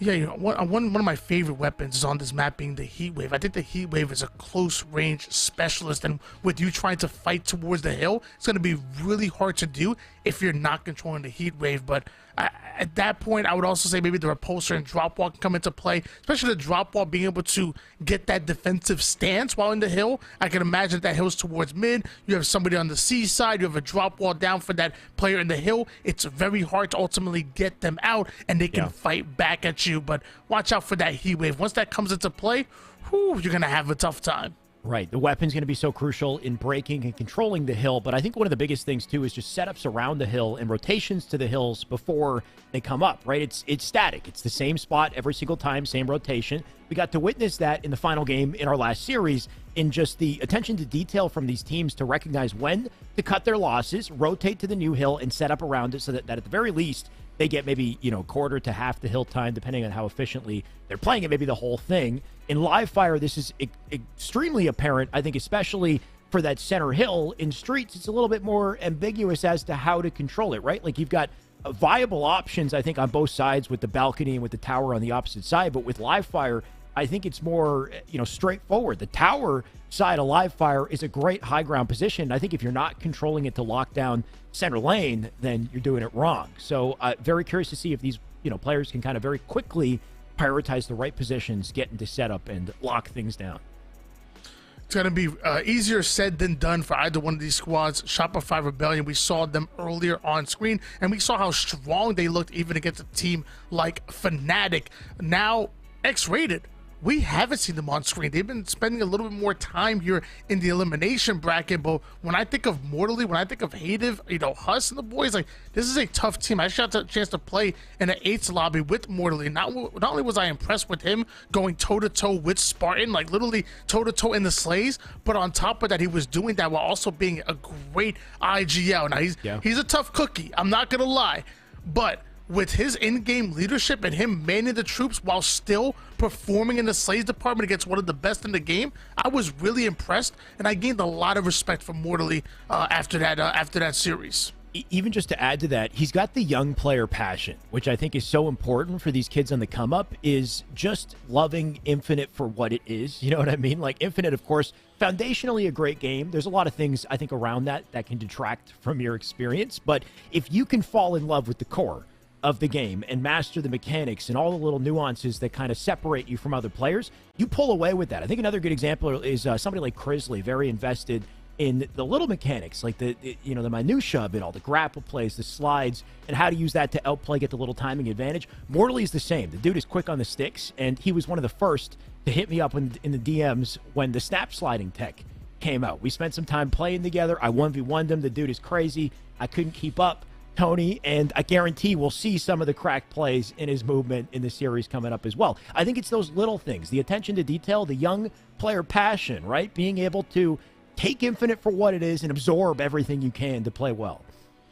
I think it's also worth mentioning that, Shopify Rebellion aren't playing as a full foursome right now. They don't have Diagrams, who I believe is out of town at the moment, and I believe it's Precision that might be filling in, or it might be Explosive. I'm not sure which one is on that normal roster. I apologize, but either way, Diagram, a very strong member of this team, a player that not only plays for the win, but is also a player that can stuff the stat sheet. So I wonder how that's going to affect this team when they're normally playing in a certain way. Now you have to try to wrap around and play towards a new teammate that's being implemented into the system. For game types like King of the Hill, for game types like Capture the Flag, which to me require a level of coordination in order to be on top of your opponent, I think it's important to have your full four, which as of right now, Rebellion do not. And that's a good point, because I feel like coordination-wise, we didn't really see that in the last series against Fnatic, right? It just seemed like their timings were off. They were making individual plays. They're getting caught out because of it. And they were also missing important opportunities to control weapons. Like, when we saw them back on Recharge against Fnatic, every single situation where they flipped the map to get to where they wanted to be, they didn't have the weapons in the process. Fnatic would somehow take the shock from top map, bring it down to bottom, and they were never quite at a disadvantage. So you'd like to see Shopify, try to unify, work together, especially on live fire, where they did struggle quite a bit as well. We'll have to see. And I think against a team like this, they've got more opportunities to do so. Once again, I'm not sure how long this specific team has been together. All these teams, I think, at this AM level are in constant flux, right? They're always moving around, trying to find something that clicks. Egos kind of clashing left and right. Who's going to stick? We'll find out. Either way, we are finally ready with our series. Lower bracket round 3, X-rated Rebellion King on live fire. And here we go. We're on board now with Explosive. Not for long, though, because Explosive goes down, joining two of his teammates onto the black screen. A great start by X-rated, as they're the first ones to get their butts in the hill. But will they be the first ones to get the overshield that they believe Burton did? Well, how long will it last? Because what a backspec out of nowhere. Rebellion going to find a quick opportunity to completely flip that around. Precision looking for another slay on Mortally. Mortally a tricky target, though. He backs him down despite the high ground. But good survivability out of Rebellion to work together in that situation to win their fight. Should give them access to Hill here. But for how long? You can see it's still scrappy. Rebellion come back and mow down X-rated with some lead. My gosh. Answering right back to going 3 down themselves, to putting X-rated 3 down despite them being able to hold on to the overshield. And now a great setup coming by Rebellion. How will X-rated go for the break? How will they find that perimeter slay that they need? Going right up the middle and right to the black screen does Burn. Mortally answering right back with the big kill. Ends up getting the double after body shotting Cherished. With the sniper rifle, things are starting to heat up, and Mortally taking down the third, working on the fourth. Mortally is absolutely out of control. What a play. We talked about him coming in, and of course, the man makes plays early on. If anything, Tony, maybe he heard the gas and then took it right to the confidence. We'll see. Looking to connect with the head, doesn't quite find it on Precision. Either way, they got the hill. Just staying alive in this situation going to be so crucial. You can see the setup starting to form here. Husk going to back off now. One shot. Teammate back B to help at the flank through pillars. Going to delete the shields immortally. Nice use of the repulsor that we've seen this time and time again. Nades come in, send them back out. Great plays coming out of Mortally, but it looks like Precision is going to answer right back. Find the slaves the Shopify Rebellion need. Overshield does come up. Precision not pushing for it. That means there's another player on it. I believe it was Cherish that gets away. But Cherish get absolutely melted. No, it was Hayden that got the overshield. Cherish was never able to get a hold of it. The sticky grenade does come in. But I could have swore Rebellion were in position to grab a hold of the OS. Either way, it looks like the OS didn't last long. Mortally gets back in the fight for another 2, so big slays out of him. But who will get to Hill as we get down to the final seconds in it? X-rated gonna step in it. Do Rebellion even have time to get to it? It looks like they are going to try to cut their losses, rotate for the next setup, which you can see is on the C stronghold. The full team going to rotate outside to try to combat this. Hayden going to be the first one to get to the fight. Cherish immediately taking height onto the tower side. Mortally now forced to back down right into the arms of his teammates. Getting a little crafty with the jump. That ends up getting caught though. And now numbers in favor of Rebellion. On board now with Precision. We're about to see how precise he can be. Well, maybe his aim is precise, but got to work on the jump game there. Does get back up the tower, though. Thankfully, he's unscathed. For now, we'll back off. Huss will tag him a little bit. You can see X-Rated just trying to look for an opening to attack. They send 3 out through Nest side for a rotation. 3-1 right now. Huss holding his own. Gonna have to crossfire from behind. Cherish not worried about it. Almost takes 2. That would have been nasty. Tatum does pick him off, though. Snipe gonna drop Mental in the meantime. What can he do to cut the losses? It was a great snipe by Cherish, but I mean, they still weren't able to find all of the slays that they need, and X-Rated still having more lives than their opponent, and taking advantage of lives is what it's all about in any first-person shooter, and that's what you see X-Rated start to do. Once again, Mental and Cherish, the first ones to go down, and Mortally just sitting up towards the tower side, perched up and waiting for a head to taking down Mentally, going in after Precision, then gets the triple kill onto Cherish. If he would have got the overkill, that would have been crazy. Mortally not cherishing the lives of his opponents. That was dirty. Like you said, Tony, if he kept that snipe out, hit a plane or no scope, I would have lost my shit. I'll just say it straight up. We're going to... Oh, man. It's worth cursing for. That was unreal, right? The target acquisition, I think, is the biggest thing. How quickly he snapped from head to head to look to OS and prepare himself for the shot into execution. Is it enough to at least get the hill, though, right? Despite the fancy play, Rebellion, they still hold on. You'll receive your fine in the mail. Expect that one coming soon. As Precision. Not an Esports arena, thankfully. I can get away with it. Having a sniper rifle, able to find the pick onto Burton, but not able to stay alive onto the tower side. Once again, Rebellion losing those lives, and it's a 1-0 lead in favor of X-Rated. They're already working onto the second hill. Rebellion, they need to bounce back.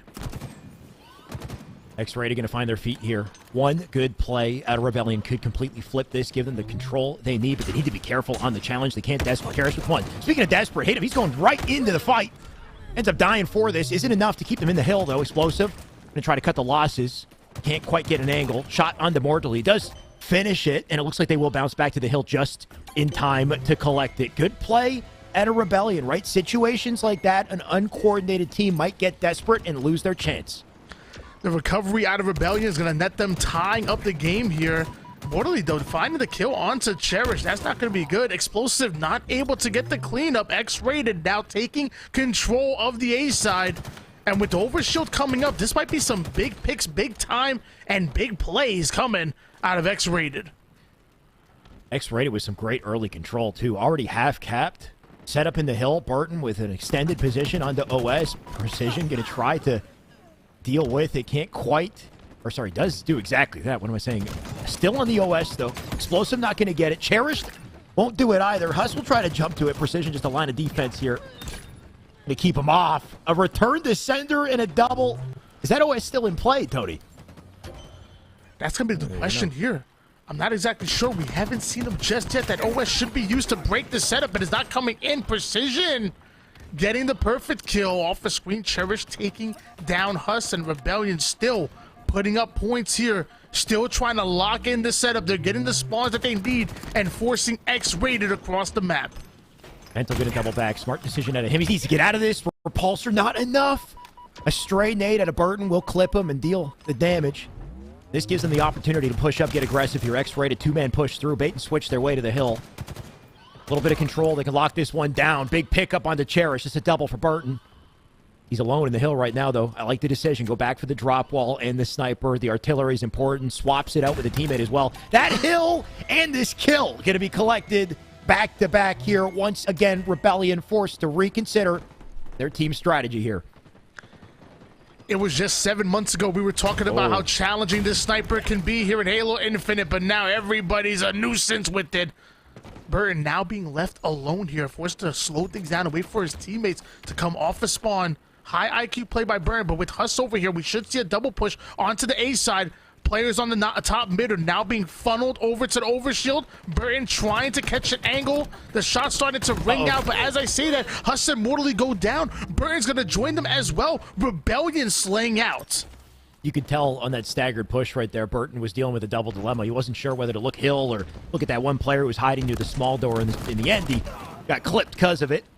And once again, Rebellion, they lock this down. Near perfect hill out of them as they look to close the final seconds on it. X-Rated likely looking to cut their losses. Huss will dive in the hill last second. It's not going to be enough. They'll collect it for a tie game. So what an answer out of Rebellion and Mental. He's not done answering. He's looking for more here. We find Burton down below and pulse him away. Oh, is it Cherished, I think, who came out there to get the kill. Big plays coming in out of X-Rated right there to slow down Mental, who was starting to heat up. Now we see Cherish trying to make a play towards the cut side, clearing out Burton. 3v3 scenario, multiple players in towards the hill. The nade's not quite going to connect for Cherished. And he's trying to get the cleanup here. Nothing working exactly the way he wants for Cherish, but he's still alive. And now he's going to get into the action. He's tired of messing around. Gets himself a killing spree right behind enemy lines onto Hative. Excellent movement, excellent plays out of Cherish. But it's still, I think it's still X-Rated that find himself putting points on the board. Rebellion had a good attempt there. They tried to play it slow and steady. And we talked about the game plan on this mid-hill is to focus tower side, get the setup and lock down. Rebellion had the idea, but X-Rated somehow finding a way to fight back. Now they own it. Hative now locking down top tower. That gives him a sight line on the Cherish. Look at the power of it. They'll delete one. That'll limit their resources to get to mid. They'll collect time because of it. They're running out of time to get to this hill, and they're dying left and right. Hative, Heatwave back pocket, BR in hand. What do you do against this guy? X-Rated are clutching up when it matters most, and they're about to go up 3-2 in this game. X-Rated now one hill away from going up 1-0 in the series.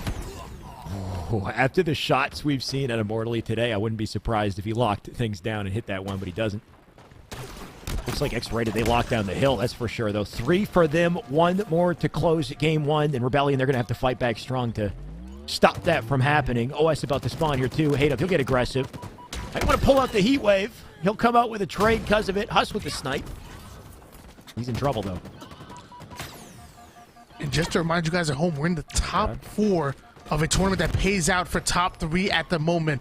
The winner of this playing up against Roku, and then ultimately, hopefully, playing Fnatic in the grand finals. These are the final couple of matches. Huss takes to the sky, gets the no-scope on the way down. Big plays coming out of Huss, hushing his opponent. My God. The last thing that player probably expected is to get sniped through the face from up above. Huss finding an angle nobody believed possible here. He'll still stay alive in back B. Look at the result of it, too. What might be the final hill in the game here. Huss locking it down. Hative in a great position just to make things difficult. If they do go to sandbags, they'll be in trouble trying to get the cross. Rebellion have one final push to get to this hill. You can tell they're thinking about it. How do they do this, though? Mental, he knows there's a player nearby. He's trying to find a sneak attack, but he can't get it on Hative. That's a massive kill, making 3 dead. This will likely be the game right here. 3 down, go Rebellion, but it's still X-Rated that are over towards the hill here. Mortally finding the pick onto Mentally. It looks like they're able to find their way towards the zone, and now it's just being used as a bait, as I'm not sure if Rebellion have enough time to stop it. Game number 1 going to X-Rated. Some nasty plays at X-Rated in this one, Tony. I think we saw a lot of great traded blows at a Rebellion, but ultimately when it came down to individual playmaking, you got to hand it to Mortally off the rip. The sniper triple he pulled off. I think the nastiest play we've seen today is that triple with the snipe, and then the repulse at a Huss and the out-of-the-sky no-scope through the face. I mean, plays like that, pop-offs in individual. Hative at the end, too, right? With the AR, finding that tricky attack on the Mental. Mental came in with a heat wave, and he still won that fight. So little clutch engagements out of X-Rated allowed them to inch away when it mattered most. They'll take game 1. They'll have momentum here, Tony. And let me tell you, if Husky hit him with poster shots like that, he might be wearing a FaZe jersey too, going with them trick shots that we saw. Slayer Street's going to be game number 2. And really excited to watch this. Like we talked about it before. You know, it's king of the power weapon here on Streets. You know, you have the rockets. You have the Bulldog. The Stalker rifle is absolutely deadly. And then 2, amazing equipment being in the thrust that could put your opponent on absolute skates or a drop wall, which could be the difference maker of you winning or losing a route or an engagement, if you will. Slayer Streets could be the opportunity for X-Rated to pull off the sweep of a Rebellion to send us into a game 3. I mean, I love me more Halo, Tony, so hopefully we do see the Game 3. But based off of what we've witnessed, when it comes down to Slay, playmaking, X-Rated, they've been pulling away. They've been controlling these crucial weapons, and it looks like things will continue just based off of what we've seen. But everything can change in Streets off that opening strat. I think the opening strat in Streets, more than most maps, has the power to really snowball the game, lead to massive leads that are very hard to turn around mid-game, especially when you earn the rockets or earn the shotgun off that opening. And the way the spawns tend to work, if these teams are moving quick and they're unified, X-Rated will be. I wonder if Rebellion can keep that pace as well throughout. Who knows? They can pull away in a big way. X-Rated were knocked into the elimination bracket by Roku. Rebellion knocked here by Fnatic. Both of these teams looking to get the rematch against the team that put them into the elimination bracket to begin with. And again, like I said, this is a money match. This is to make it into that prize pool. We're only paying out the top 3. I wish everybody in the top 8 got paid, but so it's only going to be the top 3. Who's going to be the ones to make it in? It's a money match and a rematch opportunity, assuming Rebellion does win this. Right now, of course, they are facing elimination. X-Rated, not sure who took them down earlier. I'm kind of curious to know. Okay, well, thank you. So there's a rematch opportunity there, too. But X-Rated, they got a lot of work to do, right? They would have to beat, right now, Rebellion. They're looking good so far. And then, actually, no, what am I saying? Roku is the next competitor. I take it back completely. So if they do that, they get their rematch opportunity. X-Rated, they're the ones who would have to work, Rebellion would have to work even harder to beat Roku than Fnatic, who took them out of winner's side. Either way, Tony, I'm down to witness either of these series. They've been exciting so far. As soon as the game is ready, we're going to jump back in. I think we had a quick reset on that one. So in just a second, I'm sure we'll be ready to go. And, we talked about all the weapons that we have on Slayer Streets. What's your favorite weapon that we have in Halo Infinite right now? In Halo Infinite? Ooh, man. I have different favorites in, different categories for different, you know what I mean? So Sniper is, honestly, I don't know. I have a criticism of every weapon, though, too. This could be a long answer, Tony. Are you ready? Sniper is sick, but the no-scope is not perfectly accurate. I don't like that. But I like the fact that it's harder to use. The Heat Wave is one of the coolest weapons in the game. It's vertical and horizontal, and it just it looks badass to use. Satisfying, but it's not the most skillful in the game. Same with the Mangler. The Mangler conceptually is sick, but it's the ultimate sandbag tool. If you want to turn this into a podcast, Tony, I got all day. What about you? What weapons do you like? Well, we're waiting for the players to come in after a disconnect. So, you have the tried and true. Obviously, you have the battle rifle, which is absolutely amazing. It is a power weapon. It is a power. I was gonna say it's a power weapon. Whether if you don't have it in your hand, especially playing social game types, or even last part standing. I think the Commando's really interesting. I haven't been able to master it, same as the Stalker rifle, but I'm right there with you, man. Give me an S7. It was a shock rifle for a little bit, but man, just give me an S7. Oh my gosh, the sniper rifle is so deadly in the game. And with the little bit off with the no-scope, I swear there are times when you can line it up and the gun just does whatever the heck it feels like. It feels so satisfying to peel an opponent. The sound, watching their body just ragdoll across the map. Give me a sniper rifle. This would honestly be a sick opportunity to segue to a series of clips that we could just casually kind of break down, even just replays for the match or whatever. But we'll worry about that because you're reminding me. Even just 2 days ago on my stream, I popped off myself. I hit a flyby snipe on a player sitting on the key door ledge, and that was just pure dopamine. So I feel you on that, Tony. But then even just bringing up the shock rifle, I think few things are as satisfying and as consistent as lining up headshots with the shock, right? The little bit of aim assist that you get is just enough to, maybe too much, for almost anybody to really pull off a sick series of plays with the no-scope with that gun. So, as Snipe Down, apparently he says that it's a little too easy, right? Too many players are making big plays with it. Maybe we got to make some tweaks. Either way, I'm here for the show, and finally we got it, Tony. Let's see what these players pull off in what might be the final game in the series. Here we go. Slayer on Streets, and Big Burton getting his hands on the rockets.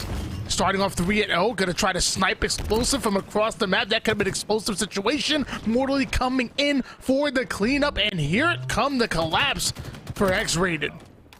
This is what you like to see out of, actually, I take it back. I thought for a second Rebellion got the opening they wanted. It was X-rated instead. The worry here is the potential for a snowball we can see off a strong opening. Burton gonna look for another kill. Does find it, ends up being a trade. Big play. Elemental right there to slow down what could have been pretty detrimental to the team. Mortally finding a quick rotation with this stalk or bringing it to high ground, but a split spawn out the cafe. Gonna delete him. A little bit unfortunate. His team was rotating through C as that happened, so it opened the cafe spawn. Mortally paid the price. Mental coming in with the battle rifle, having the assault in his back pocket. You're seeing 3 members of X-Rated currently up and looking to collapse onto the B side, at simultaneously coming from the P as well as Mortally takes him down on the pink. And with that, Rebellion losing numbers, losing their advantages here. This is a pivotal gunfight for Hative. He's going to switch things out and allow Burton to come in for the cleanup. 2 dead. Looking for the cleanup onto Mental. Mental going to need another one of those trades, but this time he doesn't get it. Mortally not going to allow it. 16-10. Quick little round of Slay's going to leave Mortally alone, though. So nice little answer at a Rebellion. Good timing to do it, too. Rocket's about to spawn, but his teammates will pop up before they do. So it's about to be a brawl here, center map, and Mortally looking to lead the charge. Another double push by X-Rated coming up for the B side. Into the arcade they go. Hative able to find the pick onto Mentally. Precision, not aware that Burton was one shot in the arcade. That could be a huge kill, but oh, where do those rockets come from? What a rebellious act coming out of the boys in the red. That's going to be the equalizer, forcing Burton to try to get away with his life. Morley catches a couple of shots as well. This might be the opportunity Rebellion were looking for. Thankfully for Rebellion, they had earned their slays in high ground to get the rockets. Trying to snowball it into more here, but Explosive running out of opportunities. Does pick up the thrust. He'll use it to hopefully get the kill, but he doesn't. Instead, Hative, yeah, he's going to make him feel the price of that missed shot. He'll put a couple shots in the body for that kill, and now they earn top map. Hative feeling really good about his chance of making it into the elimination finals. Currently having a 7-kill lead. Does X-Rated, the boys in blue, absolutely going off, and it's Hative himself with the Stalker rifle and the Bulldog in hands. It's very important not only for him to put damage down with both of these weapons, but to also stay alive. Do not allow Rebellion to get their hands on this, because it might be the opportunity for them to come back in the game. You could tell Explosive's not happy about missing that shot, by the way. He got 2 kills in Purple Street to try to get an answer. Bring back some of the confidence here. Hative, speaking of confidence, he is full confidence as he makes his way up to the vending machine. Snaps on the precision. There's a double. He's staying alive. Your teammate's now here to help. Bulldog is out. Now the question is the bite more effective than the bark? Taking some damage as Hative coming in, finds Explosive, not able to find the kill. And this is what I was talking about. You have to prioritize your life, especially when you have the power weapons. Now Rebellion have the opportunity to grind forward, to control the streets. Like you said, Tony, I think that was all bark and no bite out of the Bulldog there. Now it's Explosive's turn. They got high ground, too, to work with. A bit of a deficit to come back from, but not unwinnable. Explosive did not spot that rotation, though. It didn't spot the rocket that came from behind them, too. Big pickup out of X-Rated. That's 3 dropped in quick succession. Hative back on the map and tools of destruction in his hands to work with here, too. Trading out the empty rockets, grabbing himself a battle rifle, immediately getting the cleanup kill. Look at the movement. Look at the confidence coming out of Hative. No wonder why he was shooting bodies, taking down precision. And look at the precision on the dead body right there. No aim assist on that one. That was beautiful.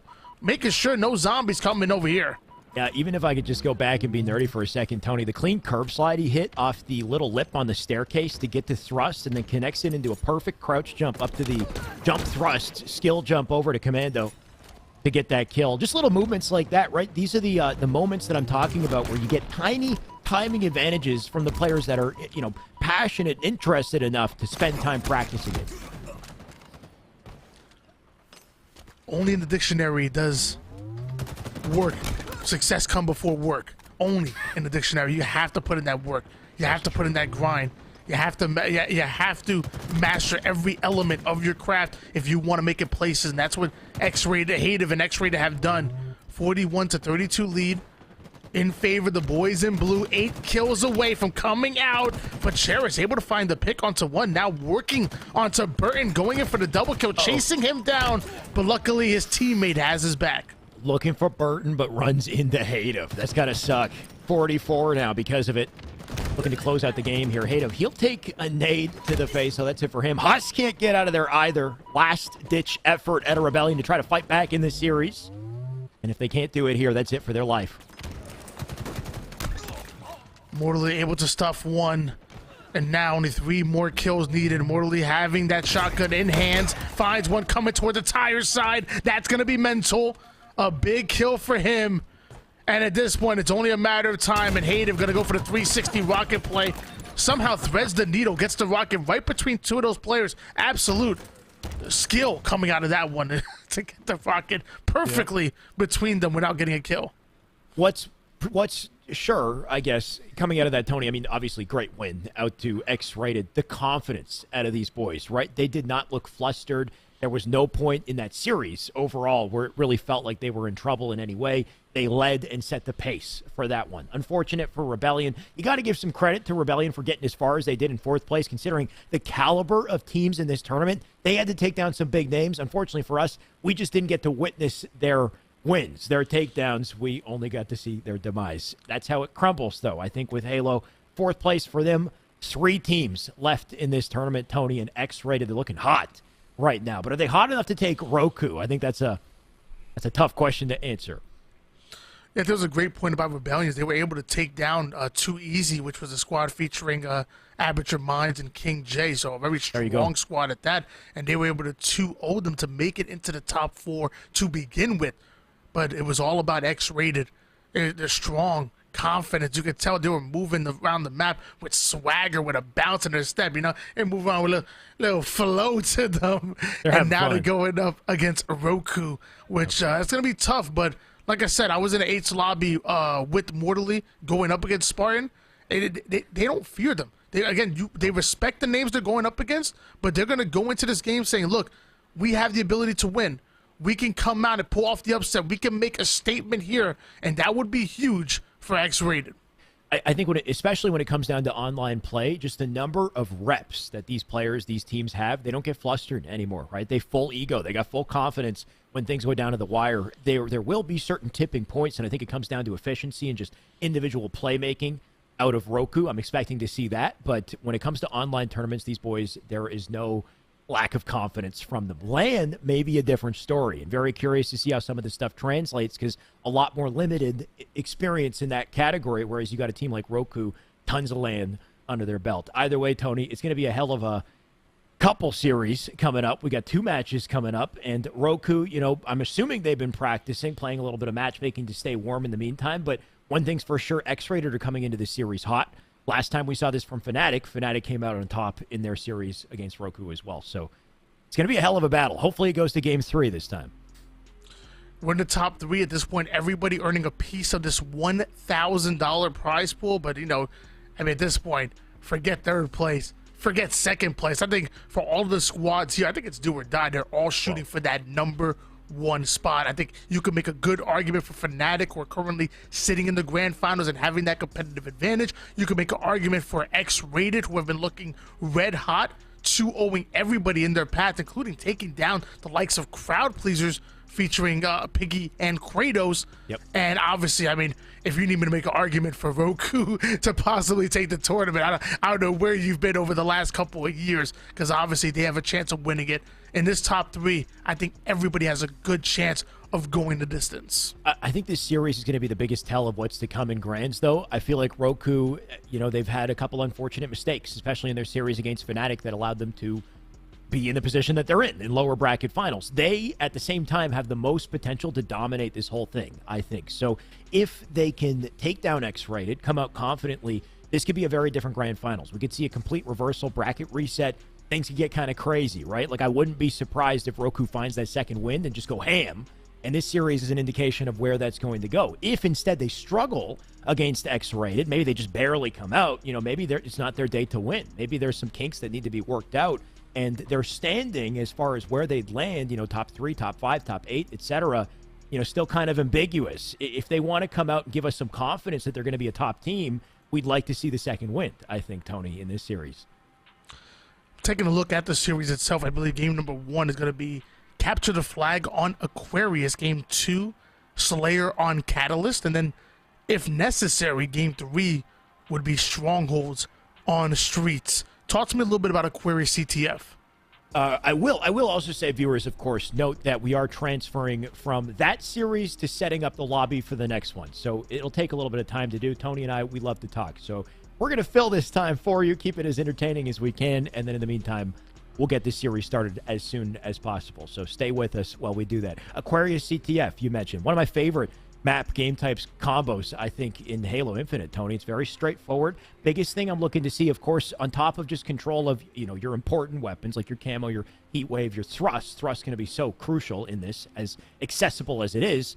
It's the overextension ability, right? The ability to consistently pressure your opponents and force them to look backwards. We saw this with fnatic in their previous series. They did it exceptionally. We need to see it out of Roku. Can they find themselves in the enemy base constantly so that the enemies feel like they're suffocated and they can never make it past mid-map? If you can do that, eventually one of those flags is going to come through. So fnatic, they did it well. I wouldn't be surprised if Roku can rinse and repeat with it. X-rated, they move quick too.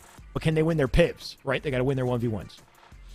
Yeah, I'm about to agree with you 100%. Teams like fnatic and even the Kansas City Pioneers, if you're grinding forward and you have a 3-man push coming up towards the car side and all that pressure's coming and you're dealing with that, you're calling out, you're trying to get the kills you need, and then as this is happening, there's one, but all you hear is flag taken. You're like, what's going on? Like, it literally feels like they're all over you. It feels like the game is just moving simply too fast. So I think that's a great point. And then even those off pulls when you don't have the numbers, if you're not able to get the slays in the exact timing you want, great.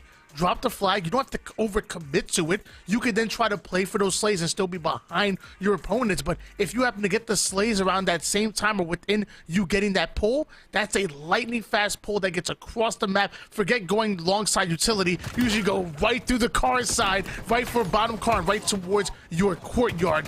Plays can be made just by trusting your teammates to get those slays while you go early for those pulls. And why Theorycraft, Tony, when we could watch the plays made in front of us? We're finally here, and Renegade, I mean, he's doing his thing, right? He's already making plays. Start of this series, the winner makes it to grand finals, and Roku want that comeback story.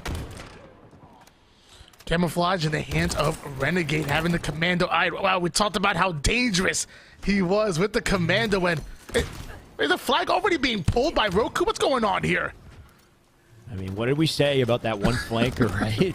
I think that's the power of pink side of the map, too, is how quickly you can rotate through it and sneak your way into base. Of course, I think a big part of this, too, part due to Renegade and the slays he's hit early on. No more camo to work with, though. His teammate did die. Spartan now down for the count. Going to try to work with what's left to do damage. Takes one. Almost kills the second. Would have been massive if he did it. But that flag did get returned, so work still yet to do for Roku. Falcon coming in, but going down almost immediately. Snipe down, trying to put the sidekick to work. Goes in for the BR. Doesn't know what weapon he wants to use to get the finish. And as I say that, 3 down go Roku, and Burton now trying to get into the car side of the map, trying to gain some kind of advantage. Does not want to give up this mid-map control. Burton, nice little tag team with a teammate through car. Going to win their fight to get the util. Can they win a couple more? Thrust, so important, but hit your shots a little bit more so. Renegade, nice nade from the death to secure the trade in that situation. That'll slow down the progress of X-rated. Things still tricky here for Snipe Down. He'll clean up mortally. Looking for a second here. Top map. If he hits these shots, absolutely crucial. But the attention, the detail as he snaps onto a second. Not going to find the third, though. Renegade here to pick it up. Camo on the body. Clean kill. Wait. What should have been a clean kill. He didn't get it. He'll have to cut his losses. Yeah, I think he was more mad at that wall than he was committed to getting the one-shot player there, which, I mean, I'll be honest, that block, look at this. It causes death. Oh my gosh, Burn able to spot out Renegade despite him not moving whatsoever with the camouflage. Luckily, Renegade taking down one before he goes down, but once again, X-rated, making plays, making the game-changing plays. Renegade making one as well. X-rated not about to make this easy. And like you said, Renegade, massive awareness play to just sit where he did to make it tough to find. But Despite that, he did die. Despite that, the flag is still pulled. Renegade finds himself in the opposite base either way. He'll pull a counter. This is about to be a standoff, and Renegade, he's a final line of defense.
can see we are back in the action and the gameplay continues. The game did not stop. We had some unfortunate technical difficulties on our end that, unfortunately paused our feed, but things are still going on, as you can clearly see. There is less than 4 minutes on the clock, and the situation just tied here. Roku just brought it back.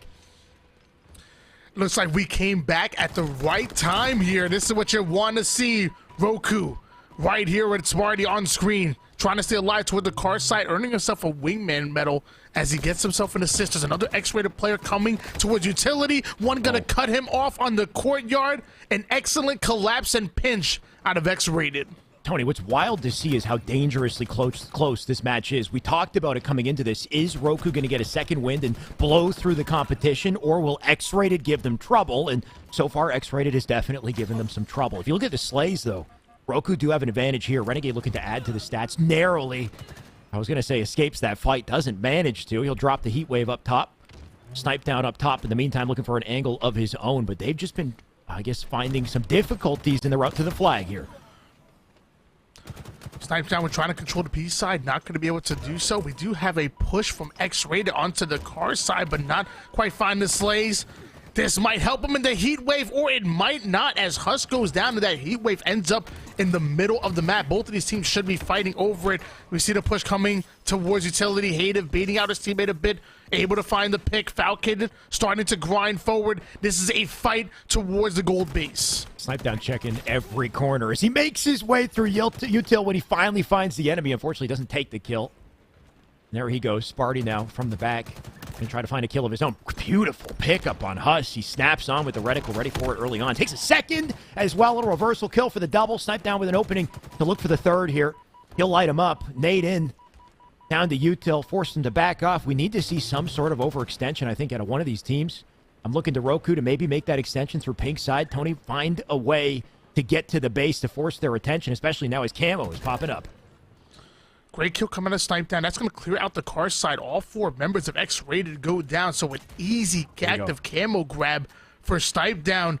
And Roku and Snipe down are going to have to take advantage of this. They're going to have to get value out of this camo. And if they do, we should see a cap come out of Roku. But as I say that, Snipe down finds one and ends up hunted down. Not quite the movement he was looking for to get out of that situation. Renegade without a kill as well there. Sparty going to drop in. Not quite a trade. Beautiful double out of Hative as he drops two for defense. Snipe down back up in his base in the meantime. Looks like despite the defensive plays that are X-rated, they did not quite manage to make advances. As I say it, though, looks like a heat wave coming in hot and heavy here. 3 members of Roku forced to play defense. Not a situation you'd expect to see in this matchup, Tony, in less than a minute to find out who pulls away. And X-rated chucking that dynamo grenade. That's going to be the entry damage that they're looking for. Mortally off the screen, taking down Falcated. But 3 down go X-rated. What happened right there? They had Roku trapped, but they weren't able to take advantage of that. Meanwhile, Roku only needing 3 members to get those slays because Renegade is already across the map. Here's where you'd like to see Roku on the attack, looking to execute. Mortally first victim. Multiple coming in from each side of the base. They already lost Renegade, though. Snipe down here to pick up the pieces. Does snap with the heat wave. Third one in. He'll collect the kill. Second for a double. That's an opening for a flag. Biggest opening they've had so far. They'll take it to util. Spawner's up in fridge, and Snipe down doesn't see it yet. Quick flank down the bottom car. He'll tag it out to a teammate, but that's an opportunity for X-rated to maybe get a cutoff on the flag. Foul. He'll rotate it through util. Is this enough? 2 dead, 3 dead. Roku in the final seconds on a sudden death. They'll be planting in this flag and punching in game 1 in the series. Clutch plays coming out of Roku. I thought we were going to be going to an overtime, but apparently Roku ain't got time for that. They got a hot date speed running through this one, and now they are 1 game away from getting their rematch in the grand finals.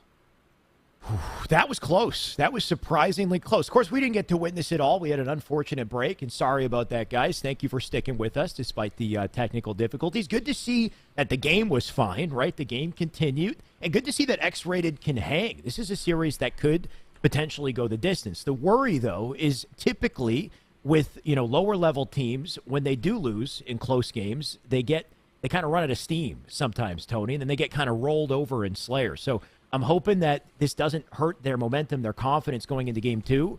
They had all the potential to close that one out. They just didn't lock it down in the end of the game. I think X-Rated actually, they played dominant. I mean, let's be honest. I mean, they were literally a few seconds away from possibly going into an overtime, and Roku had to really clutch up and really had to dig deep in order to pull that win at the very last second, even using a bit of sudden death in order to do so. Now we're going to Catalyst Slayer, and to be honest with you, this is some of Roku's Achilles heel, if you will. I think the last time we saw Snipe Down on this map, I think he went maybe 4-10. It was really tough. So they're still trying to get used to Catalyst, and maybe this is X-Rated's opportunity to send us into Stronghold Streets. No, I'm sorry. This is their opportunity. Otherwise, they're going home. Right. And not to, you know, by the way, Snipe Down, 34 kills in the first game, and then he had the unfortunate second game. Falcated, on the other hand, he went off, right? He had the sword that throughout that game, and he was popping off. So somebody's always there to pick up the slack, which I think is the biggest thing, and I believe they still did come out on top in that Slayer. So if they can carry at least that type of energy, they could close this out in game 2. In the meantime, Tony, actually, you know what? I'm not going to talk about it. I was going to take a peek in chat and get into the Roku TV discussion. We only talk about Vizio in here, by the way, chatters. There's no Roku allowed. Roku Yukai is, what's the anime that this is a reference to? Yu Yu Hakusho, come on. Hey, don't act like you watch it. We learned this like literally a week ago. I've seen I've probably seen a total of 12 episodes. Did you actually see 12 episodes? I mean, yeah, I mean, it was on Toonami back when I was younger. I would try to catch it once in a while. My mom would let me stay awake, you know, or I just wouldn't tell her. The point is the name is very topical, right? They're fighting their way through, I believe, the Dark Tournament or something to get to the top, similar to what we're seeing in this brawl right here. What might be the final game in the series, unless Huss has something to say about it. Ooh, the sword not going to get much value there as it gets taken down, or maybe it will get value, just not for X-Rated because it's in the hands of Snipe Down.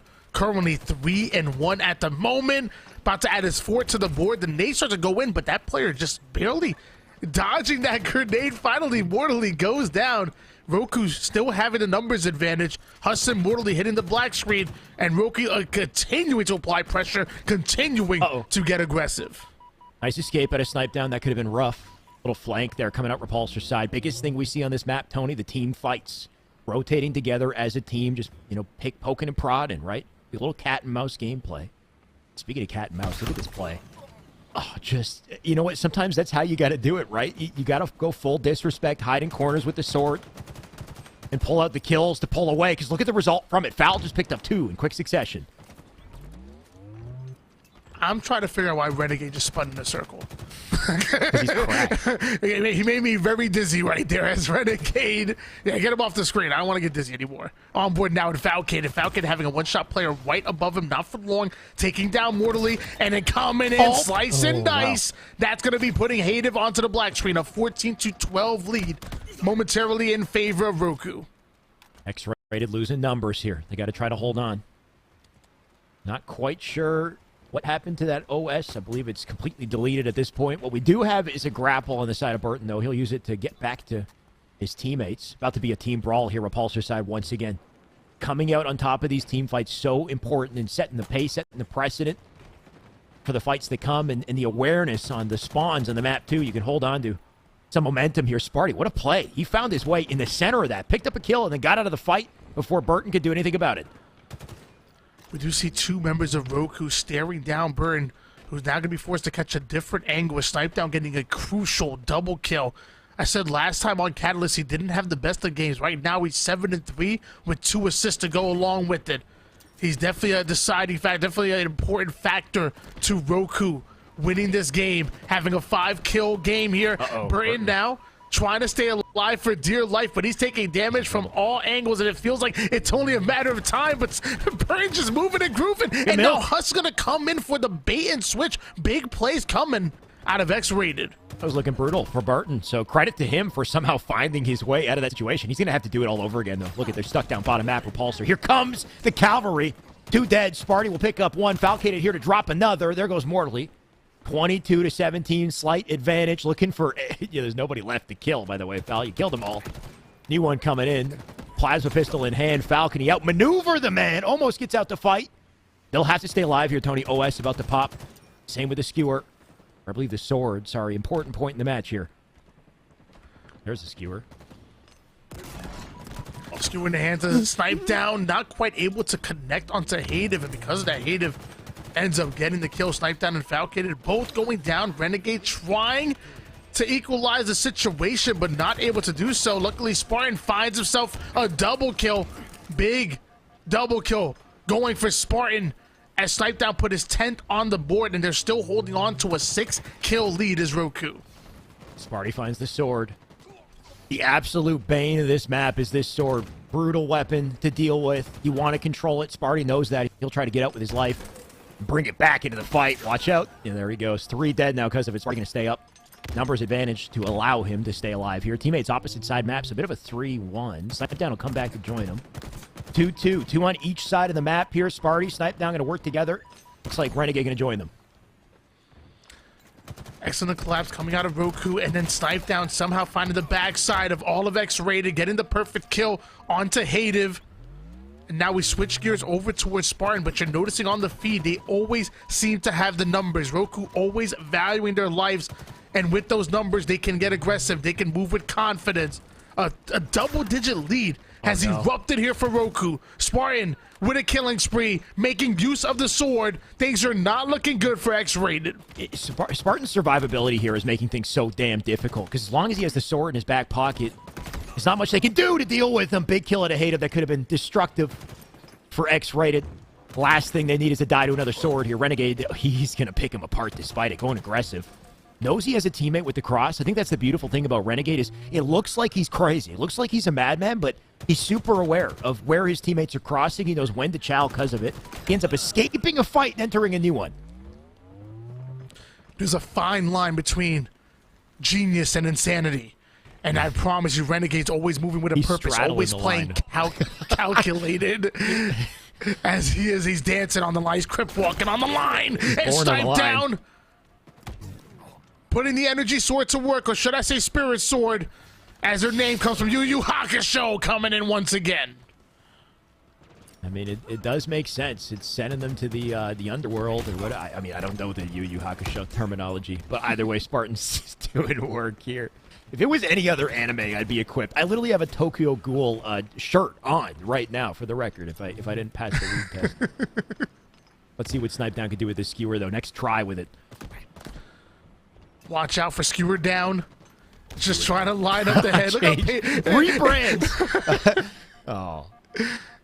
I love how Snipe Down was like lining up that shot. Meanwhile, there's a full war going on there. He was like, let me whip out the BR here. By the time he gets involved, it's over.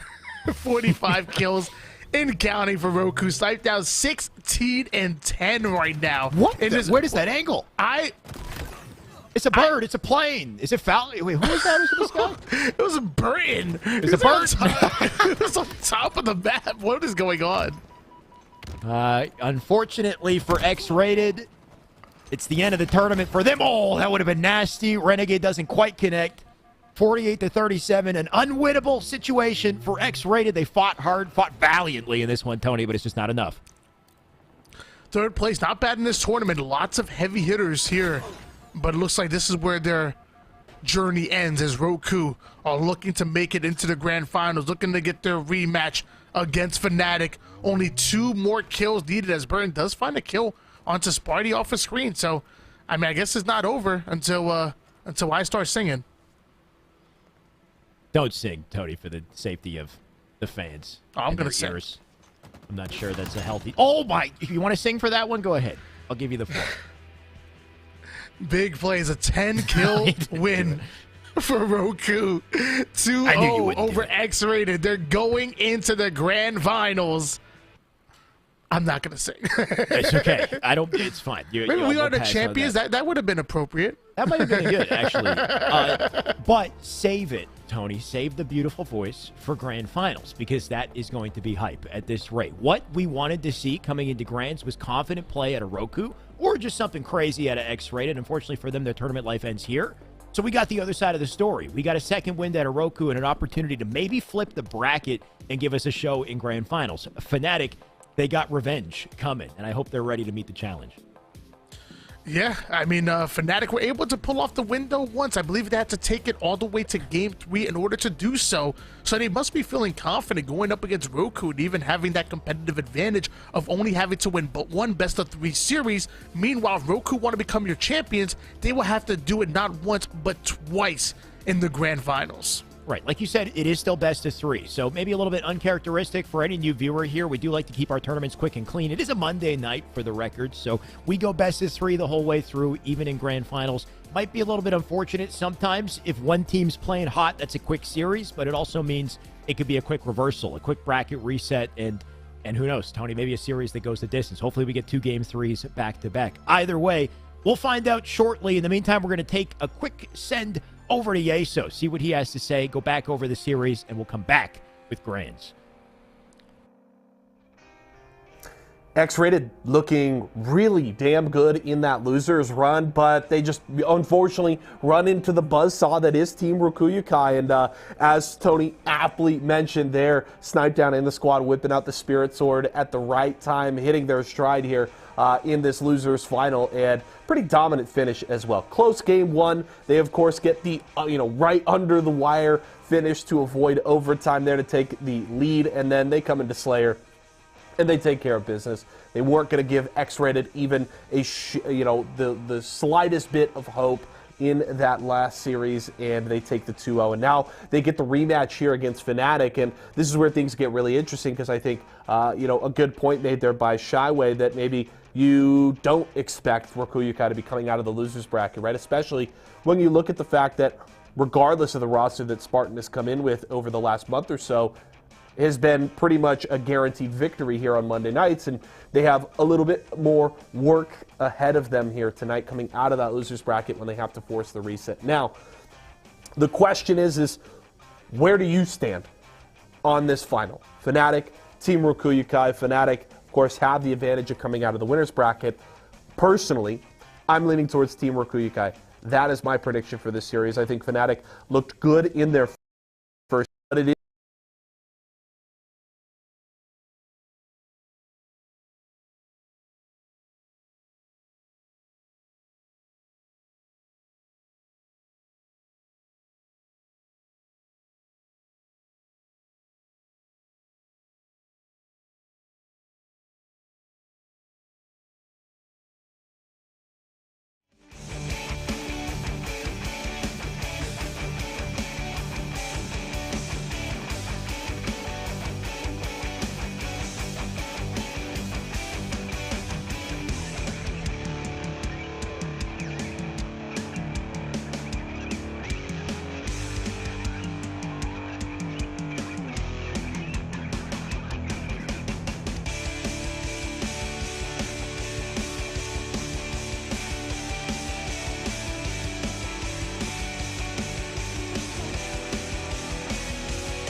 Ladies and gentlemen, hello and welcome back to Esports Arena Series E, Halo Monday, Razer Week. It's been a hell of a tournament so far, Tony. I've been just satisfied the whole way through. Now we're finally here where we meant to go. Grand Finals, the biggest match of the entire day. If you're just tuning in, you picked a great time to do so. Fingers crossed we make it through this series the whole way with nothing but pure action. And why even talk about it? Why not just jump into the action immediately?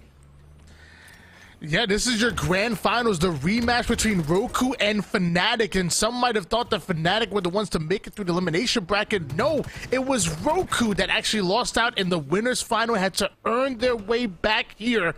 But after a couple of kills, a trip cap in favor of fnatic, picking up exactly where they left off in the winners finals. So just a reminder, best of 3 series for this matchup. It could be over very quick unless fnatic aren't able to lock things out on Roku. What we just witnessed out of Roku was pretty devastating as well, right? Their last matchup with X-Rated, pure confidence coming out with Slayer, and I only expect to see that confidence carried into this matchup here. Snipedown able to steal away that shock rifle, starting the game off 6-1. All right, this is the Snipedown that we expect to see. If Snipedown is popping off like this, Roku going to be really tough to deal with. Not going to make it easy for him, that's for sure. 2 holds already under control. Hey, A and B, they'll look to lock it down. They split spawn them out in pipes, though, so Snipedown already ready for it, but not ready for those nades. He'll get ripped out of his life. Renegade, in the meantime, going to collect C, sword in hand to work with here, too. Let's see what he does with it. Renegade taking the control side of the map. Excellent shots across to the batteries, and it looks like Jazeera was able to sneak out. No, actually, no. It looks like Falcon takes him down, but Renegade putting the sword to work immediately. Jazeera and Super CC go down. 2 down for each of the members here, and Roku getting chased down by fnatic, doing everything they can to get these numbers in order to commit to these zones. And look at the result of it, too. Despite the early slays we saw to Roku, like we're talking about Snipedown, 6-1, now 7-3, looking good, but ultimately didn't amount to many points on the board here. Still led by fnatic. Of course, as I say it, the leads do change. Super CC looking to flip things around unless Renegade lunges to the moon and back. He'll get the kill. Foul here to pick up a double. He's got so many weapons to work with. What does he choose to collect? He'll take the shock. When in doubt, pick the shock rifle. Falcated put in the work immediately, looking to shoot the pads to try to get any kind of damage off of the electricity, taking down Rami. That's going to be a beautiful headshot at that, and still with dub cap being held by Roku. Foul just threading the needle on that shot, somehow finding it. Prediction on the spawners here, too, on pipes. Can't quite line it up in time. You'll have to rotate out for safety. Nice attention to detail. Not going to overextend in situations like this. And he bounces back for the nades there, too. Can use him if he needs to. Instead, a headshot would have been key, but doesn't quite find it on Septify. Now Septify gets a chance with the sniper rifle. Ends up getting the double kill.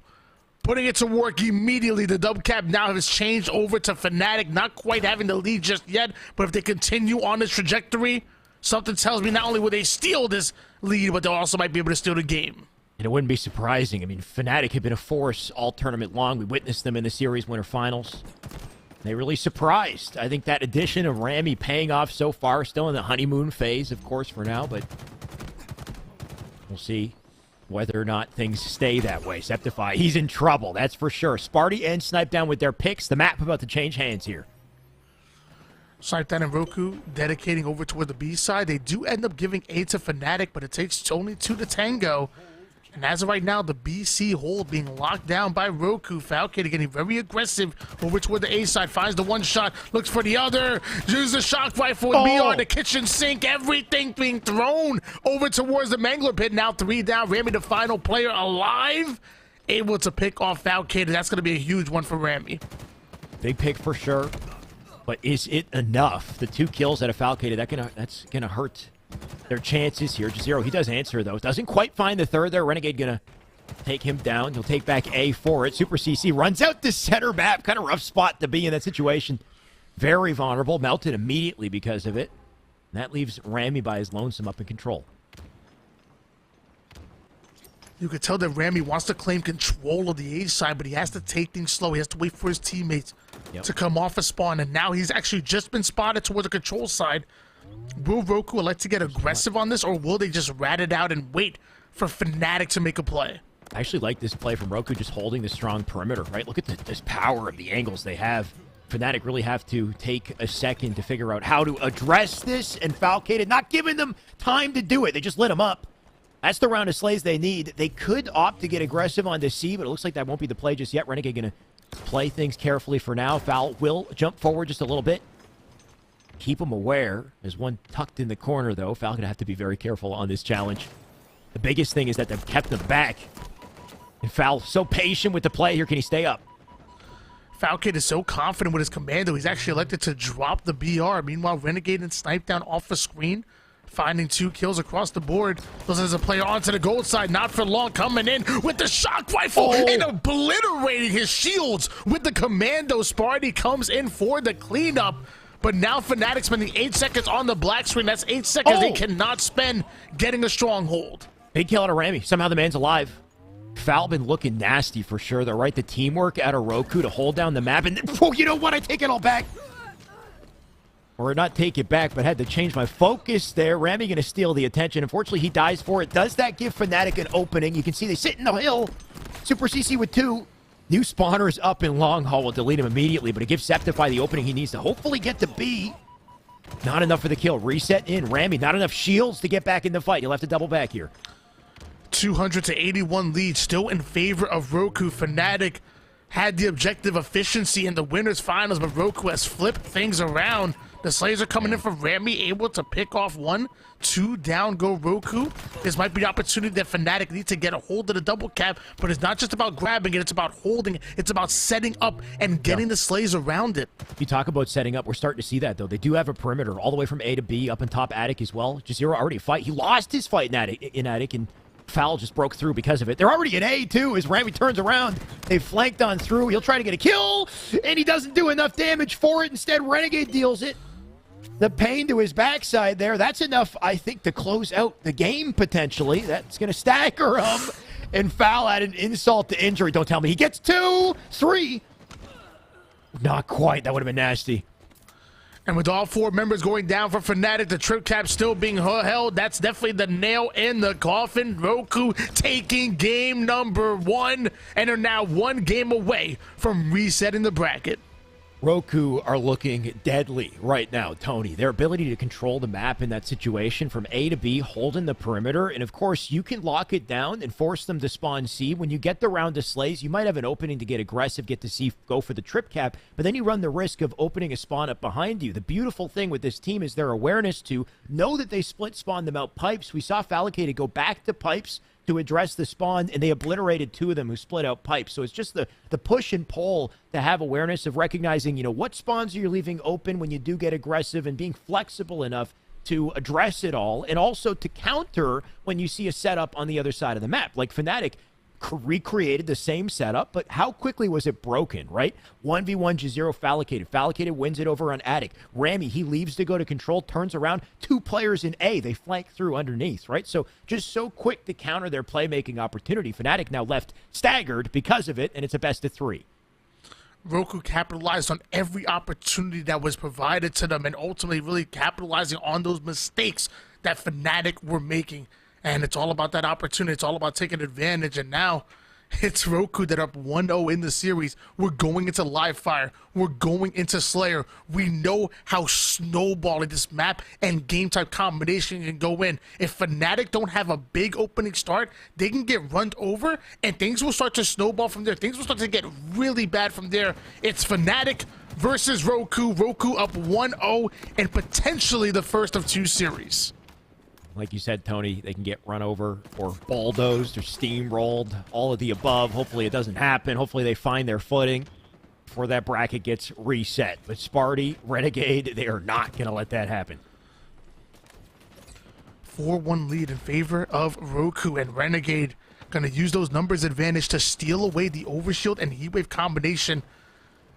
Both this weapon and this equipment allows them to get as aggressive as possible. And you're seeing him put it to work immediately. That's going to be Super CC, the first domino to fall. There's a player onto the Nest side that's one shot. He's going to ignore him to play for Jazero. The last player's over on Nest. A momentary 4 down. Clean sweep for Team Roku. But look how ready Renegade is for the spawners. Dummy spawn and back tower as he rotates up He knows exactly where to look. They're caught in a pinch immediately off of spawn here. The snowball already in effect. But I like the positioning of fnatic to hide and keep their presence low. That's the best thing they can do to avoid getting snowball.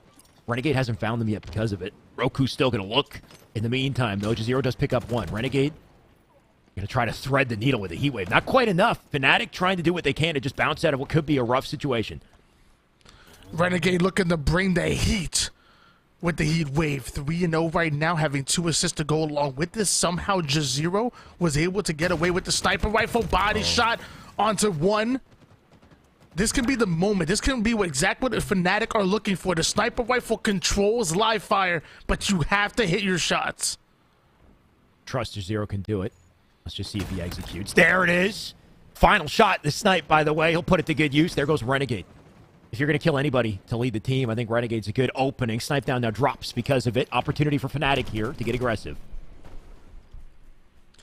Only a 3-kill lead separates these two teams. fnatic are definitely within striking distance. Jazero able to take down one. That's going to be Sparty, the first one to go down. It looks like there's another player coming right in towards the A side, spotting out Septify and almost ignoring one. They're able to knock down both of the players of fnatic. Super CC might end up following them over on the garage side. Luckily, Rami finds the kill, but his teammates are on the black screen right now. This is going to be a reset for the boys in red.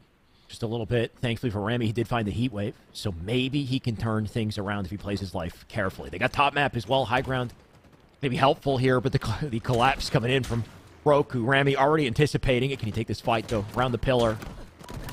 Beautiful execution, right? Just a nice little peek. Hits the jump, too, and he gets out. All right, he gets full. Do I give him shy wave points? Tony, I got to figure this out. We need a system or something, but he executed everything he needed to there. Unfortunately, still died in the end. Yeah, we're definitely getting some bonus points for that. Playing that pillar, playing his life with the heat wave, and then the shortcut up to the tower too. That was well executed by Rami. Like you said, he did end up going down, and are currently down by 2 kills. Make that 3 kills is fnatic. But if they keep executing like that, if they keep bringing that level of coordination and aggression, they can come back in this game. It's still possible. Are you sure? fnatic. Falcated. What am I saying? Drop combo with the sniper. That might be the risk of it, though, too, right? He picked up the commando by accident. Couldn't go back for the snipe. It wasn't safe. The snipe now sits down top mid. Fal going to put the commando to use in the meantime here. OS spawning up shortly as well. He'll come back for the gun, which is nowhere. Was it out of ammo? Or am I either way, it's not going to matter, right? He's just brawling in the meantime. Oh. And Falcated really putting the commando to work, putting on a clinic with this weapon. Overshield coming up. It looks like fnatic dedicating the resources to grabbing it, but not able to pop it on the chest. Falcated able to do so. And now a 4-kill lead for Roku. Looking to continue this aggression, continue to pressure the spawns of fnatic. How are they not aware of Falcated down below? They got to be calling it or hearing him sprinting. Maybe that player thought he was dealt with. Instead, Falcated going to get away with murder. Snipe in hand, sliver of OS to work with, and pure confidence as this man looks for heads. He'll take 2, 3 for the triple. He's still alive. Can he keep up the over opportunity? Tell me he hits this. Oh, he ran scared, dude. Oh, no, he got knocked off the map. I thought Rami just jumped off. My God, Fal is a demon. That might be the only play for fnatic to do right now is to jump off the map because Falcated is here. And it's going to be tough. Finally, Super CC able to ice up a 3 down, go fnatic, a momentary 1v1 between Rami and Sparty, and Rami ready for the challenge. Teammates spawning up over toward the dummy side. Rami, I like this IQ play, backing up, waiting for his teammates to get into position. He was by himself for just a bit. Back on board with Fal, the highlight machine of the match, 38-29 as they lead dominantly. Just minutes away from a bracket reset here, Tony. These best of 3s, they go by quick. fnatic feeling the pressure, that's for sure. Can they do anything in their remaining lives to bounce back here? You can tell Falcated unfazed by any of this. I've said it time and time again. Falcated is one of the most, if not the most underrated players that we have in our league. When we talk about top 5 in the game, when we talk about top 5 as far as slaying, not many are mentioning this man, and they should. He's the real deal. 16-6 right now 4 assists to go along with it, and a large reason why Roku are now 7 kills, make that 6 kills away from resetting the bracket. Look, as beautiful as Foul Snipe is, wait. Okay. It's his commando work that I really got to give credit to, right? Because, yes, big, like, high-level snipe plays, you still see them. They're not, you know, uncommon in pro play. But the commando stuff that Foul is pulling off, like, the consistency of his accuracy and the fights he's winning, it's just making me, you know, second-guess the power of that gun. He is accurate as hell. That he is. And, I mean, as of right now, it's looking like there's no chance that fnatic are going to be able to come back in it. Hate to point out somebody on the kill feed, but I feel like we can't ignore that Super CC is 3-12 right now. Obviously, nice able shot. to bring something to the table with Shopify connects on that one, but I think they're going to need a little bit more for him going into the bracket reset. Deceptify just looking to go out in style, give himself just a little bit of confidence coming into that bracket reset, and he is hitting shots. He's hitting the ball. Tags him with a heat wave for the finish and the kill. One still left behind the pillar, and will try to get out of the fight. Deceptify. There is no shortage of talent, no shortage of ability on fnatic. At a moment's notice, they could snap back into this game, and Deceptify could snap onto a face. It's just not enough in this series. Oh, but it's enough to make me geek over, I guess, Tony. We're going wild on here. I mean, they're starting to claw their way back into it. The question is it too little, too late? I mean, Roku only need 2 more kills, but man, are they making them work for it. Deceptify finding the kill onto Renegade. Sparty on screen. It feels like who's going to be the final nail in the coffin is, there we go. Deceptify does end up going down. That's a 2-0 sweep for Roku, and we are going into a second best-of-3 series. One thing's for sure, Roku are looking dominant as hell. They got all the momentum, Tony. But what we did get was a tiny little glimmer of hope out of Deceptify's snipe at the end of that. It just makes me think that there might be some potential for a comeback if they start things strong, right? They did have momentum. Things were changing. It was just too little too late by the time they found their footing. So they need to get out the gate hot. They got to come out that opening strat and obliterate them, right? They got to basically fight fire with fire at this point because Roku...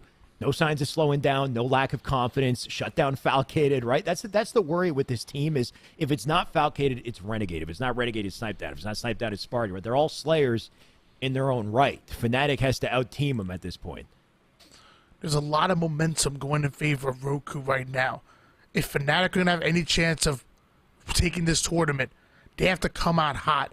The start of whatever game number 1 is going to be, they need to assert their dominance immediately. Use that objective efficiency. Use the slays that we know they can get. They're a high firepower team, a high IQ team. I know that they can win against the likes of Roku. They did it already in the winners finals. I'm looking at the bracket right now. We're looking at the series. It looks like King of the Hill Recharge going to be game number 1.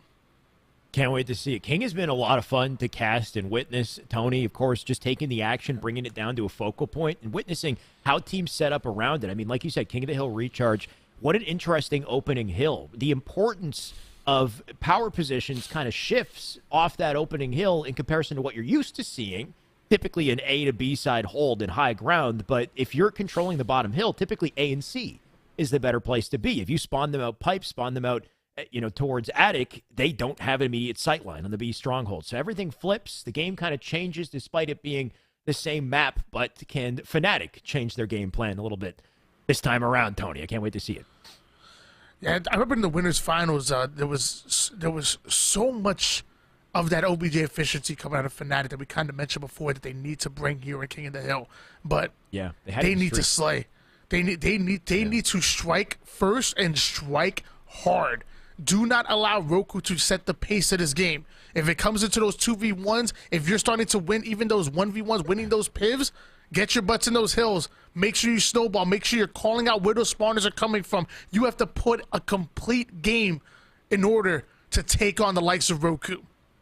Well said, Tony. Can't wait to see it. Quick update for viewers in the chat in case you're wondering why we're not jumping in immediately. One player did have to reset their PC. Understand that at this high-level competition, any minor little fluctuation, something's not performing as intended, they're going to reset their PC. They're going to make sure everything is running flawlessly. So that's the reason why we're a little bit of a delay, but you know what? Not for too long. Looks like we're right back into the action anyway. That we are. Roku going up against fnatic. This is your grand finals reset. It's do or die, no more chances. On board now with Renegade. The main Slayer gets his hands on the shock rifle. We talked about how deadly Renegade can be with the shock rifle. It's time for him to put it to work. Oh, surprised to see him miss in that situation. Not going to lie. Either way, overkill comes out of Falcated in the meantime. And maybe Renegade was just being a gentleman and letting Foul get away with the kill instead. This man has been popping off at every opportunity. And as much as I love the rest of this team, Tony, I think we better keep the spotlight on Foul. Someone in the chat said Falcated isn't even top 15. Oh my Eat God. your words. The savagery. Falcated is starting off with the overkill. 6-1 for this team. He may not be the most boisterous player on this roster, but let me tell you, he's not lacking skills whatsoever as he hits the perfect kill onto Super CC, but 3 down. Go Roku. Fnatic is there. This is the opportunity to start to snowball, to start to put the pressure back onto Roku. Maybe, Tony. I want to keep geeking about Foul just for a second. Did you see the little tiny adjustment on his BR to hit the perfect kill in that situation? He flicked it up a tiny bit in the last second. The final 2 shots on the BR hit the head and allowed him to execute there. Little nuances like that. Like, it's just wild to see these pros pull it off, even in Observer, when we know it's not perfectly accurate. But speaking of perfect accuracy, let's see if we get more out of Foul. And even though Super CC on the screen right now isn't having the best in the kills department, I do like the fact that he has the 6 assists to go along with this. So obviously having more assists than he has that he has deaths at the moment, I'm not mad at it. Meanwhile, Falcated, definitely not mad at him making work with the shock rifle. Just looking for a head to click on. Able to find Septify. Now going to quickly rotate through the control side, but ends up being spotted out by Super CC. 1-4 with 7 assists. I like that score line right there. Definitely looking nasty. You know he was ready to connect on that shot on CC as well, but CC just a little bit quicker. Sightdown going to take an opportunity to get down into a brawl bottom mid. He'll take a trade, enough to reset the hill. Hill about to be captured on both sides here, so these fights pivotal. Another trade going to come in. Septify going to drop down the bottom mid. They got to get in the hill to contest him in just a couple seconds here, or this is going to go over to Fnatic. Despite the plays we've seen last second, they'll jump in, and who is it? It's Foul. Falcated sliding in, looking for an opportunity. Renegade able to take down just 0, but Spartan goes down. Falcated going to follow. Renegade, the final player alive, tries to make something happen, but Fnatic stealing the first hill. Fnatic just swiping that hill out from under them. You thought Roku got the clutch on it, but instead they came to play. And like we said, no more chances. Final opportunity for Fnatic to make it happen, and they absolutely can do it if the opportunity presents itself. Of course, opportunity is going to remain limited as long as this man's got a shock. Body shots 1. There's a player hiding in that trippy corner. I'm not sure he's aware of it. He feels the pressure coming in from this side. He knows there's a player that might have been around here, but he's not sure exactly where they are. The triangle player putting Falcated down to 1 shot. Now we're seeing the pressure coming in for the right and the left. Somehow Falcated able to stay alive here. Trying to make something happen, taking down just 0, but more importantly, staying alive. What? Oh my God, the player doing some wild moves to get away from Foul, but he'll dodge, duck, dip, dive, and dodge out of that situation. Oh, threads the needle, almost hits the shot out to center there too. Just the moves to stay alive in that situation, right? Just double dilemma, dealing with 2 players and managing their timings in your head as you take these angles and try to line up shots. Staying alive as long as he did, just credit to it. Renegade, beautiful nade as he gets behind the battery. All of this amounting to time on the hill. Septify, last-ditch effort to get in, but he's denied. Repulsive right out despite having the camouflage. He wanted to make a play here, but luckily Fnatic collapsed on that zone. We have 2 players trying to break through to the control side, and it looks like Fnatic are well aware of it. Rami going to put down the initial damage. Super CC cleans up 1, and just like that, multiple going down, and Jazira continuing to ping where the pressure is coming from. Fnatic are winning these individual pivotal battles, and they just might go up 2-0 here on King of the Hill. They will take that. Wait, how did they do it, though? Maybe I just looked away for a split second. I'm out here just mesmerized by some of the playmaking, but it just seemed like Roku had that locked down. Tony, somehow Fnatic again going to steal a hill here, looking to do the same once again. Septify with a sword. This time he'll break in. Teammates around him, and a hill setup once again for Fnatic. What we've seen back-to-back is just playmaking, it seems like. When we take a look at that scoreboard, though, it's not so different on each side, right? Relatively even on Slays. Septify with heavy defense by the doorway. He'll get ripped out. At the very least here, they'll take control back. Roku able to break the setup that Fnatic had. Fnatic were able to steal away that second hill and then even get first points onto this third one. This was the objective efficiency that we were talking, that we expected to see from Fnatic, that we saw in the winners bracket finals.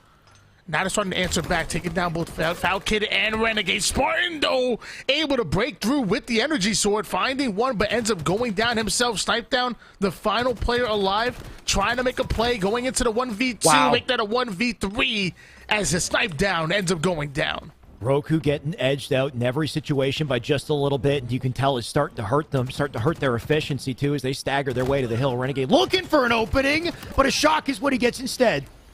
Falcon going to get a double to answer back. He's got the sword in hand, but he can't deal with two here in the doorway. What? Oh my god, the movement. He's back down below. Where is this man? He's everywhere at once. My god. Tony, that fade out jump with a perfectly timed repulse without a second wasted. He's in and out of these fights. Falcon consistently valuing his life, consistently stuffing the scoreboard. 17-9 right now as they steal away their first hill for Roku. Fnatic, will they be able to go up 3-1 here, or can Roku tie things up? Falcon already making some moves onto the goal side, whipping out the sword immediately. The nades going down, can't quite find the opponent. Super CC taking down his duo in Spartan, and that's going to force Falcon to slow down just a bit. You know what I can't help but think about, Tony, is who was Falcated's duo on his come-up in Halo 5? Do you remember? Boo Boo Doo Boo, right off the rip. Even more so, Shotzi. It was Shotzi who was his duo. Man's moving. Pretty damn cracked right now. It's making me think of Shotzi, not going to lie. Dude is looking nice. Can they keep it up, though? That's what I'd like to see at a Roku. They still got work to do, and it's not going to be easy. Super CC throw an excellent denial grenade here over toward the C side. Falcon able to take down one, and that's going to be Super CC who goes down. Roku find himself here in the hill. Pressure coming in from the long haul side. Renegade already denying access toward the long haul. Rami able to get the double kill off the screen here. Fnatic are now chasing down Roku away for the zone, and they find themselves in, and the sword also coming in as well. Roku, somehow Falcon going right past the sword player. Just barely missing the jump, but he's still alive. Still lighting things up with Commando in the meantime. Just going to try to hold the angle. About to be a brawl in this hill. One of the hardest hills to fight, too. Easy nade trap. Difficult to hold control of. The sword really locks it down, too. And so does Foul, apparently, from up above. He doesn't quite get out with his life. He'll get the trade at the very least. Renegade here with the camo, though. This could be helpful. Nade comes in for Renegade. Excellent stick. Not taking any damage whatsoever. That's going to be huge. As I say that, though, there was a Fnatic player that was waiting for him to come out, and that's going to be Rami able to find the pick. And now Rami looking to send one off the map there, just barely missing on that one. Two down go Roku. Jazero and Fnatic trying to break through, trying to get Roku out of this hill. This is a swing hill right here. If Fnatic are able to get it, it might be good night for Roku. Fnatic not willing to go down without a fight in this one. Renegade brawling in the meantime, up in control. They still do have a lockdown on the hill. Just inching towards a tie in this game. The timer ticking down here, too. Is going to freeze at 2:28 in the meantime, at the very least. Looks like Fnatic will not be getting to this hill. Trying to cut their losses, get ready for a rotation on the next. But that next hill, yep, exactly where Fnatic need to be. But are they ready for this flank? Looks like they're not. Falcon putting his 23rd on the board, nice, getting a shot onto one. It might have been a residual damage onto the second one as well. But Fnatic still finding the kills. Sparty here onto the control side. Cheeking away at the armor. Renegade flies right in and ends up going down. And those numbers continue to go in favor of Fnatic. Roku are dying staggeringly right now. They're spawning one at a time, and Fnatic are taking advantage. This is all credit due to Fnatic's early rotation to control this hill, right? Getting back away from the hill, letting Roku cap it, cutting their losses, and blocking things down to earn just over half capture. Finally, the hill starting to break as they bust in, earn spawns for themselves. Just living here, Fallicated can do so much for his team. Maybe get a spawner nearby. You'll see they're starting to spawn up in Attic because of it. And an opportunity to rotate and help out Foul as he stays alive here. Super CC not only in the zone, but actually having the shock rifle in hands as well. Not going to pay off as he is taken down easy. Multiple slays going in favor of Roku. Renegade trying to get creative with his life. Ends up going down, but so does Just Zero. 3 out of 4 members onto the black screen, and Snipe Down snapping that camouflage onto his chest and instantly putting it to use. You see Snipe Down aware of that A spawn as well. Something they need to watch out for if they are committed to the hill and they're not looking at it. That A spawn is still technically open. You'll see players still coming from there. And an absolute bane for this hill. But Snipe Down not worried about it. Putting the camo to use. Back in the hill once again. They're inching forward to maybe taking this one. There's a double for Snipe. Looking for a little bit more here. Needs to stay alive. Got nades to guard the doorway as well. Sparty with a crucial angle, too, to help him out. But that A side, once again, it's going to be very difficult to lock it down unless you don't miss. There was a player for fnatic that was able to sneak over towards the A side, but Snipe Down spotting him out. That was a critical kill for them to capitalize not only on that zone, but also moving toward the next. A 3-2 lead for Roku at the moment. They are now 1 hill away from going up 1-0 in the grand finals. Fnatic need to rotate to C very quickly here, Tony. They need some sort of presence and an angle to attack this hill, but you can see Roku are so aware of it. They're going to lock it down, control a perimeter from A to C. What a stick! And a Renegade, by the way, completely calls the rotation. Septify, in the meantime, he will at least get some kills here to open things up. Sparty locks down A. He's got a line of sight to make things a little bit more difficult for Fnatic, but nice little round of slays from them. Oh, Septify, peekaboo. I was about to say on board with Sparty, but he ends up getting torn to pieces due to the shock rifle. We now switch over to Renegade, trying to create some kind of avenue for his teammate, trying to get that first pick to open the map up a little bit. The shock rifle does end up putting him down to 1 shot, and Septify able to get the cleanup. And they're just continuing to soak up all of these points. They're continuing to add to this board. Fnatic want to tie things up. Septify in control of the spotlight right now. The anchor for his team. If he keeps getting kills, he keeps locking down the C plat. It's going to be very difficult for Roku to get back in the hill. And Septify knows it, so he needs to win his fights. Doesn't quite do it. Renegade, nice flank through to get rid of him. But the hill remains uncontested. Look at that timer there too, Tony. We're looking at just under 1:30 as things get dicey. Roku do hold on to the lead. They can play for defense, and all they're doing is getting slays in the meantime. Fnatic are having a tough time getting the kills that they need now that Roku has started to come back. Roku has started to heat up a bit. They just put Fnatic 3 down. Snipe Down actually exiting right out of the zone and going in for a big-time flank. As that happens, Remy pushes forward, taking down Falcon. Snipe Down coming in for the cleanup. Multiple players onto the Whirlpool side. Snipe Down snapping onto 1, taking down Just Zero. There's only 1 more player alive, and that's going to be Septify. But Septify goes down, and Roku get back in the zone. Interesting dilemma. I think they're actually playing for time here, but they could just about equally do either. I guess it does make sense, though, right? Why risk bottom mid when you can just focus slays? And right now, Fnatic have no choice but to desperate bottom mid to stop the timer to get to the hill. Instead, they can win their 1v1s, keep them away from it. Renegade showing us exactly why this game plan might work out. Though, as I say, it looks like they're sitting in hill once again. Either option works. Either option going to lead to more kills for Falcated as well, that's for sure.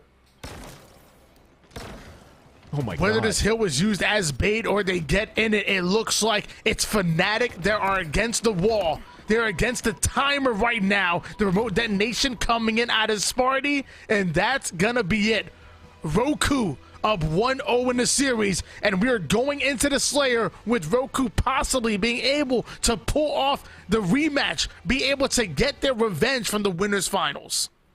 Damn, that was a hell of a game, though. That's for sure, right? Up until the halfway point in that game, I think, it could have been Fnatic that took that. They stole Hill 1 and Hill 2 out from under Roku, despite some of the plays we're popping off about. They're still finding the objective efficiency. They definitely still have an opportunity in this, just based off that opening. Late game, though, things started to suffer, right? Late game, we saw everybody start to pop off individually on the side of Roku.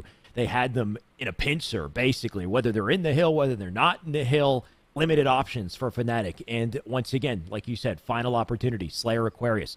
Rough spot to be. At least it's Aquarius and not Streets. I think Streets would be even more kind of oppressive, just how quickly that one can go and how much it can snowball. Aquarius, they have more time to maybe flip the tides on this one, Tony, but what do you think coming into this? So much momentum, overwhelming momentum, I think, on Roku at this point.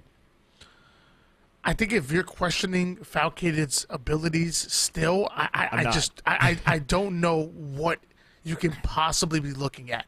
This man simply gets kills, he stays alive, and plays a very unselfish brand of Halo. He's not out here just baiting his teammates. He's not out here just sitting from across the map, putting down shots or putting his teammates in a non-advantageous position. He is on the front lines. He plays fundamental Halo, and he's a large reason why they just won multiple games, 3 back-to-back games, and they're now 1 game away from taking this tournament.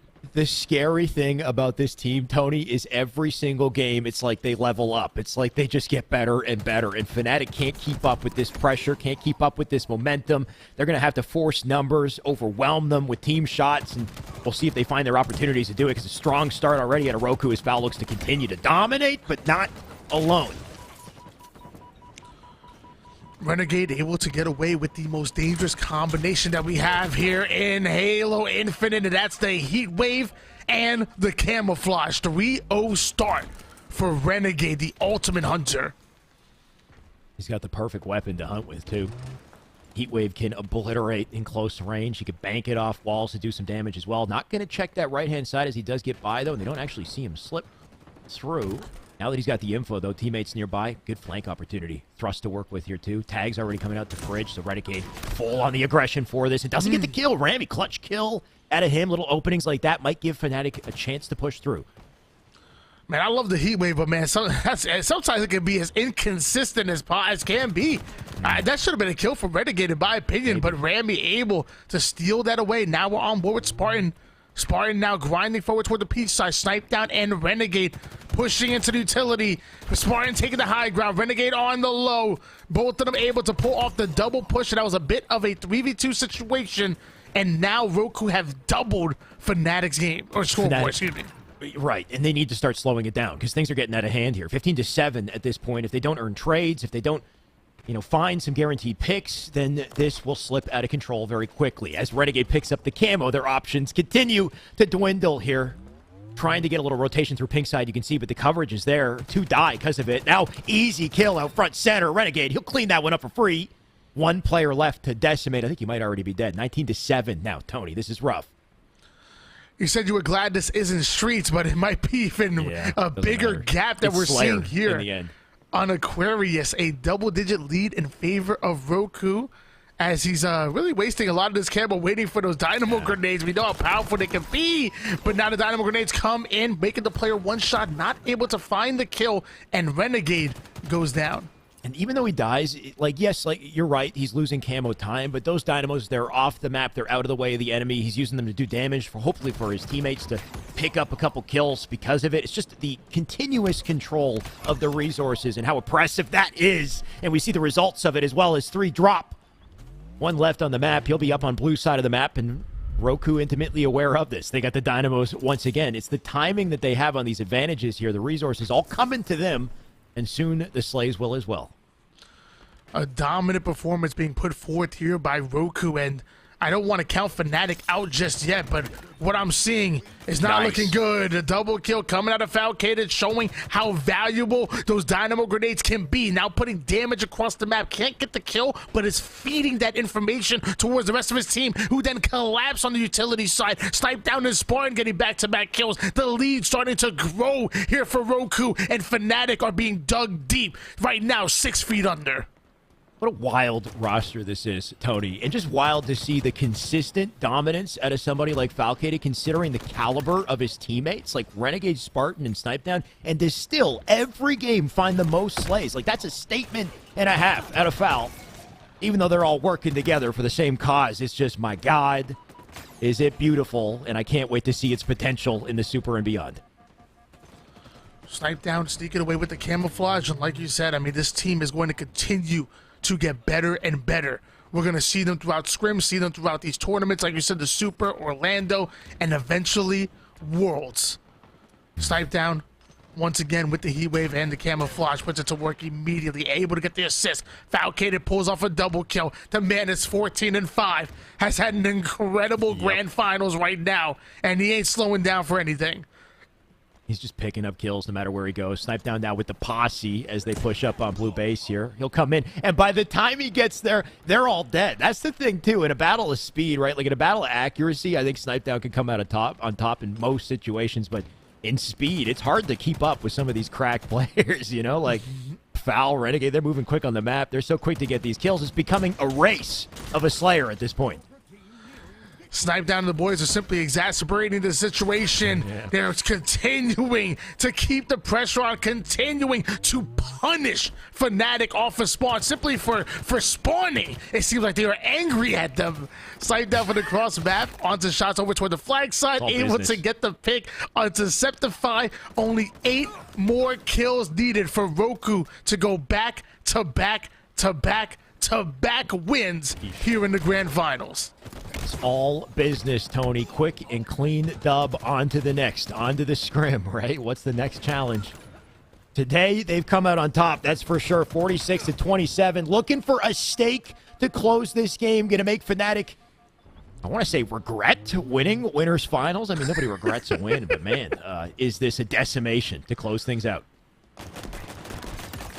Only 4 more kills needed. Excellent sidekick. Perfect kill out of Sparty. Seemingly everything working for Roku, and you cannot say the same for fnatic, but they had an amazing run. They made it all the way to the grand finals, through the winners finals, but it looks like their road might end in second place here. Jazero was able to get away with the camouflage. Hey, maybe they make a comeback here with Sparty taking that final kill. And if you don't like that, you don't like Halo Esports, Roku are here, and they pull off the 4-0.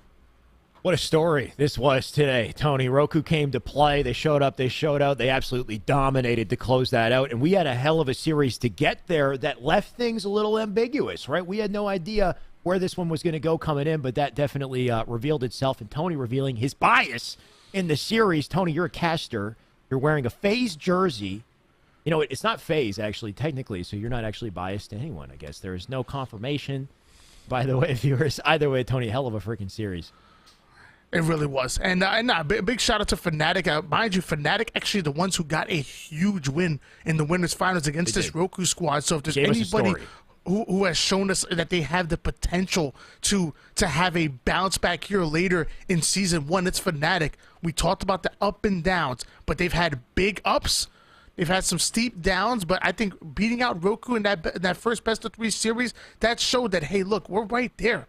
All we need to do is go into that film review, turn some of these weaknesses into strengths, and we can get back to full form and get back to contending for that top 8, top 6, and damn it, maybe I'll say top 4 if fnatic are really, really fighting on all cylinders. Yeah. But what we do know is that Roku are who we thought they were.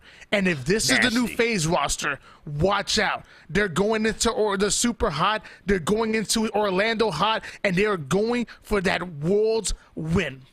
They're looking good, for sure. And I'm glad we got to witness it here on Esports Arena, Tony. It's been a hell of a show. By the way, if you're just tuning in, I noticed we got a few more viewers than usual. Appreciate all you guys. Thank you for joining. Make sure to hit follow on Esports Arena. By the way, this is an every week gig, every Monday, every Friday. On Friday, we do an exhibition match. Both ESA Red and Blue, our sponsored teams, go up against some of the top competition. Maybe it'll be Roku. Maybe it'll be, C9, whatever. We get different teams every week. These are high-level competitions. They're quick and clean. You make money in the process as well. This tournament is open. Anyone can compete. However, good luck. There's a lot of very sweaty competitors in this tournament, but hell of a show today. Thank you guys for tuning in. And once again, we'll be back on Friday. Tony, before we jump back to Yeso, any final thoughts on this one? Always a pleasure to cast with you, my dude. I feel the same way. The duo for life. Thank you guys in the chat for coming out and showing the love. Almost 900 people in the chat right now making some absolute noise. And some of the noise was warranted. Some of them I didn't want to hear. Y'all, I'm not gonna lie. But at the end of the day, it was a phenomenal tournament. Thank you to all the competitors for putting on an absolute show. And shout out to Esports Arena. You guys see me and Shyway's face, week after week. But there's a lot of people in the background making these things happen. And for them to continue to put on $1,000 tournaments every week for everybody to get involved with, then to continue to put more money on the line for the invitationals. And don't forget about the sponsor teams that are all receiving $750 a month, each and every one of them, 8 players. So a lot of money coming into this, and we really appreciate Esports Arena showing love and continue to do this week after week, season after season.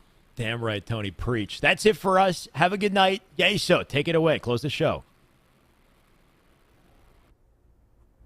Thank you, gentlemen. Not much more I can add to that. Shyway Why not? They are consummate professionals. They know what the hell's going on here, and they absolutely crushed it on the cast today. So hats off to both of those gentlemen. I know they're a big reason why there's so many people in the chat watching right now, because those two, they're just so much fun to listen to, so much knowledge, and it's always a pleasure getting to kick off my week with those two gentlemen. So pleasure having them on board as always. Roku though, grabbing the victory, back-to-back champs here. Spartan continues to own open night here in Season 2 of Series Z Halo Infinite. And man, if that does end up being the FaZe roster, I couldn't agree more with Tony and Shyway there.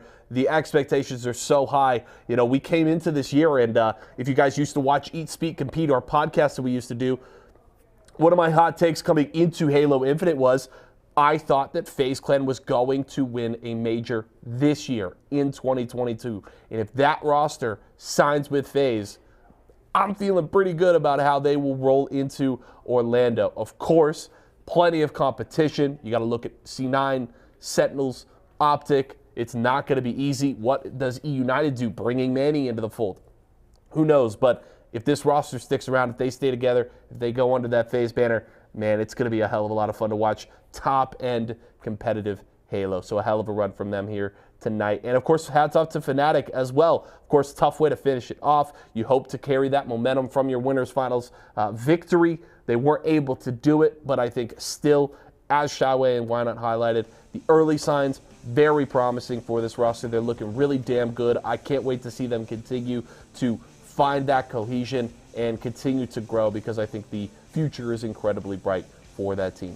That is going to do it for us here tonight. A reminder, of course, it's Razer Week. We're celebrating Razer all week long. If you want to support them, if you're looking for some new peripherals for your home setup, head over to walmart.com/esports arena. My recommendations for today, the Viper V2 Pro. Grab that one if you need a brand new mouse, as well as that Black Shark V2 Pro. Nice headset, very comfortable, great audio quality, crystal clear. Make sure to pick those two up, as well as products from all of our partners here at Esports Arena. Again, that's all over at walmart.com/esports arena. We are here all week, ladies and gentlemen. We got Apex Legends the next 2 nights, Guilty Gear Strive on Thursday, and of course we wrap the week with more Halo Infinite every Friday, so make sure to clear your schedule. We're here at 4 p.m. Pacific time at twitch.tv/esports arena, so don't miss out on that. My name is Yeso, folks. It's been a pleasure to hang out with you all here today. For myself, the entire live broadcast crew, and everybody here at Esports Arena, thank you so much for joining us here tonight. We'll see you again tomorrow.